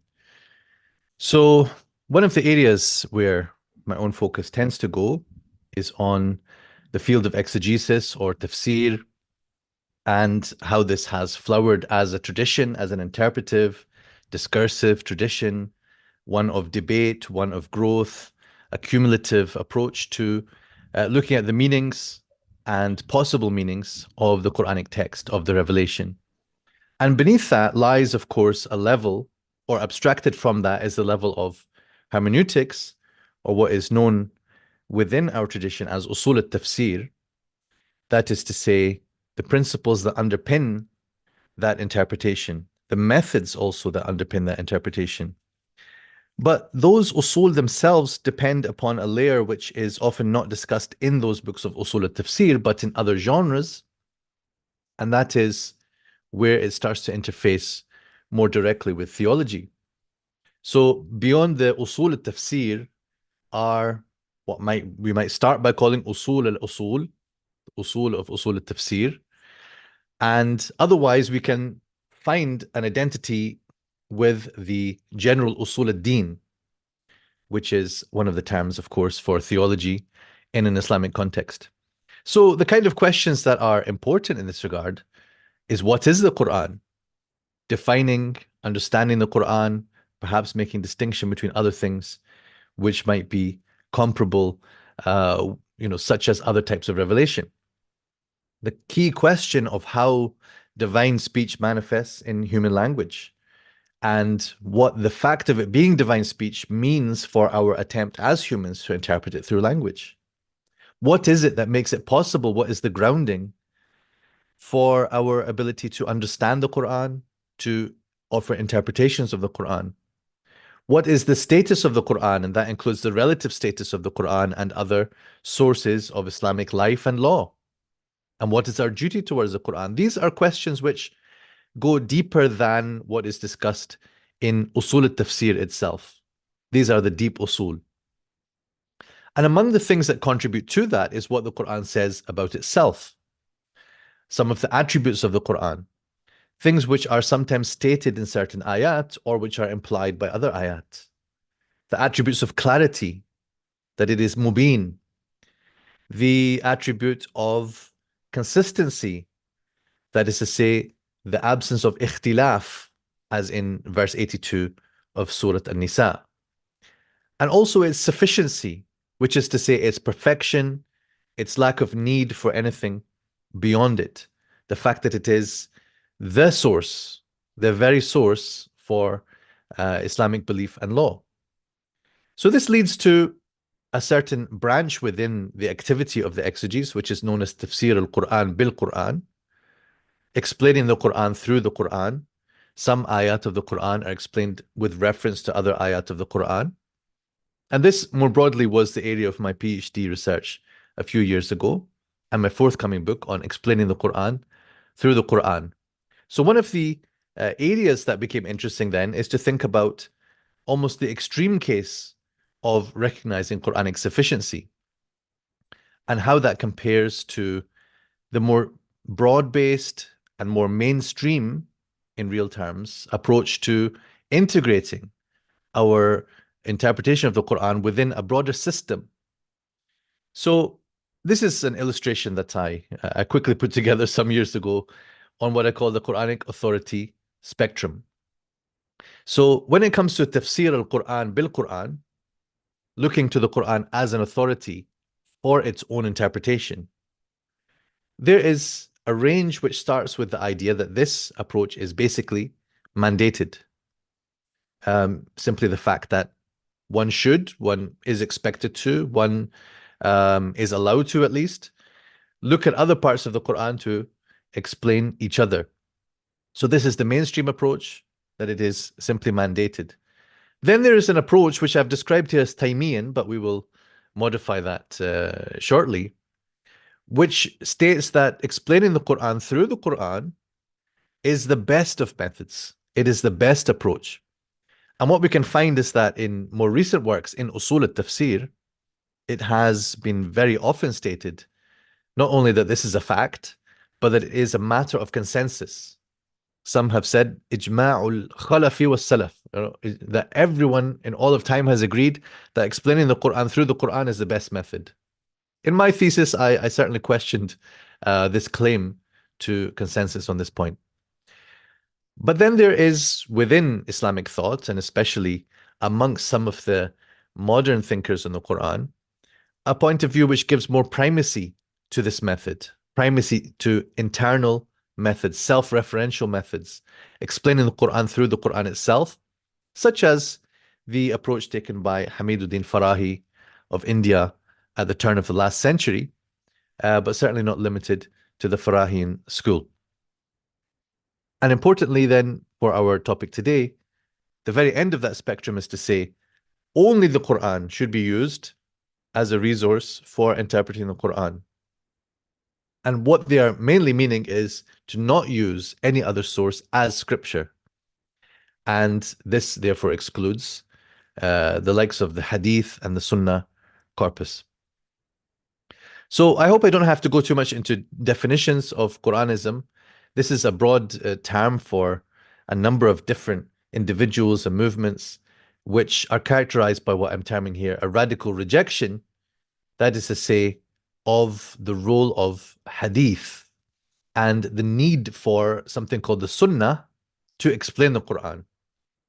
However, while one of its common names is Quran only, the Quran only trend, it cannot really be taken entirely at face value as being only based on the Quran and only looking to the Quran, because there is necessarily the subjective role of the reader or the interpreter, and there's an acknowledged role of reason. So many of these people belonging to these trends would emphasize the role of reason and see that as a very positive thing to say about their approach to the Quran.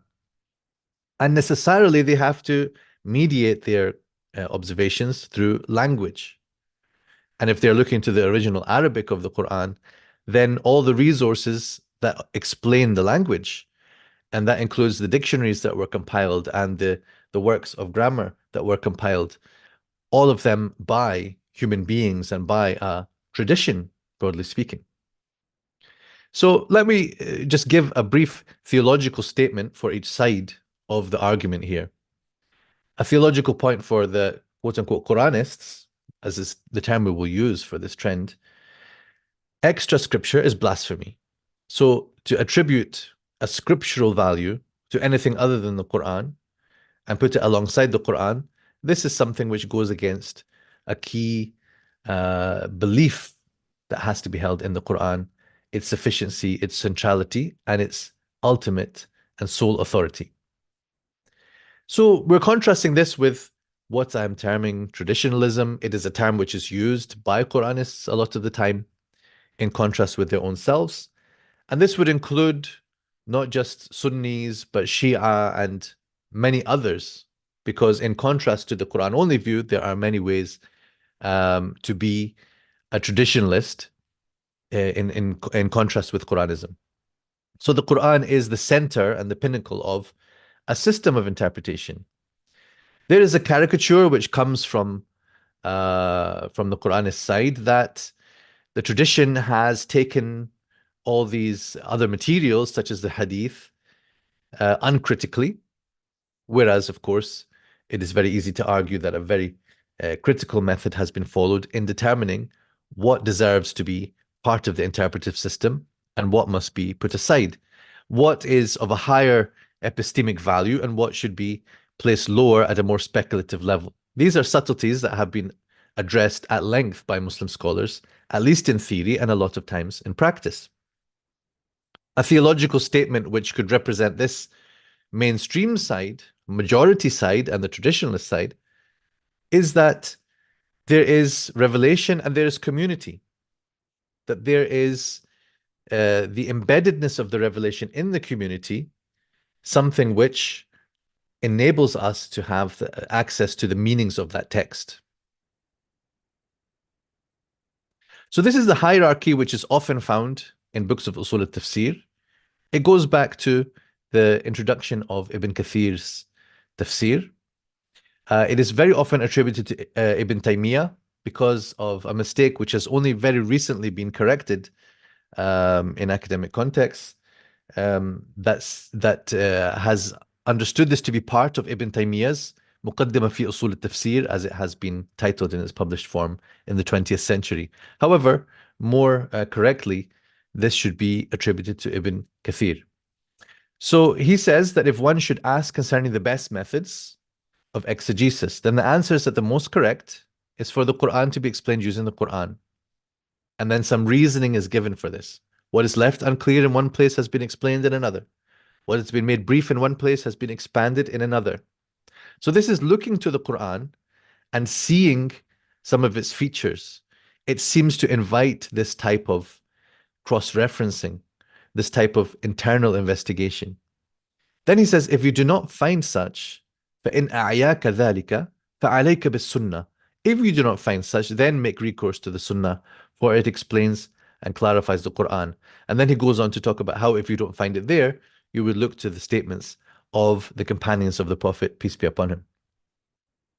Now, commentators on this, especially those who are supportive of what Ibn Kathir is saying here, try to soften what is stated here, because at a literal level, it seems to say that if you find the answer in the Quran, you would not look anywhere else.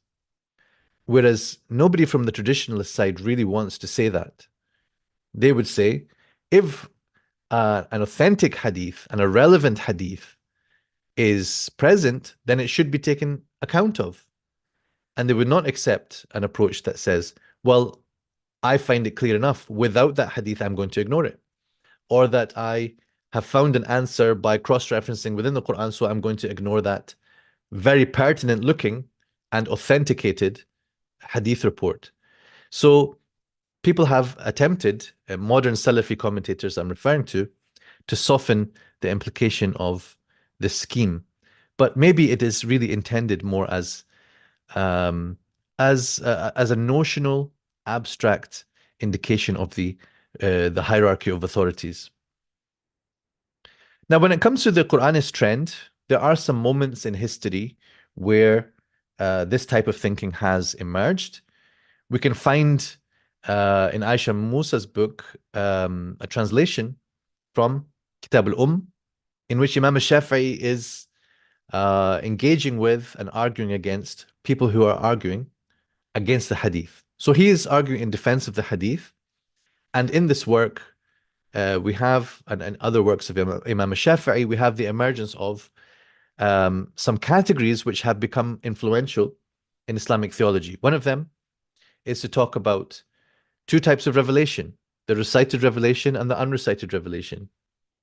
And to link that to the references in the Quran to Al-Kitab wal-Hikmah, the book and the wisdom.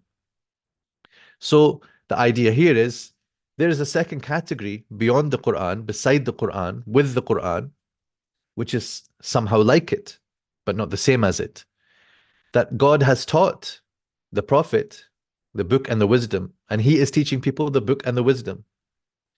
This unrecited revelation could include any communication that came from the angel Gabriel to the Prophet, peace be upon him, not intended as recited scripture.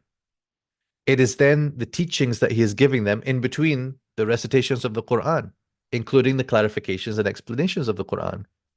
And then it is what they have captured and written down in some parchments here and there, and then eventually the books of hadith. So while Al-Kitab wal-Hikmah, or the recited and unrecited revelation, may not correspond immediately and primarily to the Quran and the hadith, this is how perhaps it has manifested within the community.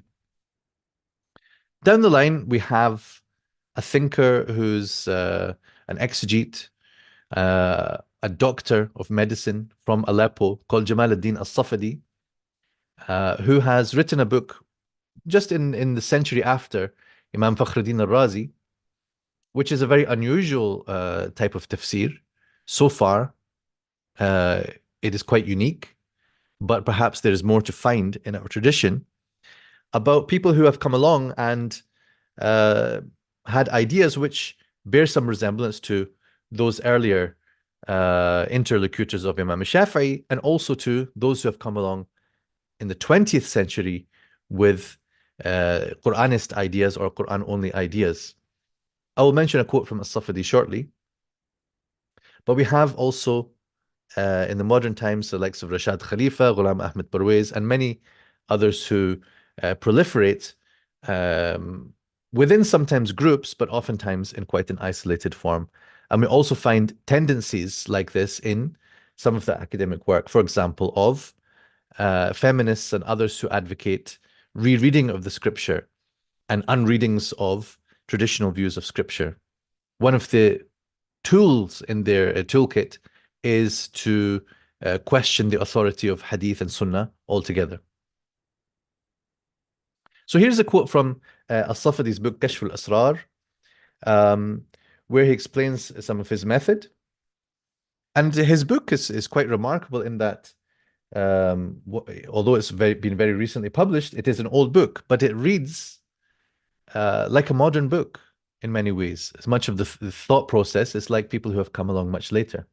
He says, I have clarified the uncommon expressions with reference to the language of the Arabs, the subtle meanings with reference to the evident ones, and the ambiguous verses with reference to the definitive ones. So this is all tafsir al-Quran bil-Quran. Hence, I have explained the Quran through the Quran, since I found no deficiency therein, which would lead me to compensate via some other source.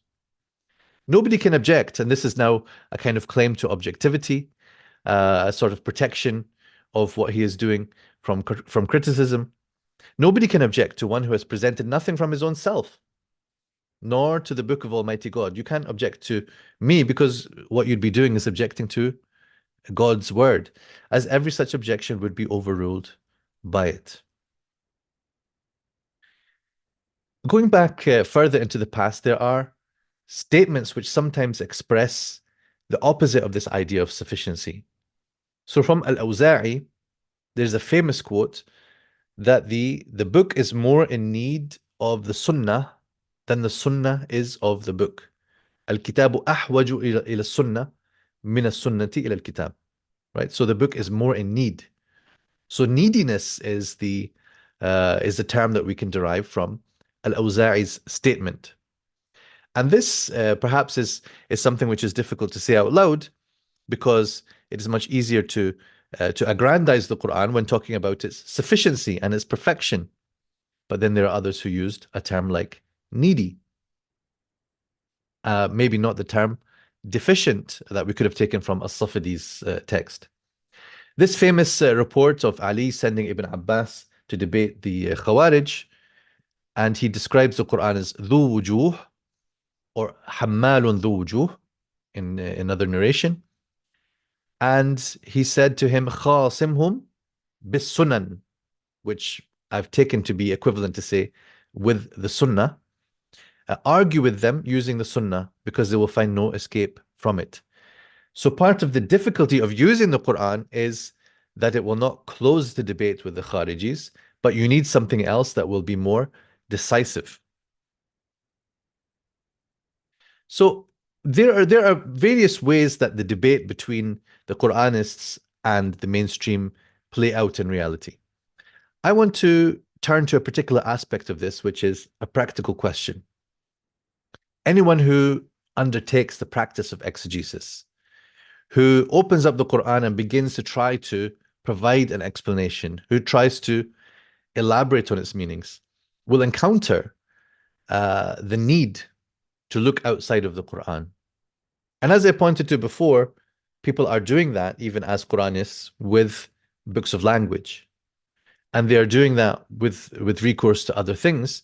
But the difficulty that they have is accepting the hadith corpus because of this feeling that something blasphemous has happened by the development of such a corpus. The whole of the tafsir corpus, except for the likes of As-Safadi perhaps, and a few others who may be identified, but generally this enormous tafsir corpus represents an approach which attempts to integrate other sources with the Quran and for the service of the Quran. So this shows that a need was felt to do that. What I don't assert is that all of these scholars simply followed the methods of those before them without thinking about what is involved in the task of tafsir. When they come to do the tafsir, when they come to undertake the interpretation, they recognize the need or the neediness of the corpus that they are interpreting for a context and for explanatory material. So you find that within the intra-Quranic inference, you can sometimes try to figure out, when was this ayah revealed? In what context was it revealed? Who is it speaking about? Who is it speaking to? Sometimes that can be done by inference and without a need for external reports such as Asbab al-Nuzul. But at other times it is not possible.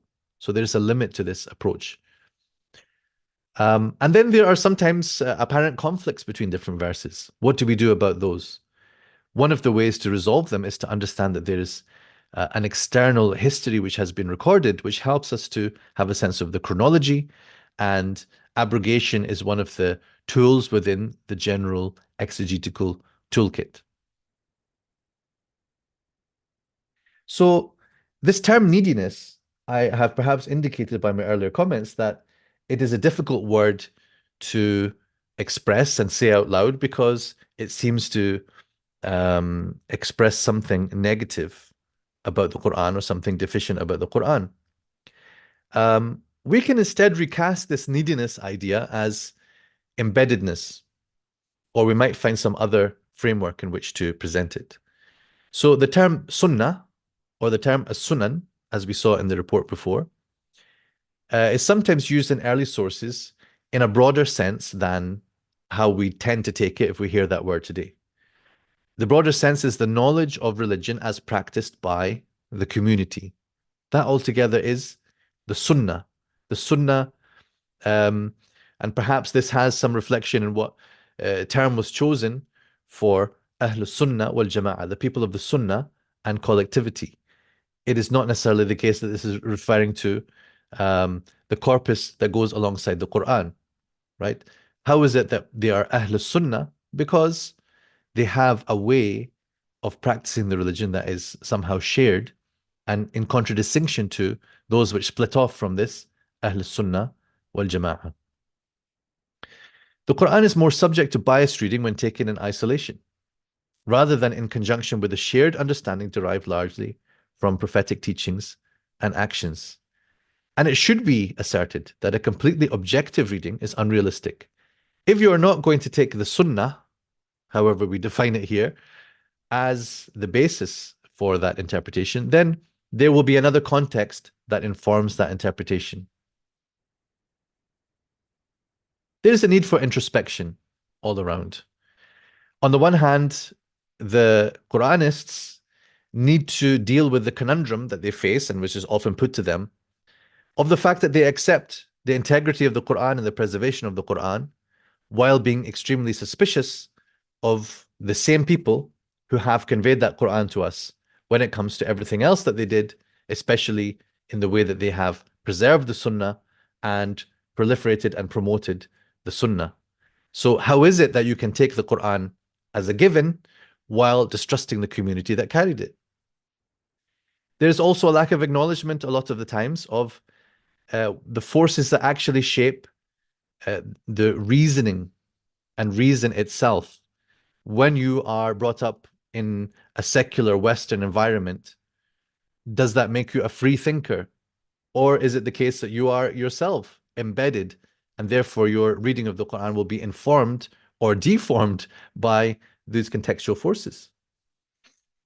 While it is problematic to appeal to the majority, as traditionists may often do, and say, you are an extreme minority as Quranists, don't you realize how wrong that makes you?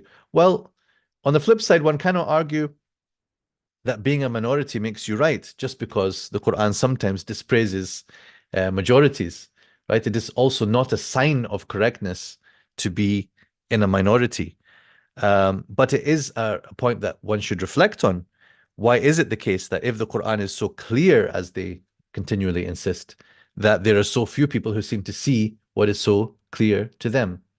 Why is there a need for them to write books and write websites explaining their position if the Quran was supposed to be clear enough to convince us of that position? Why is it that the Quran has not been clear enough, to use their argumentation, to show people that there is no need for hadith and sunnah and other external sources to help understand it and interpret it? On the flip side, I do argue that there is introspection to be had in the majority context. Is it the case that traditional statements and conclusions can be wrong? This has to be wrestled with more clearly. And the theoretical priority that is given to the Quran, is that maintained in all interpretive systems? Is it sometimes the case that Sunnah and Hadith comes to dominate the Quran? This is something which also needs to be thought about on a theoretical level as well as practical. To conclude, we have here two approaches which are intended to give integrity to the Quran and authority to the Quran, which on the one hand, I've used a term which comes from outside of Islam, the sola scriptura, the scripture-only approach. The Quran-only approach could be compared with this, an insistence on the integrity and authority of the revealed scripture. Whereas the broader approach may also be seen as a form of tawheed, of unity, but also of unification and integration. The general mainstream approach, with all its diversity, is an integrative approach built upon the scripture's own indications of its context, how the Quran points to where it came from, and therefore how it should be embedded and understood, and to its explanatory resources. As is often pointed out, the Quran points to the importance of the Prophet, peace be upon him, his role as an explainer. Therefore, following the explanations of the Prophet, peace be upon him, is part of following the Quran within a Tawheedi integrative system. Thank you for your time and attention. Wassalamu alaikum.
All right. Assalamu alaikum, everyone.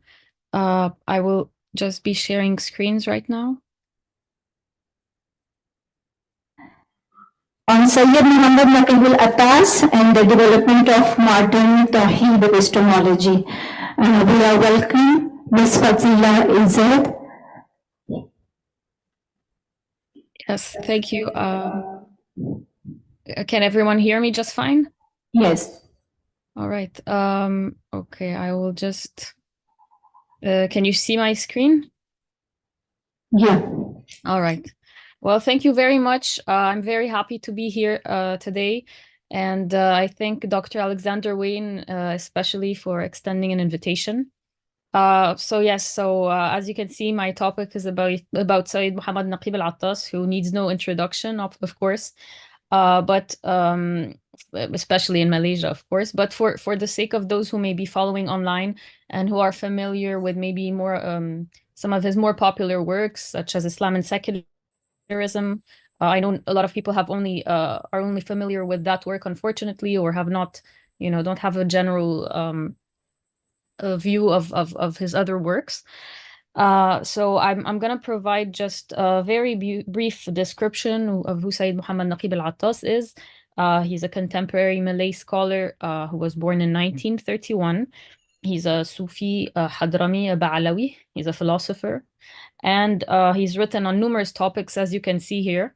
So his bibliography is he's covered a wide range of topics and themes throughout his life, and over the last few decades, he has developed his own philosophy, which is rooted in a deep understanding of the Turath, drawing from such figures such as Avicenna, Al-Ghazali, and Ibn Arabi. And the originality of his work, in my estimation, is that he has command and mastery of both the Islamic and the Western intellectual traditions, and often engaging in a dialogue between the two, and often in questioning concepts that pertain to what he terms as the Western worldview, which is synonymous for him with ontology. So in 1987, he founded ISTAC, obviously, so you can see how so many of his works were published by ISTAC, and you can see also the variety of topics he's written about, as I was saying. Today, I choose to focus on what I like to call his magnum opus, which is the Prolegomena to the Metaphysics of Islam. So it was published in 1995, and I would like to focus especially on an expression that he uses there, and which it's the only time it appears in the book and in other works of his, to my knowledge. And that expression is the Tawheed method of knowledge.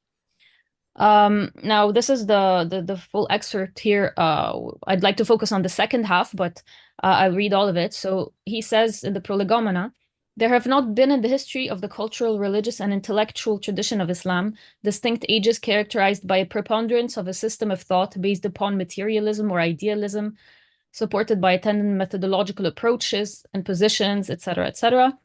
The representatives of Islamic thought, theologians, philosophers, metaphysicians, have all individually applied various methods in their investigations.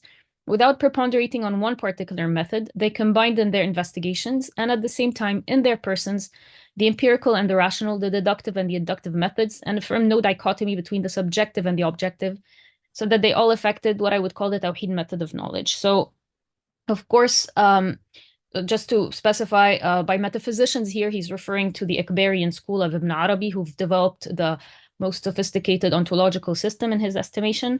And by theologians, obviously, he's talking here about the Mutakallimun, in this context at least.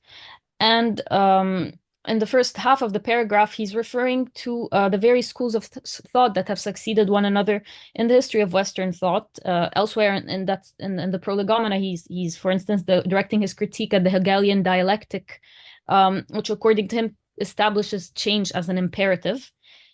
But anyway, so this passage raises many questions. First of all, we can say, what does Al-Attas mean by Tawheed here? And couldn't we say that a certain holistic approach to knowledge is characteristic of pre-modern societies in general, not just Islamic ones? Additionally, isn't the distinction between the philosophers, the Sufis, and the Sufi metaphysicians, and the theologians often done precisely along methodological lines? William Chittick, for instance, talks about how these different basic perspectives, as he calls them, the difference between them comes down to the question of the method for acquiring knowledge and attaining truth. The second question is, what does Al-Attas mean when he says that the theologians, philosophers, and Akbarian Sufis combined in their investigations and at the same time in their persons various approaches and methods? So although, as I was saying, the expression appears once in the book, we can really say that the entirety of the Prolegomena is a sort of I contend that Al-Attas tries to illustrate that very Tawhidic method of knowledge in the Prolegomena by drawing on various sources. So I can't deal exhaustively with his epistemology, which is tightly bound to his psychology, and so I won't be dealing with each single term of that expression, because that would imply defining what he means by Tawheed, by method, by knowledge, and it's very, the scope of this presentation wouldn't allow it. But I will just try to, in the first part, show how the Prolegomena is an illustration of this very inclusive approach to knowledge. In the second part, I'll discuss how Al-Ghazali, as read by Al-Attas, is an important key figure to understand his conception of knowledge. And last but not least, I will try to maybe explain as simply as possible the opposition between the subjective and the objective that he talks about. So also, I would like to add, given the theme of this conference, that this the above passage stresses the uniqueness of Islam as a religion and its relation to knowledge, and it can be contrasted with other passages of the Prolegomena, where Al-Attas rejects the concept of transcendent unity of religions, which is an expression which is often associated with perennialism and which was used by Fritjof Schuon in his book of the same name. And unfortunately, I won't be able to speak about that, but I thought it was important to mention it still, because obviously the theme of the conference is Islamic theology uniting diverse voices. So it's interesting how beyond this idea of unity and this idea of the exalted and lofty and special place of Islam, which he would like to promote as, its potential, or rather its universality. In fact, the question of he nonetheless rejects this idea of transcendent unity of religions, and so yes. So as I was saying, the Prolegomena is a work that draws on a wide range of sources. So as you can see here, there's Kitab al-Shifa and Kitab al-Najat of Ibn Sina, the Mashkat al-Anwar of Al-Ghazali, Fusus al-Hikam Ibn Arabi. And the Mishkat and the Fusus can be, classified as mystical, and the Kitab al-Shifa and Kitab al-Najat, obviously Avicenna is a Faylasuf. Generally, however, Al-Ghazali and these two works, or Ibn Arabi's works in particular, can be classified. Various authors have described them differently. Some have spoken of a mystical philosophy, which is an expression that is used to designate those works or strands that have a clear philosophical orientation, but nonetheless acknowledge the role of the heart intellect as an organ of knowledge acquisition. Al-Attas, in his case, chooses instead to speak of Sufi metaphysics to qualify the school of Ibn Arabi. And it has to do with his ability to deal with metaphysical questions from a Sufi perspective, while also utilizing philosophical argumentation, putting forward rational arguments. So alongside the philosophical Avicennian and Sufi works, as you can see, there are also works of, there's the Ad-Durra al-Fakhira by Nuruddin Jami. It's the last one on this list. And in that work, Jami compares between the positions of the Sufis, the philosophers, and the theologians regarding higher order metaphysical questions. So questions that pertain to being, to God's being, to being, etc. And following Jami's model in the Durra al-Fakhira, Al-Attas also refers to the two treatises to which Jami refers, such as Kitab al-Mawaqif fi Ilm al-Kalam by Adud ad-Din al-Ijji, or which Al-Jurjani, Sharif al-Jurjani provided a very famous commentary of, and which continues to be taught till today in traditional schools. Now, Al-Attas also refers to earlier Kalamic sources or works of Kalam, such as Al-Aqaid al-Nasafiyya, of which Taftazani provided a very famous commentary. And according to Al-Attas, Al-Nasafi's concise and well-lit phrasing of the articles of belief in Islam, written in Arabic, summarized the fundamental aspects of the Muslim creed arising from the consensus of the learned, which emerged after long controversies among theologians, philosophers, Sufis, and sectarians. So one could argue that Al-Attas' statement about this unifying relation to knowledge is, which is usually considered to be more characteristic of the post-Ghazalian era. Well, we can say that the example of An-Nasafi shows that already there's this unifying tendency or trend. I will refer here to Shlomo Pines as explained or as summarized by Frank Griffel. He's explaining, he's referring to Pines here, and he says that that for Pines, there was no decline of the rational sciences and of philosophy after Al-Ghazali. There was no lack of new ideas under Islam. Although the tendency to maintain old systems of thought and the stability of the scientific environment led to a more gradual development of ideas than in Europe, where fundamental conceptions were periodically revised and sometimes discarded. Still explaining the ideas of Pines, Griffel says, in Islam, there was a trend towards syncretism in which elements of Kalam, Falsafa, and Sufism would appear within one and the same thinker. Griffel also refers to Alessandro Bausani, who considers that while in the medieval West, the mainstream of scientific discourse, the scientific orthodoxy, so to speak, was dominated by a systematic Aristotelian approach, and the progressive trends, that is, the scientific heterodoxy, were often radical anti-Aristotelian. In Islam, these roles were reversed. Here, the orthodoxy included various trends of anti-Aristotelianism, and it developed a flexible and syncretistic approach to the methods of science. So, as we can see, these two passages kind of concur with what Al-Attas is saying. In the first case, it seems that Pines is describing what Al-Attas terms as the Tawheed method of knowledge, without, of course, naming it as such or including it in some overarching theory. It's simply described as a trend towards syncretism. And in the case of Bausani, he's also speaking of a method. There emerges the question of the method, and which is attributed by Bausani in this case to various responses to the Aristotelian systematic approach. And so, again, Al-Attas and Bausani seem to agree on that flexibility of Islam in integrating different approaches. But again, in the case of Al-Attas, he's attributing it to the Tawheed method of knowledge. So beyond the sources mentioned here, or earlier, and which belong to the three categories of Falsafa, Kalam, and Sufism, Al-Attas also refers perhaps most heavily to the Quran, the Hadith, and Ibn Mandur's Lisan al-Arab. And the seventh and last chapter in particular of the Prolegomena, according to Al-Attas, is a gradation of existence over 6 levels. So Al-Attas in the prologue of the Prolegomena explains how it is a possible interpretation of certain difficult passages of the Holy Quran pertaining to the creation in 6 days. And he informs us that so the Quran really remains his ultimate source of knowledge, and the role of revelation as a unifying element in Islam cannot be denied.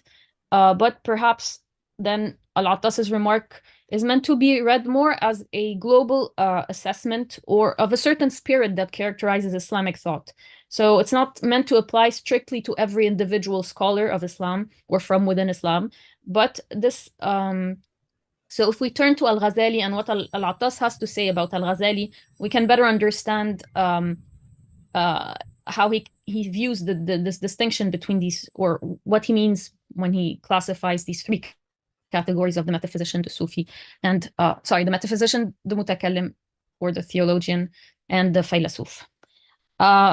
So here I turn to a speech that a welcoming address that Al-Attas gave, where he was basically explaining why there had been a great deal of misunderstanding of Al-Ghazali's thought by Orientalists. And so he's talking here about the Orientalists when he says, encouraged by charges of inconsistency and even contradictions in Al-Ghazali by Ibn Rushd, followed by Ibn Taymiyyah, Orientalist scholars and their modernist disciples, among whom was the late Fadlur Rahman, have made Al-Ghazali out to be some sort of scholastic enigma. Their failure to assign to him a definite place in their minds have made them brand him as a difficult and even deceptive thinker.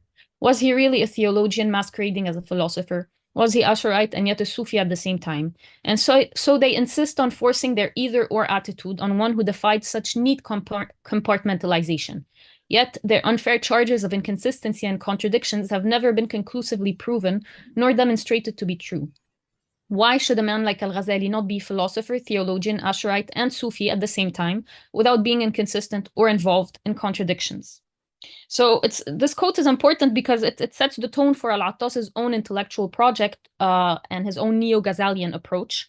And he seeks to emulate Al-Ghazali in his approach to knowledge, an approach which is inclusive of those different currents or strands or schools of thought, so long as they fit within the general framework that he's operating in. So Afifi al-Akiti explains, for instance, that Al-Ghazali's approach, he explains his approach as follows, I quote, he says, each science, even each theory, should be evaluated on its own merits. In that way, even a science that is normally stigmatized as impious can be of benefit whenever it is correct. So the truth basically, end of quote, the truth should be basically sought wherever it may be, irrespective of the identity of those who may profess it. So even though Al-Attas draws from a wide range of sources from the Turath, as I was saying, he does not limit himself to the Islamic tradition if other authors can provide him with tools that better serve his purposes without contradicting those fundamental elements of the Islamic worldview. So, so even though, for instance, in the case of his linguistic approach, even though it's deeply rooted in Sufi metaphysics, which is bound to have consequences on his linguistic theory and his understanding of the triad of language, thought, and reality.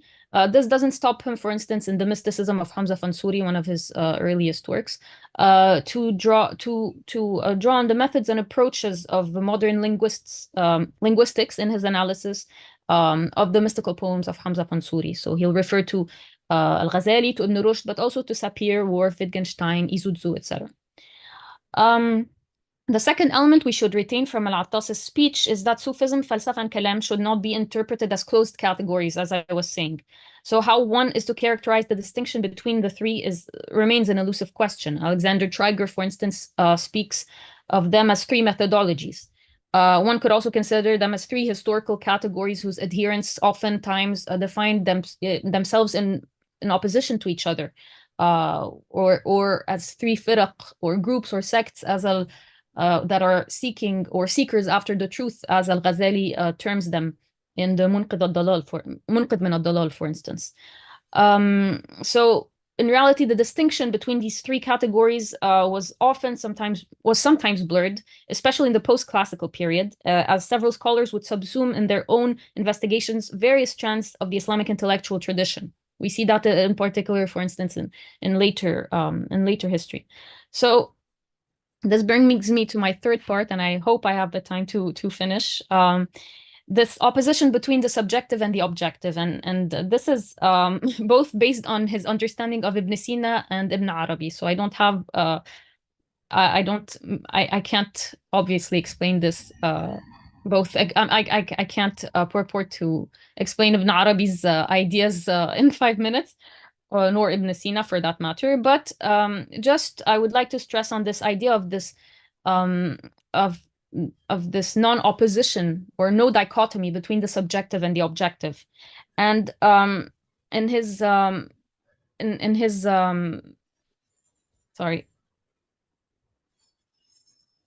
I think I will skip some part because then I won't be able to finish on time. But Al-Attas makes this claim about religious knowledge. He says knowledge about religion and religious experience is therefore not merely obtained by purely rational speculation and reflection alone. So he provides us with his definition of metaphysics. He says metaphysics, as we understand it, is a science of being involving not only contemplation and intellectual reflection, but is based on knowledge gained through practical devotion to that being, whom we contemplate and sincerely serve in true submission according to a clearly defined system of revealed law. Now, that explains his definition of metaphysics here, explains why he speaks of the various representatives of Islamic thought combining in their persons. So there's obviously a practice here that is involved.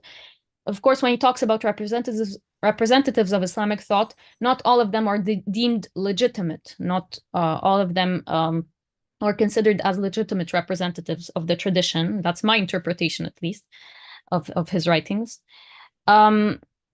In his psychology, he says that the human soul is creative. By means of perception, imagination, and intelligence, it participates in the creation and interpretation of the worlds of sense and sensible experience, of images and intelligible forms. So subjective here is something that is not opposed to what is objective, but complementary to it. So from an Attasian perspective, knowledge cannot be defined, concisely defined, by had. It's really, he tries to define it descriptively by rasm. And he says that knowledge by nature defies the sort of limitation that defines categories within the divisions of genus and specific difference. So a term like man, for instance, which is a rational animal, is easily defined, whereas knowledge, you cannot apply the same kind of definition to it. So in his description of knowledge, he rejects this strict dichotomy between the objective and the subjective. That is because from his perspective, the world as such is knowable and by humans, or at least intelligible. And therefore, any claim which purports that knowledge can only be absolutely subjective and therefore absolutely relative is therefore not tenable. Likewise, any claim pertaining to the world's absolute inscrutability or the impossibility of some form of objective knowledge is rejected from his perspective. So by considering that the human soul is engaged in a creative process, as this passage shows, in its apprehension of realities or things, Al-Attas is not advocating for an absolute subjectivist construction of the world. Rather, sensible experience provides the raw data, so to speak, to use a modern expression, which he does not use. So sensible experience provides the raw data that offers the possibility of the attainment of universal knowledge. So there's therefore a union of the knower and the known. However, the known is not the thing in itself, of course, because how could the intellect unite with what is material, with the material things of the world of sense and sensible experience? He speaks of different levels of experience, which relates to the different degrees of existence in the Akbarian system. I won't get into the details. I just want to focus on this last statement because I think I'll have to stop here. I've reached the end of my time. So he says at this level, so he's talking about the level of ordinary reason and experience. So I'm referring to the second quote. Knowledge means unification, tawheed of the soul with the very truth that underlies all meaning. Here, the soul not only understands, but knows reality and truth by real and direct experience. Oh, I'm sorry. This is not the level of ordinary reason and experience. This is the transcendent level, for lack of a better term, even though he doesn't use that term himself. So at the ordinary level of experience, the known refers to the meaning of things and not to the things themselves. And union, again, if we can apply such a term to the union of the intellect with something that is material, it's not with the material objects of sense perception per se, but with their intelligible forms that have been abstracted by the intellect from all their characteristics of materiality. So here he's referring to Avicennan psychology. The elements of meaning derived by the intellect from the objects of sense perception are not to be found in the objects themselves, but are constructions of the intellect or soul as it receives illumination from the active intelligence. So the active intelligence is a source that is outside, it's extramental, outside the mind. And so this allows this access to a universal form of knowledge in a way. So in that respect, the subjective and the objective lie on a continuum in the sense that certain objects as appropriated by the mind then are transformed into universals through the active intelligence. So I'll stop here and I thank you very much for your attention.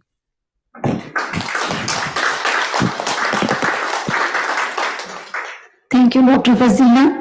And we value your participation, our online participants. If there is any question, you can put that in the chat box. We will take it later after second presentation. Although miles apart, the impact of Dr. Tobias Anderson on the topic of the Islamic tradition at European universities is insightfulness and is just on the one click. So we are welcome to create a virtual applause as we invite them and they enlighten us with their expertise. Please welcome Dr. Tobias Anderson from Atlas University, Sweden. Thank you very much. Bismillahir Rahmanir Rahim. Wa sallallahu ala Sayyidina Muhammadin wa ala alihi wa sahbihi wa sallam. Assalamu alaikum, and thank you very much for inviting me to give this presentation. And also thank you for all the very interesting presentations before.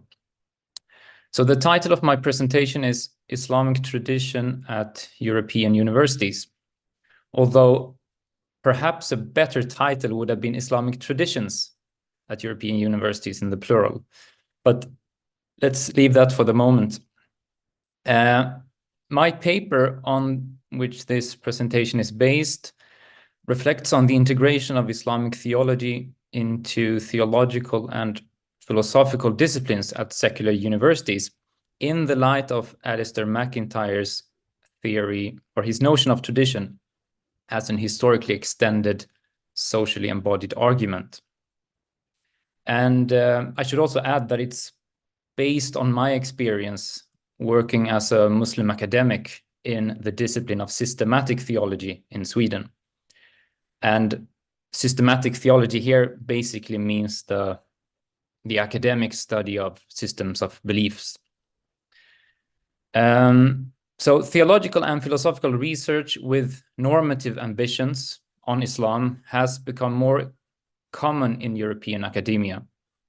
But the question is, what happens to Islamic theology when it's integrated into institutions and disciplines thoroughly shaped by other traditions? So my argument in this paper is that the historical extension of the Islamic traditions of intellectual inquiry cannot be easily detached from their social embodiment if one seeks to maintain them in historically recognizable ways. And that Muslim theologians should be aware of this when working at secular universities that embody other traditions. My main conclusion is that Muslim theologians who participate in the ongoing academic conversations at secular universities should not forget their primary participation in the historically extended, socially embodied arguments that constitute the established Islamic traditions of inquiry. So, MacIntyre's theory of tradition-constituted inquiry, including his particular notion of tradition, has been widely used in historical research, as well as in theological and philosophical studies on Islam.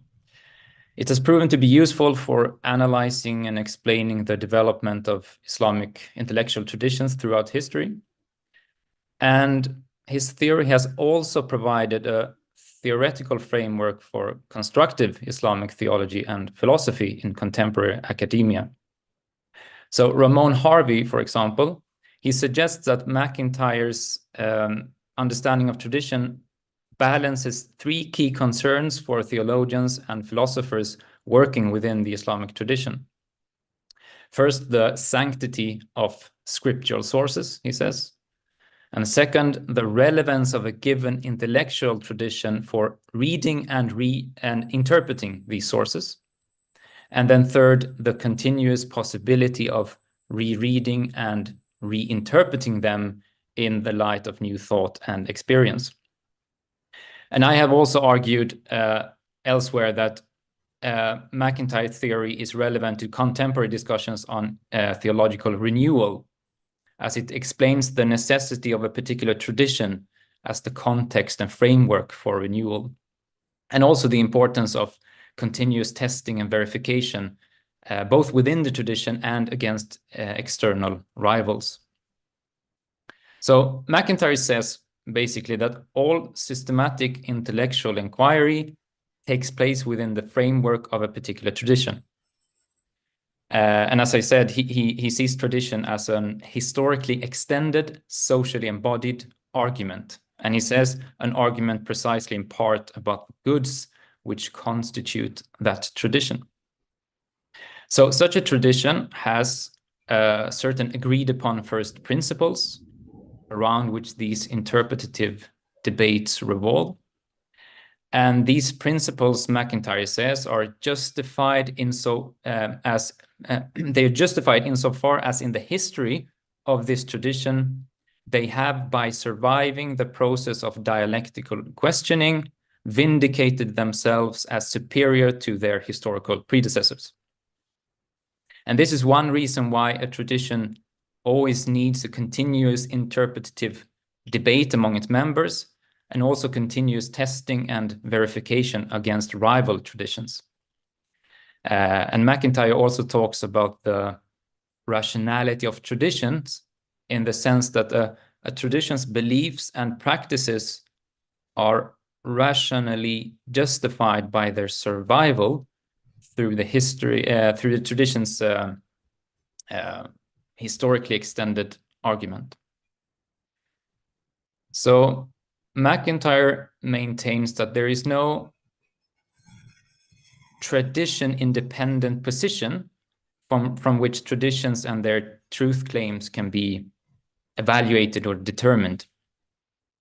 So he accepts that there are some universal criteria of epistemic justification, such as the basic laws of logic, and these are independent of traditions. But he denies that these criteria are sufficient to settle major epistemic disagreement between different traditions. But this does not amount to relativism about truth and goodness, but an admission of some undecidability in justification.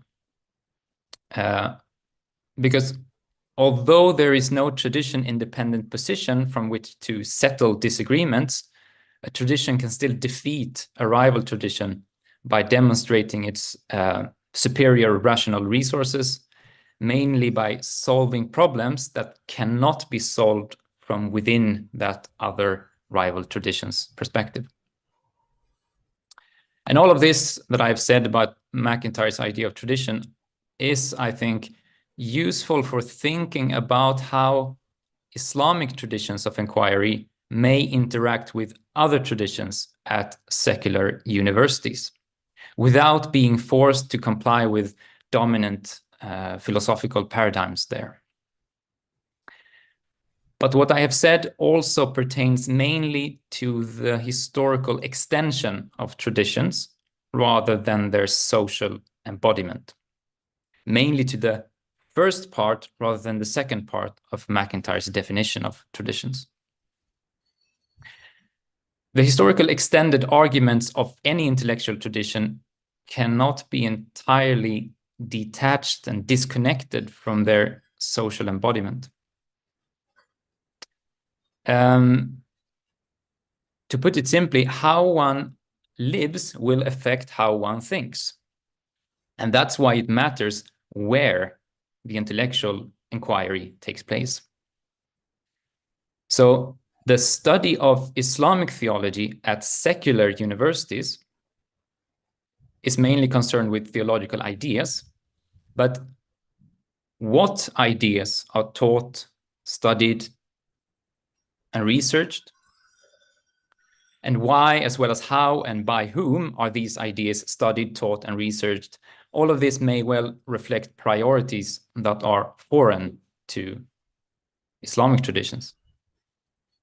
And the reason is that these activities take place in institutions that embody a different tradition, mainly a secular liberal tradition with Christian roots.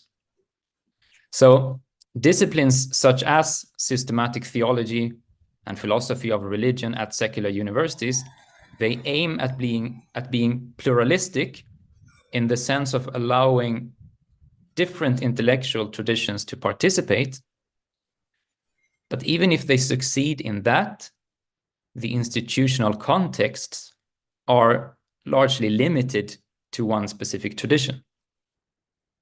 And that will affect the theological work therein. And Muslim theologians have long recognized the importance of the social embodiment of tradition, to use MacIntyre's words, for the intellectual activities that takes place within these traditions. And I would now like to give some examples of the close relation between knowing and doing, between ilm and amal in the Islamic tradition. And these examples, I think, are useful for thinking about some of the implications of integrating Islamic theology as a normative discipline into secular university settings. The Quran highlights spiritual virtues as preparation for knowledge in many verses. Many verses indicate that there are signs in creation, ayat, that are available to all mankind, but properly discerned and understood only by those who embody certain virtues. So, for example, in Surah Yunus, we have the ayah, إِنَّ فِي اخْتِلَافِ اللَّيْلِ وَالنَّهَارِ وَمَا خَلَقَ اللَّهُ فِي السَّمَاوَاتِ وَالْأَرْضِ لَآيَاتٍ لِقَوْمٍ يَتَّقُونَ. So in the succession of night and day, and in what God created in the heavens and the earth, there are signs for those who have taqwa. لِقَوْمٍ يَتَّقُونَ, for those who have taqwa. And there are other verses such as يا أيها الذين آمنوا إن تتقوا الله يجعل لكم فرقانا. Believers, if you remain mindful of God, if you have taqwa, He will give you a criterion to tell right from wrong.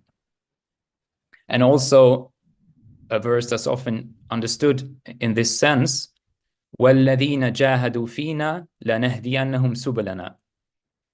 We shall be sure to guide to our ways those who strive hard for our cause.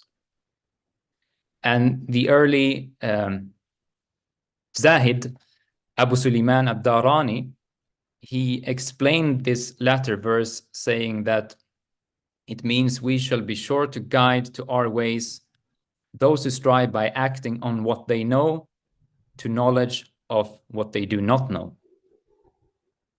And that, of course, it reminds us of the famous saying, which is often attributed to the Prophet Muhammad sallallahu alaihi wasallam, that "Man amila bima alima warathahu Allahu ilma ma lam ya'lam."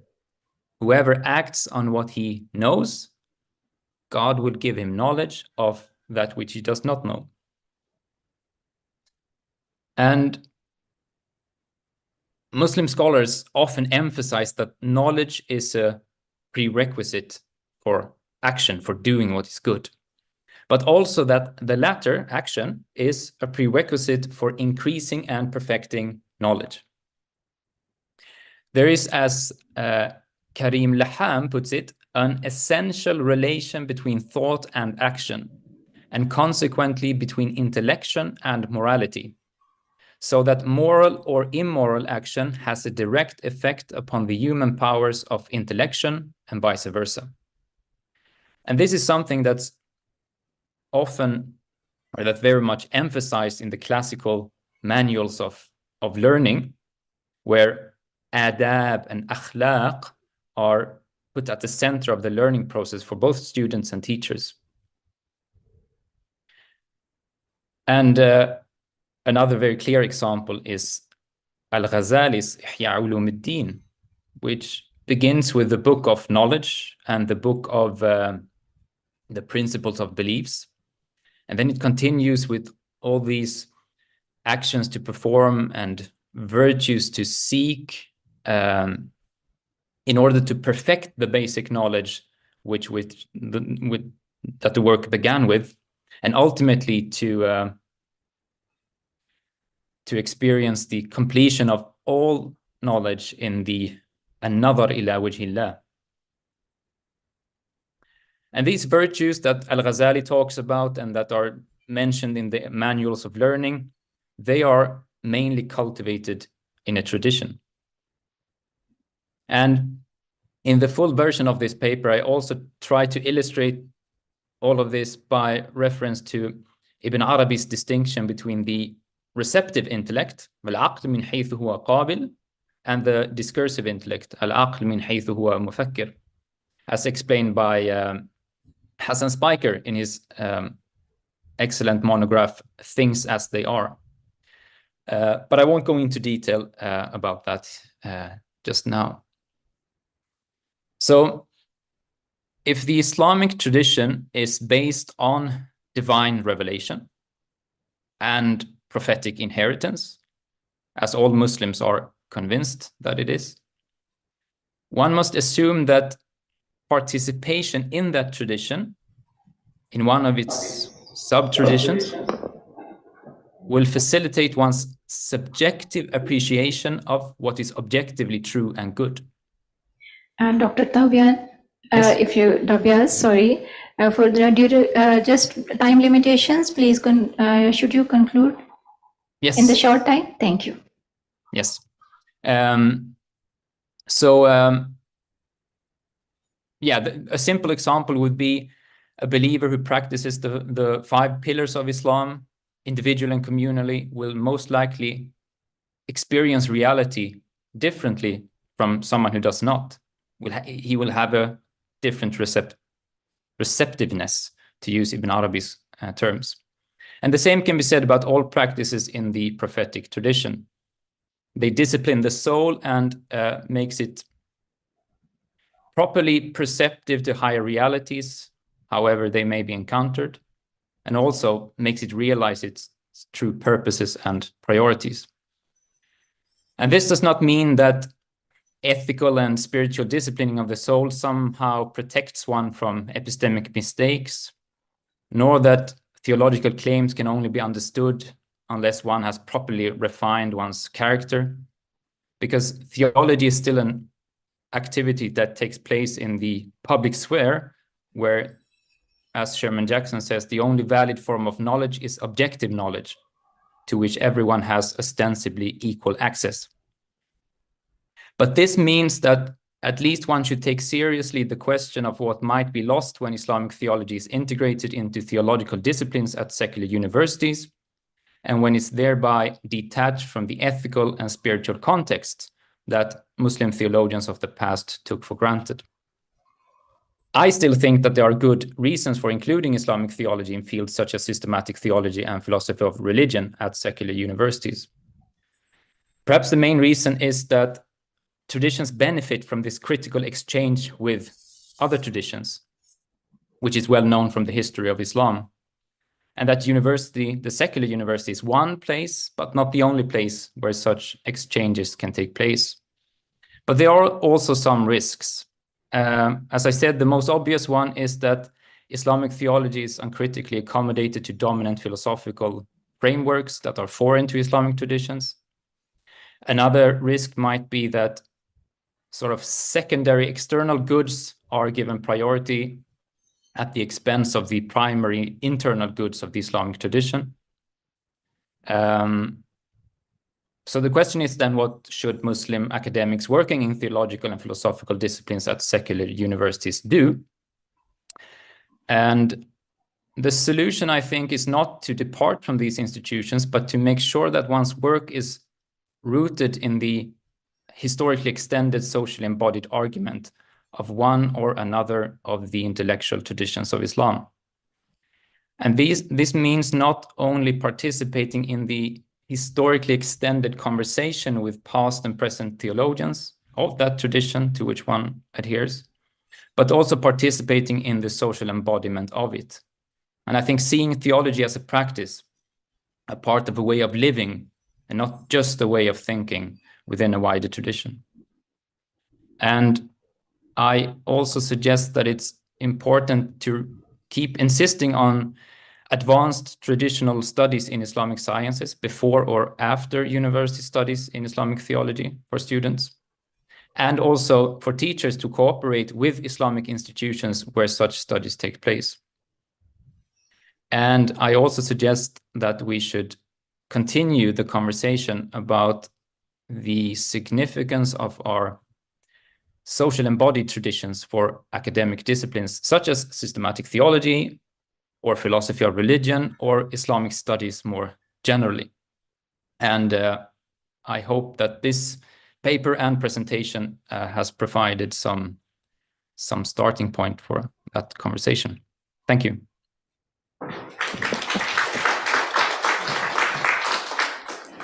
Thank you so much. Now we are moving towards the question and answer session. Our worthy speakers, Ms. Fazila Izzat from France and Dr. Anderson from Sweden, are available at the virtual stage. So any comments and any question are welcome here.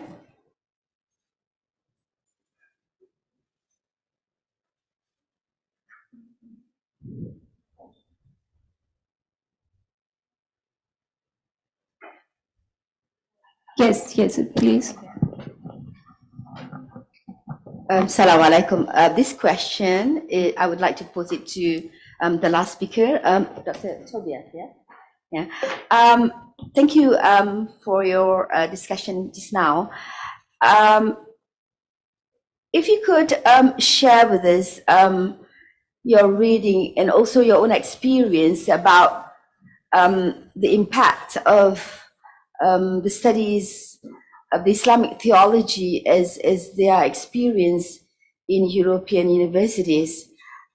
You mentioned about, I think, the limitation of having probably the pure Islamic tradition in some of these Western universities, but I think there has been a lot of impact, and this has started quite a long tradition.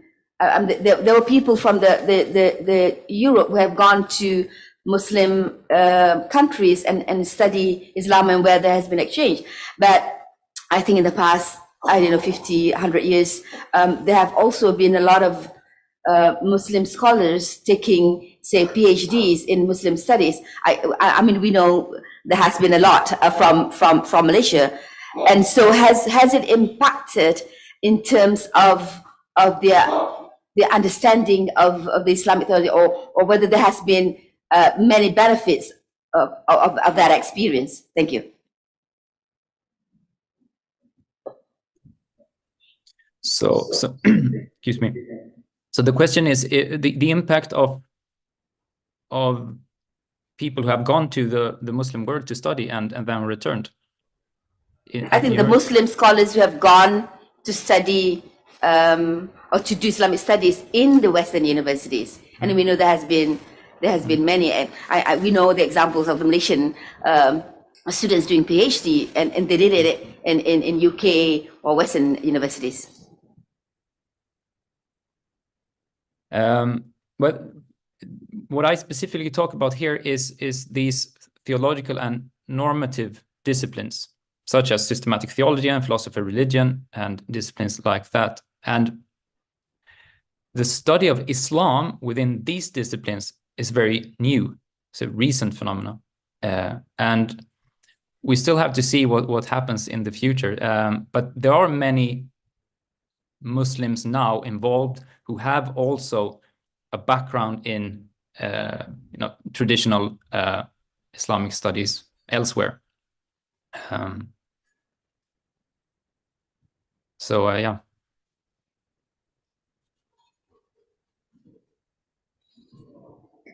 Thank you so much.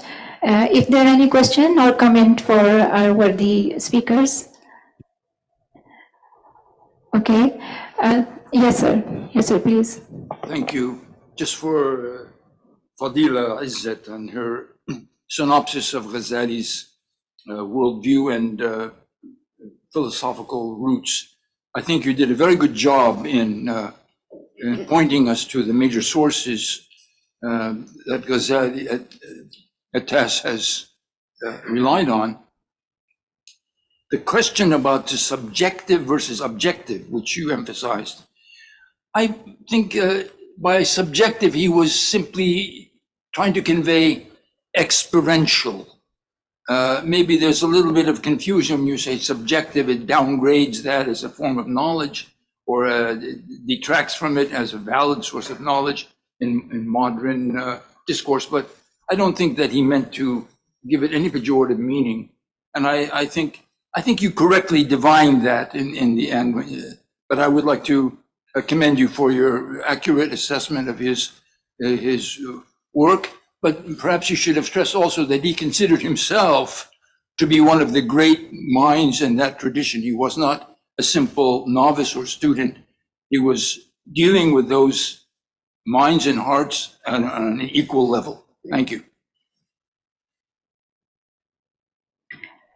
Yes, Ms. Fazila, if you want to respond. Oh, please unmute your side. Ms. Fazila, please unmute.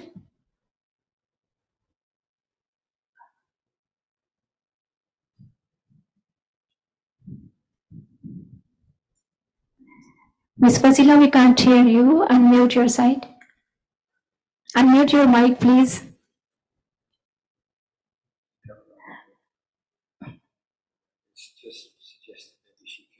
Okay. Yes, I couldn't unmute my mic. Thank you. Oh, sorry.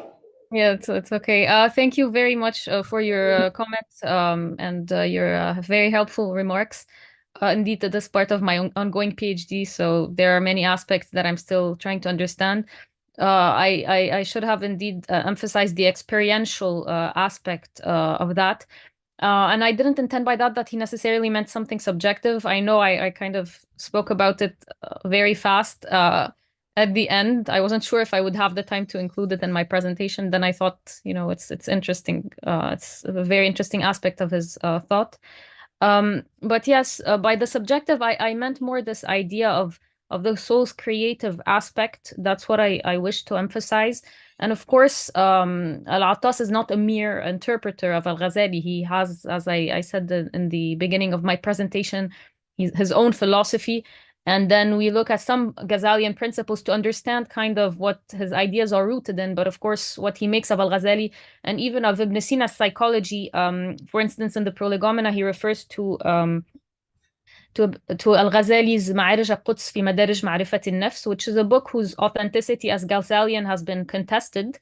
But in that book, it's really Al-Ghazali, if he is indeed the author, utilizing Avicennian psychology, but then also offering a few corrections here and there. And Al-Attas doesn't necessarily agree with Al-Ghazali in that book. He says, for instance, that this book denies the pre-existence of the soul.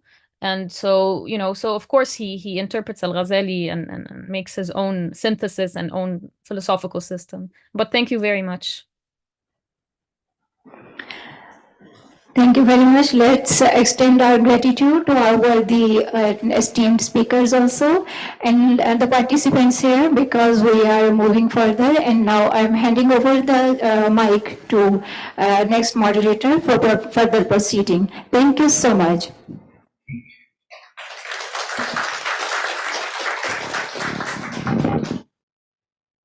So we'll move right into the last session because we're so far behind. So I'd like to invite the next moderator to come up and then introduce the next speaker.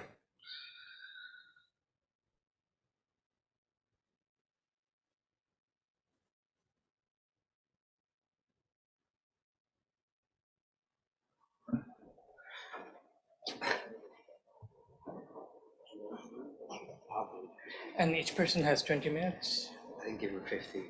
15.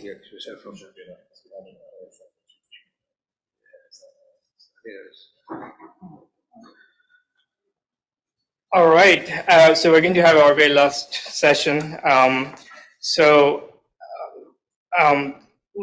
Dr. Kareem Douglas Crowe is going to be speaking about the topic entitled The Anthropocene Era and the Living Earth, New Tasks for Islamic Theology. I believe he is very well known here. I personally benefited a lot from his writings over the years. And Medicare. I'm so sorry. Professor Dr. Asna Hussain, both of them are going to present together, right? And you have about 15 to 20 minutes to. You have my PowerPoint on the screen? PowerPoint? Should I come up there?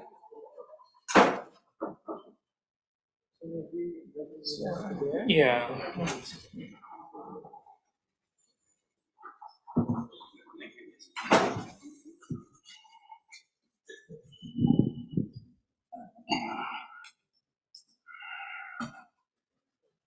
Where is it? Go full screen. And I go down the page here to the next screen, right? Yeah. I don't know which one. Yes, yes. Yes. Yes, thank you. Full screen. Okay. Yes. Full screen.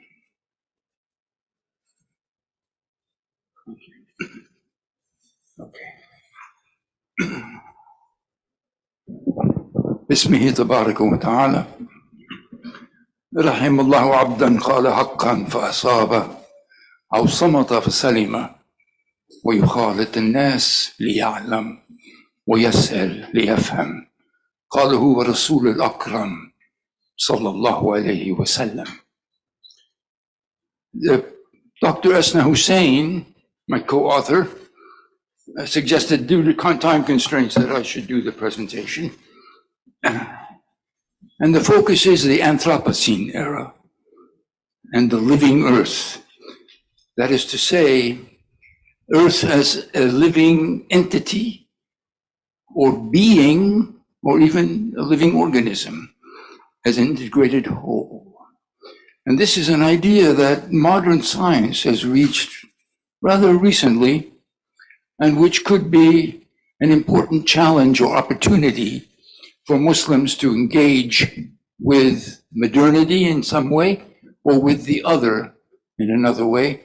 And you could take this presentation as a footnote to a good discussion that Khairuddin Al-Junayd gave us earlier, and that Tobias Anderson just mentioned in terms of engaging with the other. In our view, the theology has significant resources profiting from advances in understanding the biosphere, the thin envelope of organic life which surrounds our planet, and Earth system science, a recent interdisciplinary and holistic approach to Earth systems by advocating ecological and ethical practices grounded in oneness and a Unitarian or whole approach. And there are three main approaches that we will look at in the presentation of Earth as a living entity, wherein humans may function both as conscientious stewards and as integrated components of the planetary whole.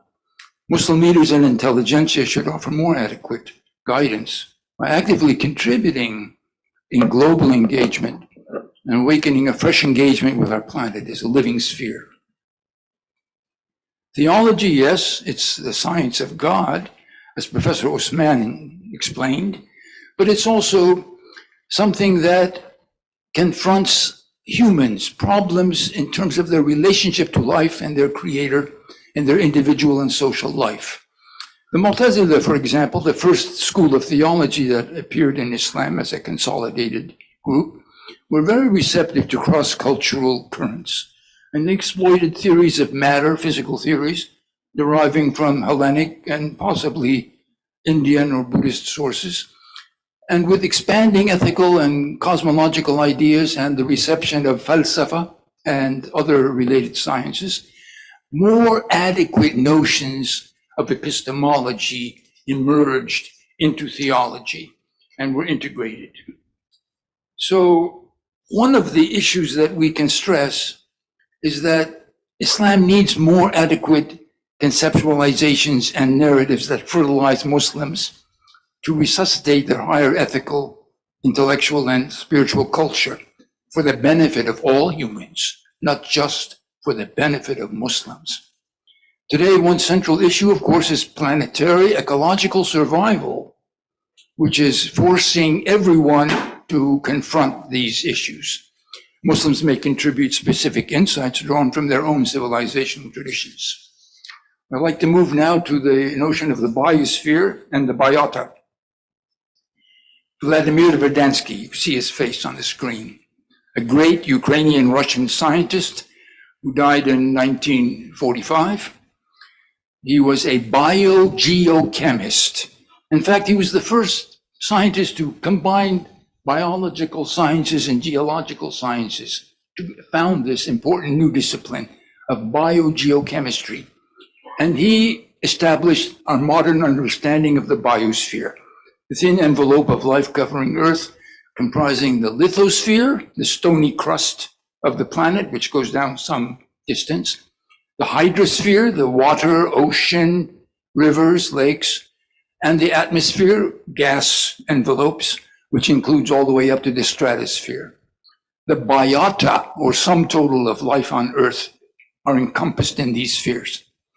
And he stressed the role of living matter in transforming and utilizing energy, solar energy. So the geological activity of humans and its social significance was also of concern to Verdansky. Humans are affecting and changing their natural environment. For example, urbanization is a process within the biosphere, a global phenomenon forming the aistosphere, where the natural environment and the urban environment meet, and causing global environmental transformations, including climate change. Disciplines of biogeochemistry and of biosphere science are now deemed central and critical for understanding global change and the large-scale interactions between Earth's biological, chemical, and physical biogeochemistry. Of course, we're giving a very simple and reduced understanding of this complex subject. I'm hoping that my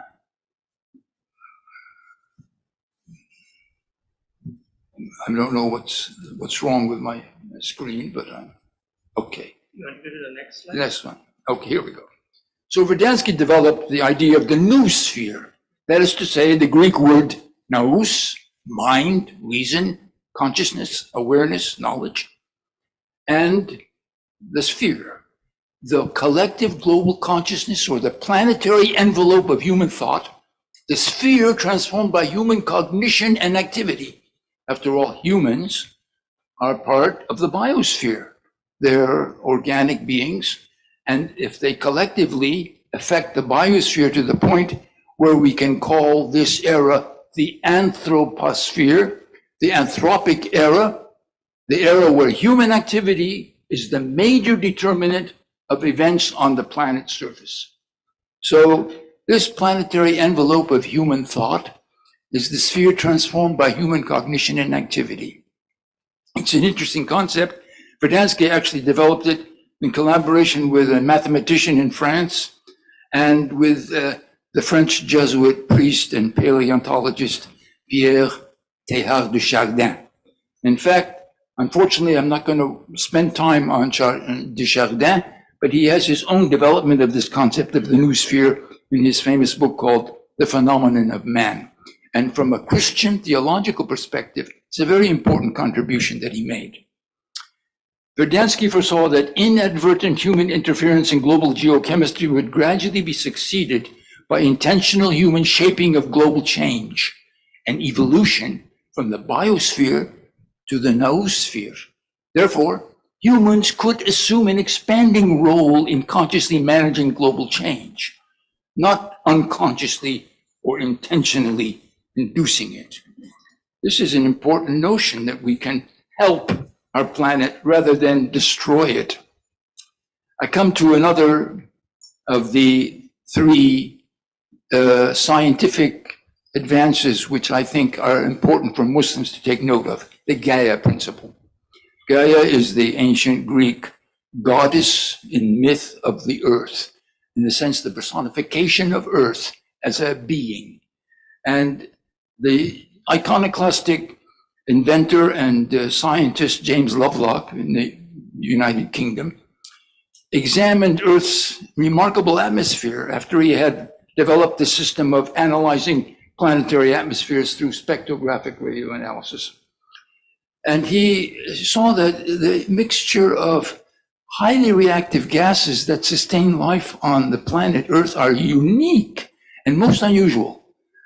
Venus and Mars, two other close planets, have a heavy proportion of carbon dioxide, which means they're dead planets, more or less, for higher forms of life. And oxygen, with over 1/5 of the atmosphere of Earth being oxygen, this is essential for human existence. So without oxygenic photosynthesis, that is to say the production of oxygen through the process of photosynthesis in plants and the reduction of carbon dioxide, oxygen would be a very rare trace gas. Earth's atmosphere is largely a product of life. We breathe air because there has been life on this Earth for billions of years that produced enough oxygen for us to exist. And while its composition has remained stable over long geological time periods, life in its non-living environment on Earth form a self-regulating system which maintains Earth's climate and its composition of atmosphere in a habitable state. This principle has been debated quite a bit by evolutionary scientists who find it objectionable because there's that hint or that suggestion of a teleological end or goal for organic life on Earth, and which implies that maybe there was a purpose or a design, for example, by a creator or a God. And very diehard scientists, that is to say, those who are committed to scientism, find this extremely objectionable. It's not scientific to talk about a system in which you might posit a creator God to produce this. But as we will see in the anthropos principle, we'll have more to say on that topic. So there is now a growing transdisciplinary field treating holistically all Earth-related systems, both in nature, cognition, engineering, and technology. These studies studies interactions and feedbacks between subsystems of Earth's cycles, processes in various spheres. The notion of feedback loops, both positive and negative, was central to the Gaia principle and elaborated by James Lovelock and Lynn Margulis, a microbiologist who had been the wife of Carl Sagan before.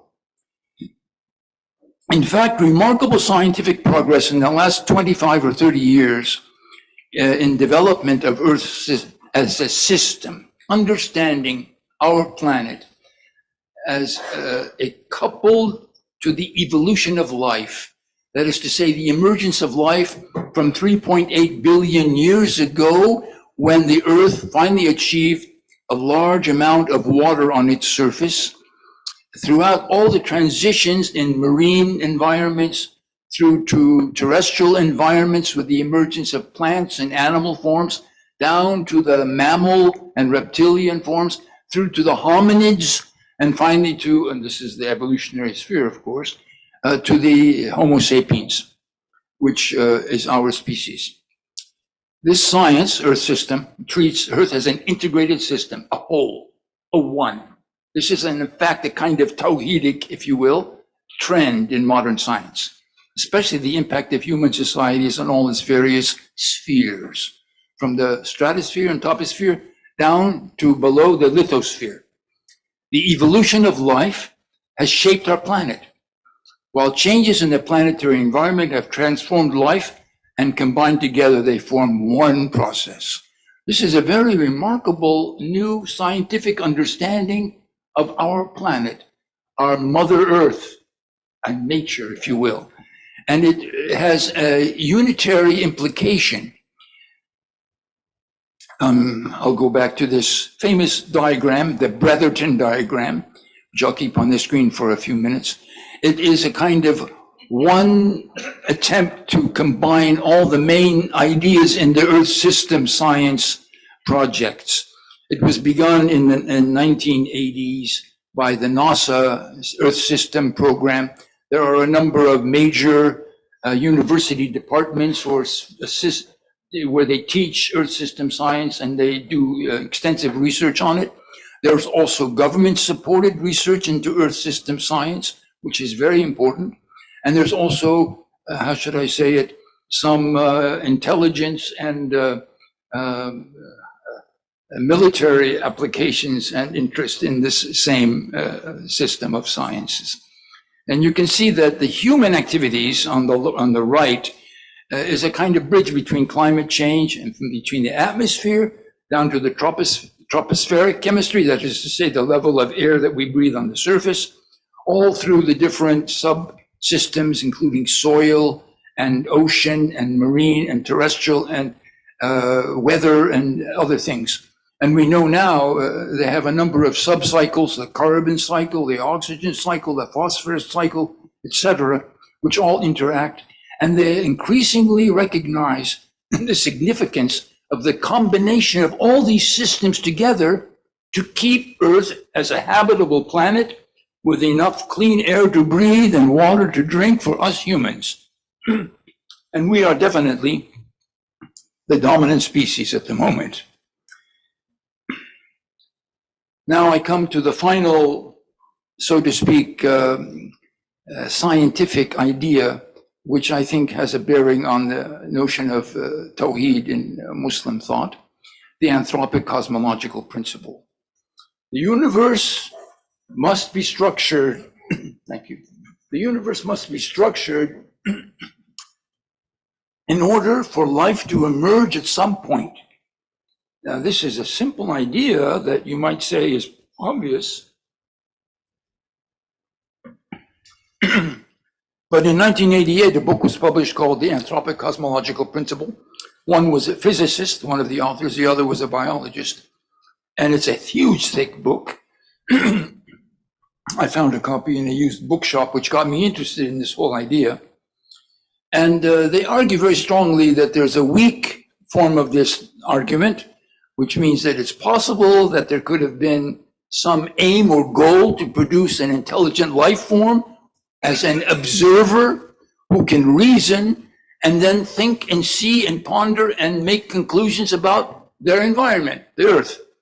And other people say that there's a strong version of this anthropic cosmological principle based on quantum physics and mechanics and a host of other modern disciplines, which suggests much more strongly that there has to be a conclusion where an intelligent life form like humans would appear and make observations and reason about their environment and maybe have, in a sense, combine with the notion of the new sphere that Verdansky introduced along with Teilhard de Chardin, so that there must be an implied teleological function or purpose to our existence on this planet, and particularly in this critical moment when we are killing the planet by our very presence and our activities, urbanization, deforestation, pollution, carbon, greenhouse effect, you name it. The whole, according to this, the one unit, the terrestrial organism, must develop towards awareness of itself through a dialectical process leading to self-consciousness, intelligence, and thought.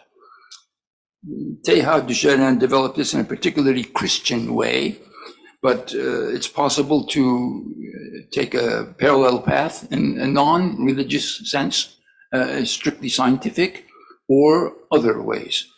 The cosmos, therefore, is structured or designed with a capacity of generating and sustaining intelligent observers, and its systematic whole contains a dynamic principle of order, which inherently tends towards completion of the whole in conscious self-awareness and intelligence. Us, we, this race. This process moves from inorganic forms to living forms to self-reflective conscious mind, an emergent new sphere.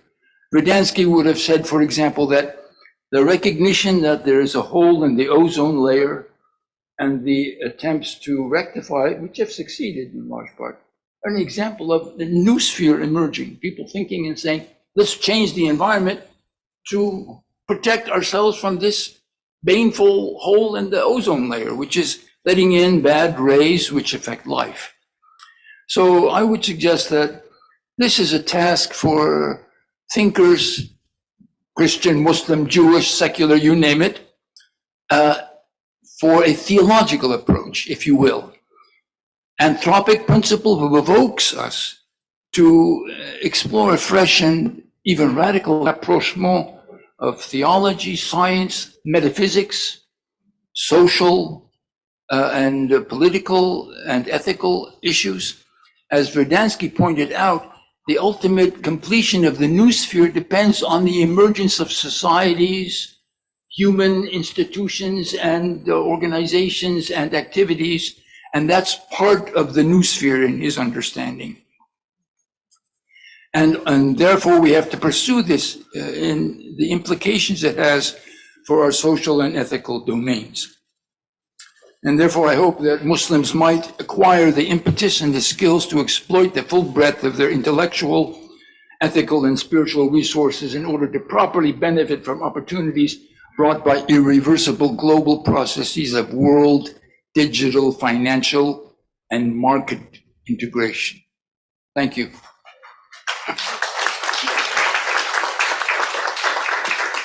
As I said, it's a kind of footnote or addition to what Junaid was talking about.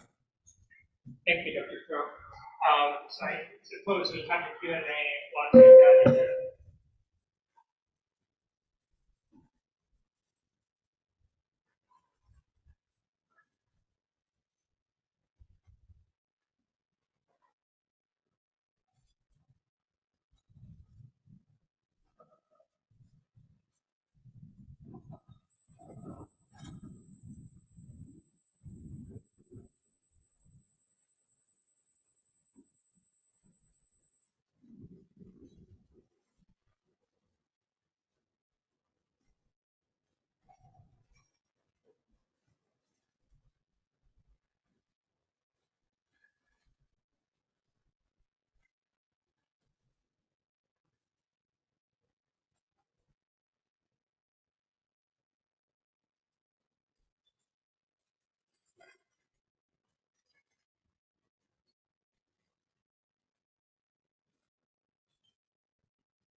آله الحمد لله رب العالمين الصلاة والسلام على الحمد لله رب العالمين الصلاة والسلام على رسول الله وعلى آله وأصحابه أجمعين بسم الله الرحمن الرحيم السلام عليكم ورحمة الله وبركاته. Okay, so we'll try to keep it short. Just to go on the topic of consolidation. We have here the scientific system, so I'm going to be clarifying what I mean by these. Some of the ideas are quite original, but it's really quite impossible in the tradition to be extremely original. But to rehash things and to revive in order to bring back our consciousness of our tradition and to move forward with full strength and conviction in identity and belief. So much of it is from the framework of Professor Syed Muhammad Nakib Alatas. I have studied in the UTM at the Raja Zahir Sofia Center for Advanced Studies in Science. Center for Advanced Studies in Science and Civilization cases. So you can see I'm in trouble. So yeah, so a lot of the things have to do with, you know, the combining all of the great traditions and doctrines in terms of Islamic philosophy, Kalam tradition, Sufism.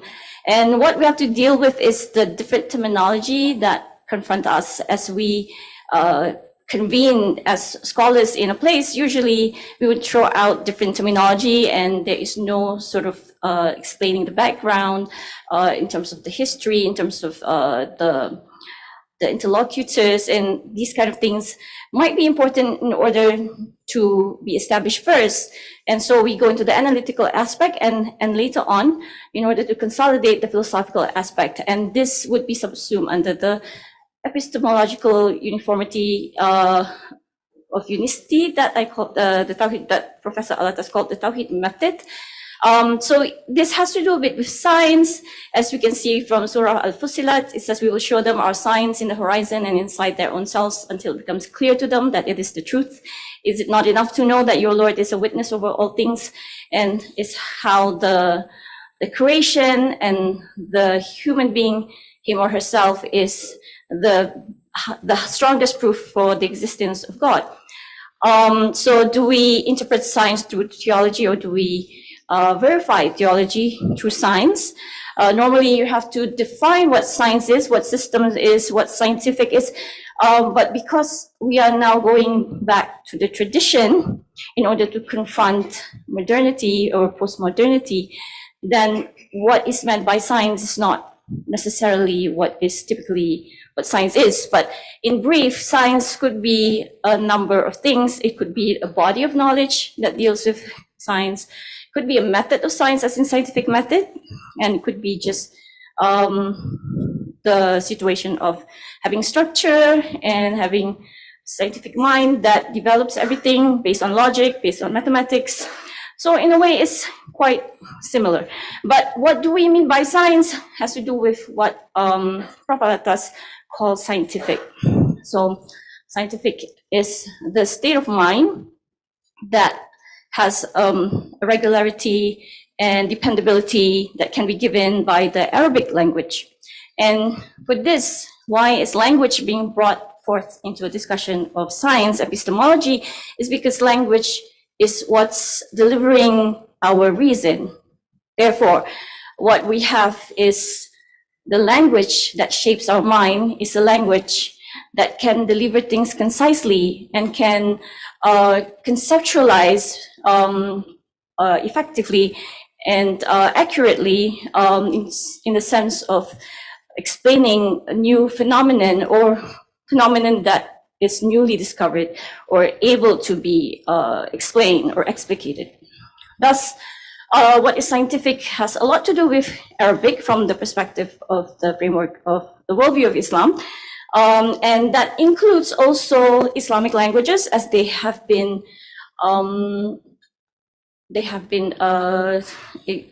have been evolving through the introduction of the Arabic language and the Islamic worldview. However, this is not to say that English language and other Western languages are considered non-scientific language, because there's a process of secularization that has afforded the arrival of English language as a scientific language, as we can see, which we have to trace back. And my colleague Fadila Izzat had talked at length about Prof. Alatas' treatment of secularism, the movement from nominalism to positivism, logical positivism, and doctrines from Vienna Circle. A lot of those had to do with the shaping of the English language from a romantic language to a scientific language that allows science to be delivered in a very concise and accurate way. So back to the program for this paper is the fragmenting and unifying. So the word fragments, not in the existentialist sense, but more in the sense of taking from our codification of the Quran. Actually, we had fragments, we had parchments, so we can think of it in the sense of suhuf, and how you would have to break everything up, and in the sense of putting it all in front of us in order to really look at what each fragment represents. And these fragments does not have to be words, but I begin here with the Mabadi al-Ashara, which has a very concise way of describing subject matter, a science, with the originator and the way it develops and what it consists of, things like that. And moving on to terminology, istilah, and this is what I mentioned earlier, that you had a lot of very ambivalent meaning in the sense of talking about the same thing. Is it that? Is it Nafsul Amr? Is it, and who are you talking about? From what centuries are you referring to? Are they from the Islamicate? Are they from the, which of these that needs to be clarified in the sense that it's not isolating in order to reject, but rather to have it all laid out. And the methodology that has been developed by different science. And finally, the complex part of the main doctrines that have survived dialectical engagements. And of course, this process of consolidating is nothing new and has been done by Al-Razi and so many of our great scholars who has gone through different polemics, and the polemics have actually have great result in what we have today. So these are the kind of divisions that you would then take from the fragments to actually look at them based on the epistemological basis. And epistemological basis would be something that's very large and encompassing. But with the same epistemological basis, you might have a different ontology, and then you would sort of narrow it for a specific ontology. And that is very important where science would come in, as science used to be extremely empirical, and not able to describe what the real reality is outside of space-time continuum, that we were really like stuck as in a fish in a fishbowl. So, and in a sense, then you would also look into the doctrines, the metaphysics behind the ontology. Now for the consolidation part, we would have a framework that I call Tawheed as a unique framework. It's unique in the sense that Al-Atas is preserving a very exclusive Sunni Islamic framework. And so that would not allow a kind of dilution, and dilution can happen from different denominational perspectives, or a grafting with secular ideas. And so in this sense, for this program is to not reject, but to state them as outliers. And so in the sense that you're putting everything in front of you and making it clear, and not rejecting, but saying that this is what it is. Okay, so how do we do that? Based on the work of Apostle Asikjeng, he defines the word Islamicity in the sense that something could be Islamic, but not exactly from the worldview of Islam. And so therefore, Islamization is important in the sense that these are the criterion. Over time, the advanced civilizations have discarded magical influence, have discarded mythological influence, and animistic, only minority of people are still hanging on to animistic belief. National cultural tradition is still with us in Malaysia.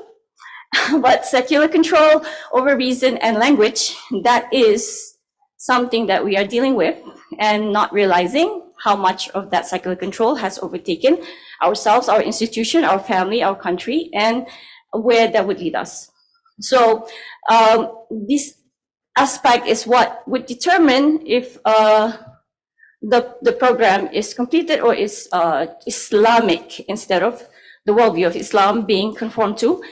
And the consolidation would deliver Tawheed, but Tawheed is viewed from two stages. The normal stage of theological and empirical is the belief in the oneness of God. But at the higher level of ontological position, of consciousness, of the higher level of being, then you would have the Wahdatul Wujud. And that would be the consolidation between Kalam and Sufi epistemology. If I have time. Okay, so I was just giving some examples of how Professor Said Muhammad Naqib Al-Atas has laid out the meaning of essence. So for the Sufis, the meaning of essence is different in the sense that if I read down here, it says, for example, the reality or essence of the pot is the wheel, and the reality or essence of the boat is its maker. So it's not within the boat, but it's the maker, as in us human, also similarly the creator. For the mutakallimun, the real essence, al-hakikatu of a thing and its quiddity, then we're using different terms here. And we have to make clear, and it's exemplified by the application of the rational animal to man, in contrast to other things which we call accidents. And for the logicians, it's what makes a thing is what is as rationality is to man. And so we need this now, despite us going into the epistemological aspects, the Sufi aspects, we need to still depend on logic in order to deliver the meaning. So we see here in science, there's also a relativism in defining things, and you have a tautological sentence at the bottom. Particle refers to a quantity of matter that is used by scientists to construct theories about their field of study. But we go deeper in the works of Al-Atas, such as in this Raniri and the Wujudiya of 17th century Aceh. Here he's talking about Hamza Fansuri maintaining that the ulama endeavor to expound the relationship between God and the universe in the metaphorical terms they adopt is fraught with imperfections and may lead to absurd conclusions, for analogy cannot reach the essence. So here it's saying that metaphysics use analogy, but analogy is just analogy. It's not meant to be the thing that is mentioned. And that's where there could be a confusion in the metaphysical doctrines. So another idea of the system here is the two system. From the worldview of Islam, the fitra system is the system that is a natural system, whereby all of the learning, the sciences in Islam, the tafsir and the ta'wil, fiqh, and everything will naturally form our worldview. And that is a God-given system. And as opposed to a human system, whereby humans are constructing their own ideas about things, getting the help from logic that they themselves construct and they themselves believe to prove truth, reality, and truth. So that would be a human system. So how do we actually define this in a way where we can share it and make it acceptable for people to analyze and understand is by formulating definitions of things. And Al-Atas have state this based on the intellect, which is to analyze relations and distinctions between objects and to understand their origins, causes, functions, and specific purposes. Basically, it's building a lexicon. And so what do we do with that? With the influence of science. Here we have Stephen Hawking about his model-dependent realism, and such is the use of model to explain something that could be true and could be not true. And this is where we merge with the Islamic philosophy of science, which is not philosophy of science, but it's Islamic philosophy of science, and that would have to get the help from Sufi epistemology. As Prof. Al-Atas says, only that the understanding of this integrated metaphysical system in rational and intellectual terms had to wait till our present age. When scientific developments in our understanding of nature have advanced considerably before its profound significance can be realized. In other words, we need science, for some of us, to understand the metaphysics of Islam. Things make more sense. Otherwise, it all seems like hocus pocus. Therefore, a little bit on what the science that we do is that it has a lot of the ta'wil and the looking into the open book of nature, just like we do onto the Quran. We have the tafsir, and we have a different level of understanding of ta'wil, and we do that with the universe as well. So I guess I end it here. Thank you.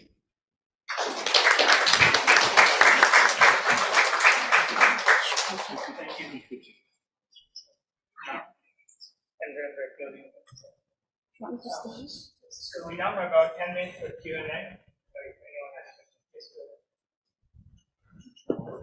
Bismillahirrahmanirrahim. Assalamu alaikum warahmatullahi wabarakatuh. Thank you very much to both presenters for the discussion. My question is to Dr. Karim Crow.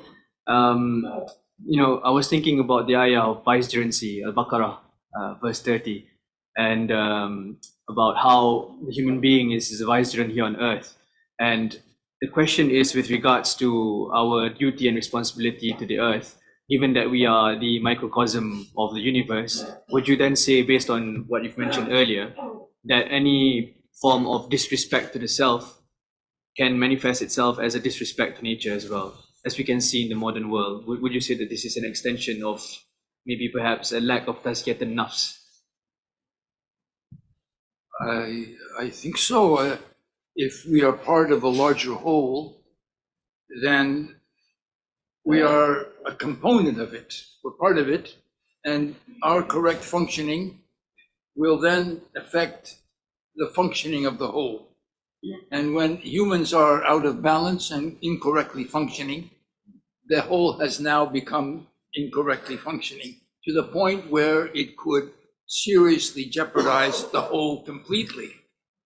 And that's something, according to the Gaia theory by Lovelock, nature self-regulates and adjusts to imperfections and imbalances by generating feedback or a negative or positive reaction that would overcome the imbalance. He showed, for example, that there were periods when the Earth was an ice ball. It was frozen completely. There were at least 3 times, some of them that lasted millions of years, and that this involved a reduction in oxygen and an increase in carbon dioxide. But certain natural geochemical cycles were able to reduce the carbon dioxide and melt the ice and reassume an atmosphere where there was much less ice. The ice retreated to the poles, right? We all have heard of ice ages, but we may not know that the ice completely covered the whole planet 3 times. It's quite remarkable. So the very natural self-regulating system of the whole would imply some sort of design or purpose. According to Lovelock, it's an automatic process, some kind of biological chemical system that runs by itself, as if it was a perpetual motion machine. People like Verdansky hinted that there was a more of a design component and that the human element was critical, and that life would never have appeared without the process of organisms and production of enough oxygen generated photosynthesis, etc., to the point where we can sustain creatures like animals and humans. And that's a very big step forward. On the other hand, if there's a wisdom or purpose in creation, if there's a telos, an end in it, then the humans are part of that. And but then there's higher beyond the human, there would be a chain of being.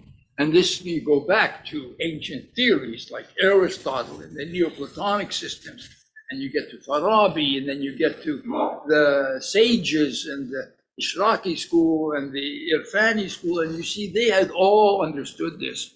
Like Avicenna said, when you look up into the sky and you see the stars, they are looking down and seeing you. I mean, the world is alive. It's an organic universe. It's being. So the sphere has a soul and a mind, according to the philosophers and the ancient sages. And until very recently, a few hundred years ago, Europeans also thought like that, right? It wasn't something strange. Professor Osman Bakr has pointed out, along with Hussein Nasser, that it was the post-Copernican revolution, where the heliocentric theory was assumed to be the scientifically accepted idea, that has degraded the role of Earth and demoted the role of humans in our modern scientific understanding. And that in the ancient system where the Earth was at the center, and the Earth was somehow regarded as very special, and then the role of humans as some form of manifestation of higher purpose in organic life and for animal existence, human dignity. It's more than just a nice idea. It's essential to the whole being of the universe.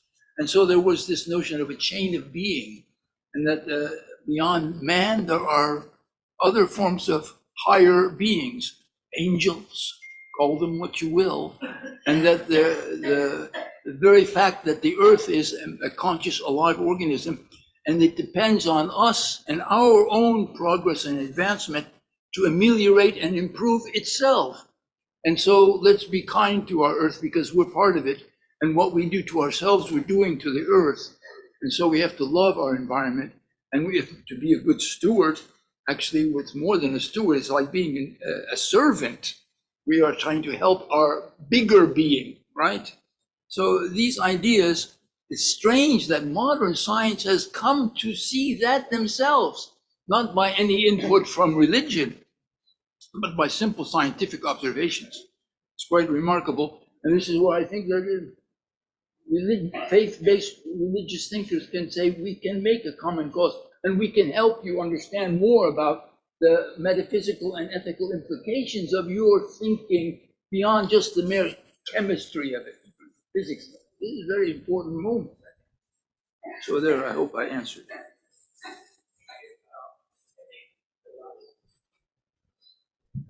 So to Dr. Crow, I'm thinking how to contemplate the aspects of Allah Al-Hayy as part of the 99 names, right? So the Asma, with regards to, because we have like Ar-Rahman, we may be more familiar with the concept of Abdul Rahman, servant of the merciful. But how do we, within the concept of the noosphere, and also what you have exposed just now, the idea of being a faithful servant of life, so to speak, like Abdul Hayy, with regards to the idea of like a servant of Allah?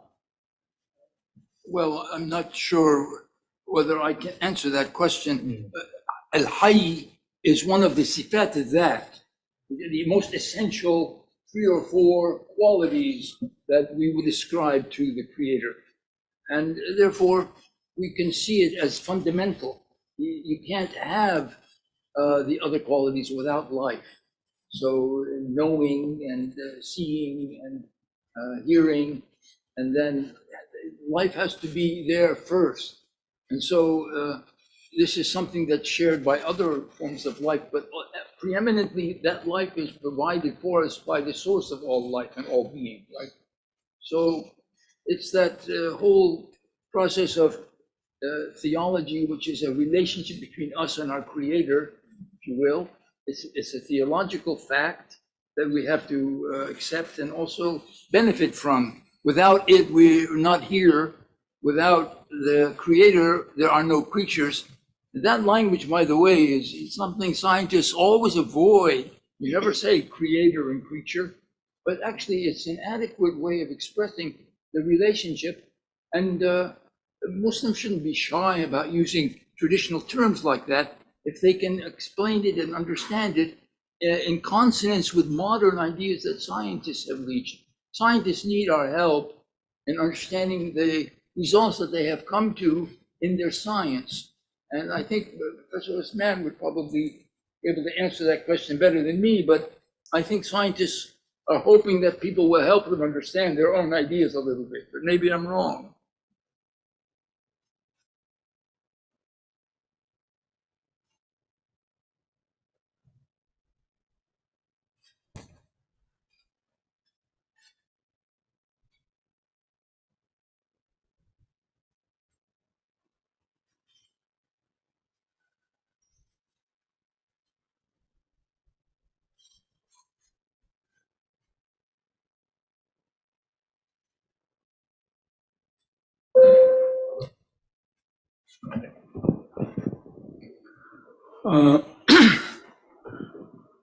Thank you.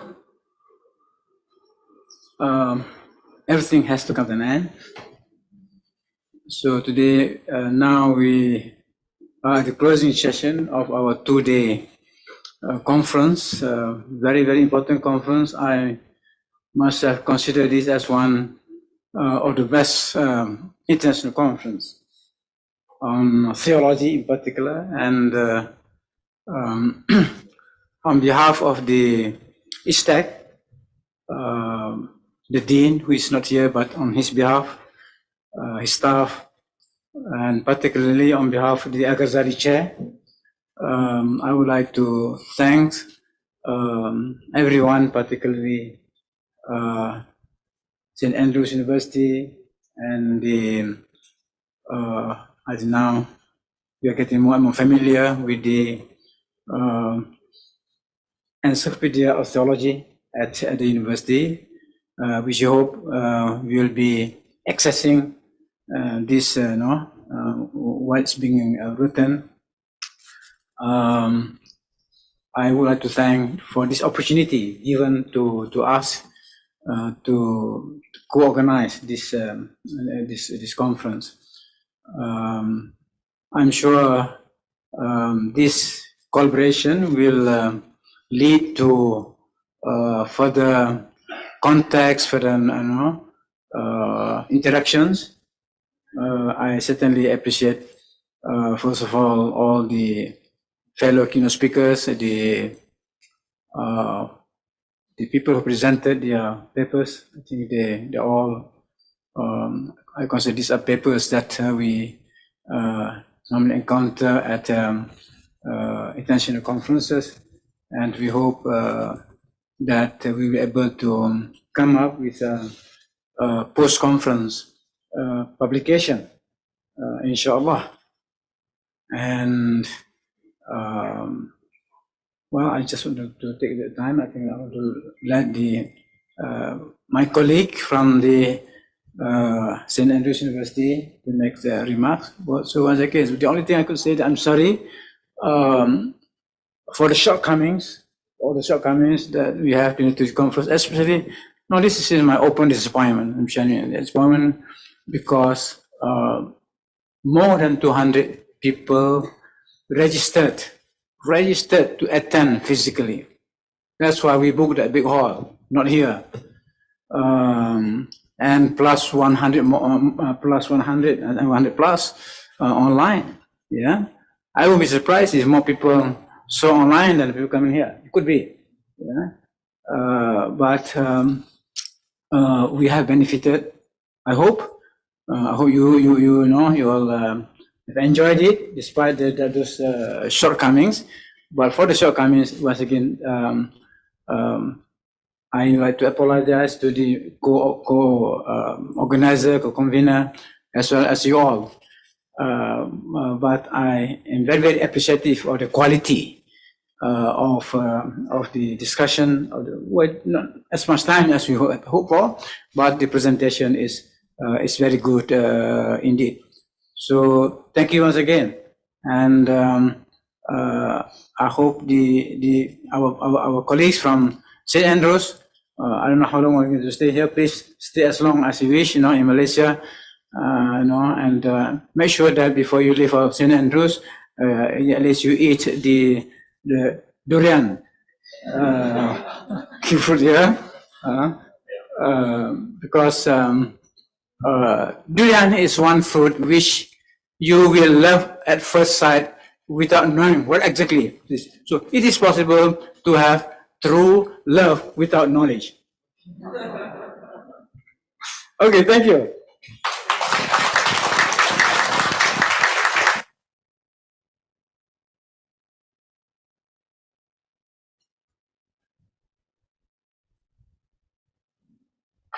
Thank you for those kind words, and thank you to everyone for coming, listening, participating, asking questions, and always in which your involvement has been so valuable to this event. In our conference on uniting diverse voices, we've heard from people from many countries, we've heard from people from many backgrounds, and we've heard from many disciplines. Disciplines commonly associated with theology, like ontology and epistemology, philosophy of science. We've heard from those. We've heard also from those not so closely related necessarily, but still with a profound connection, which, if it wasn't apparent before, our speakers made clear. And here I include environmental science, psychology, and many others.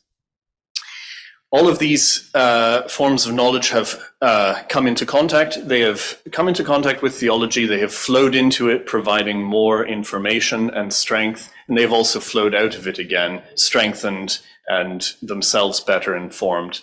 What better example could we have of the kind of oneness of knowledge that we have been discussing, and of a union of diverse voices? So I'm enormously grateful for the event and all that has taken place.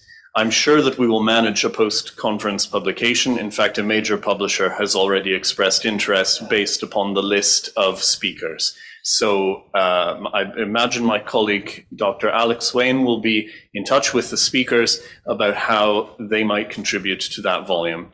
If others of you hearing in person or online have come up with an idea for an academic chapter which could go in such a book, of course, we wouldn't know to reach out to you, so please reach out to us with an indication of a proposal for what you might like to do there. Our encyclopedia, finally, is, as we've just heard, is soon to begin releasing the Islam section's articles.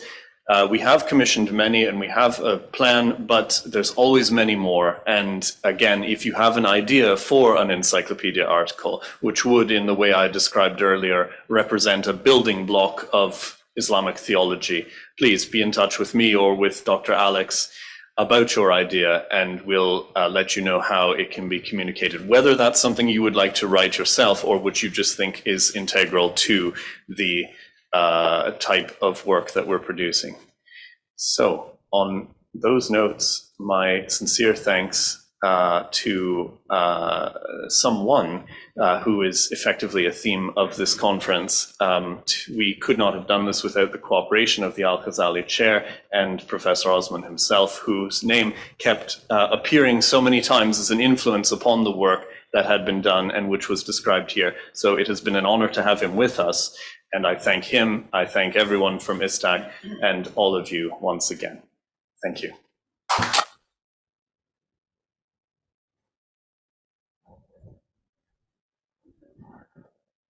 Now we will proceed with the souvenir session. So we invite Dr. Brendan.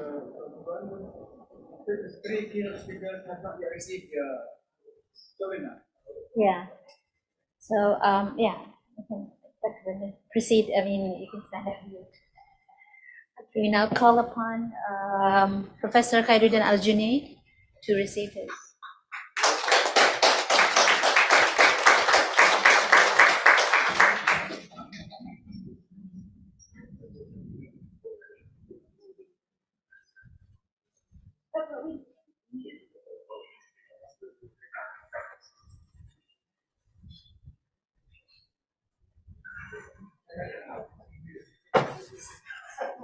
And Professor Dr. Andrews Peacock.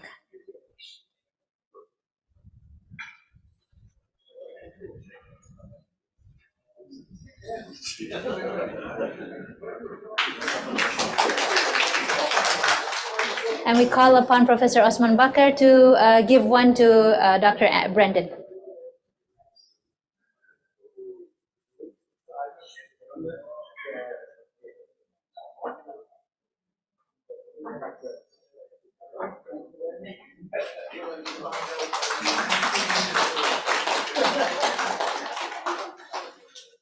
And last but not least, we should take a group photo.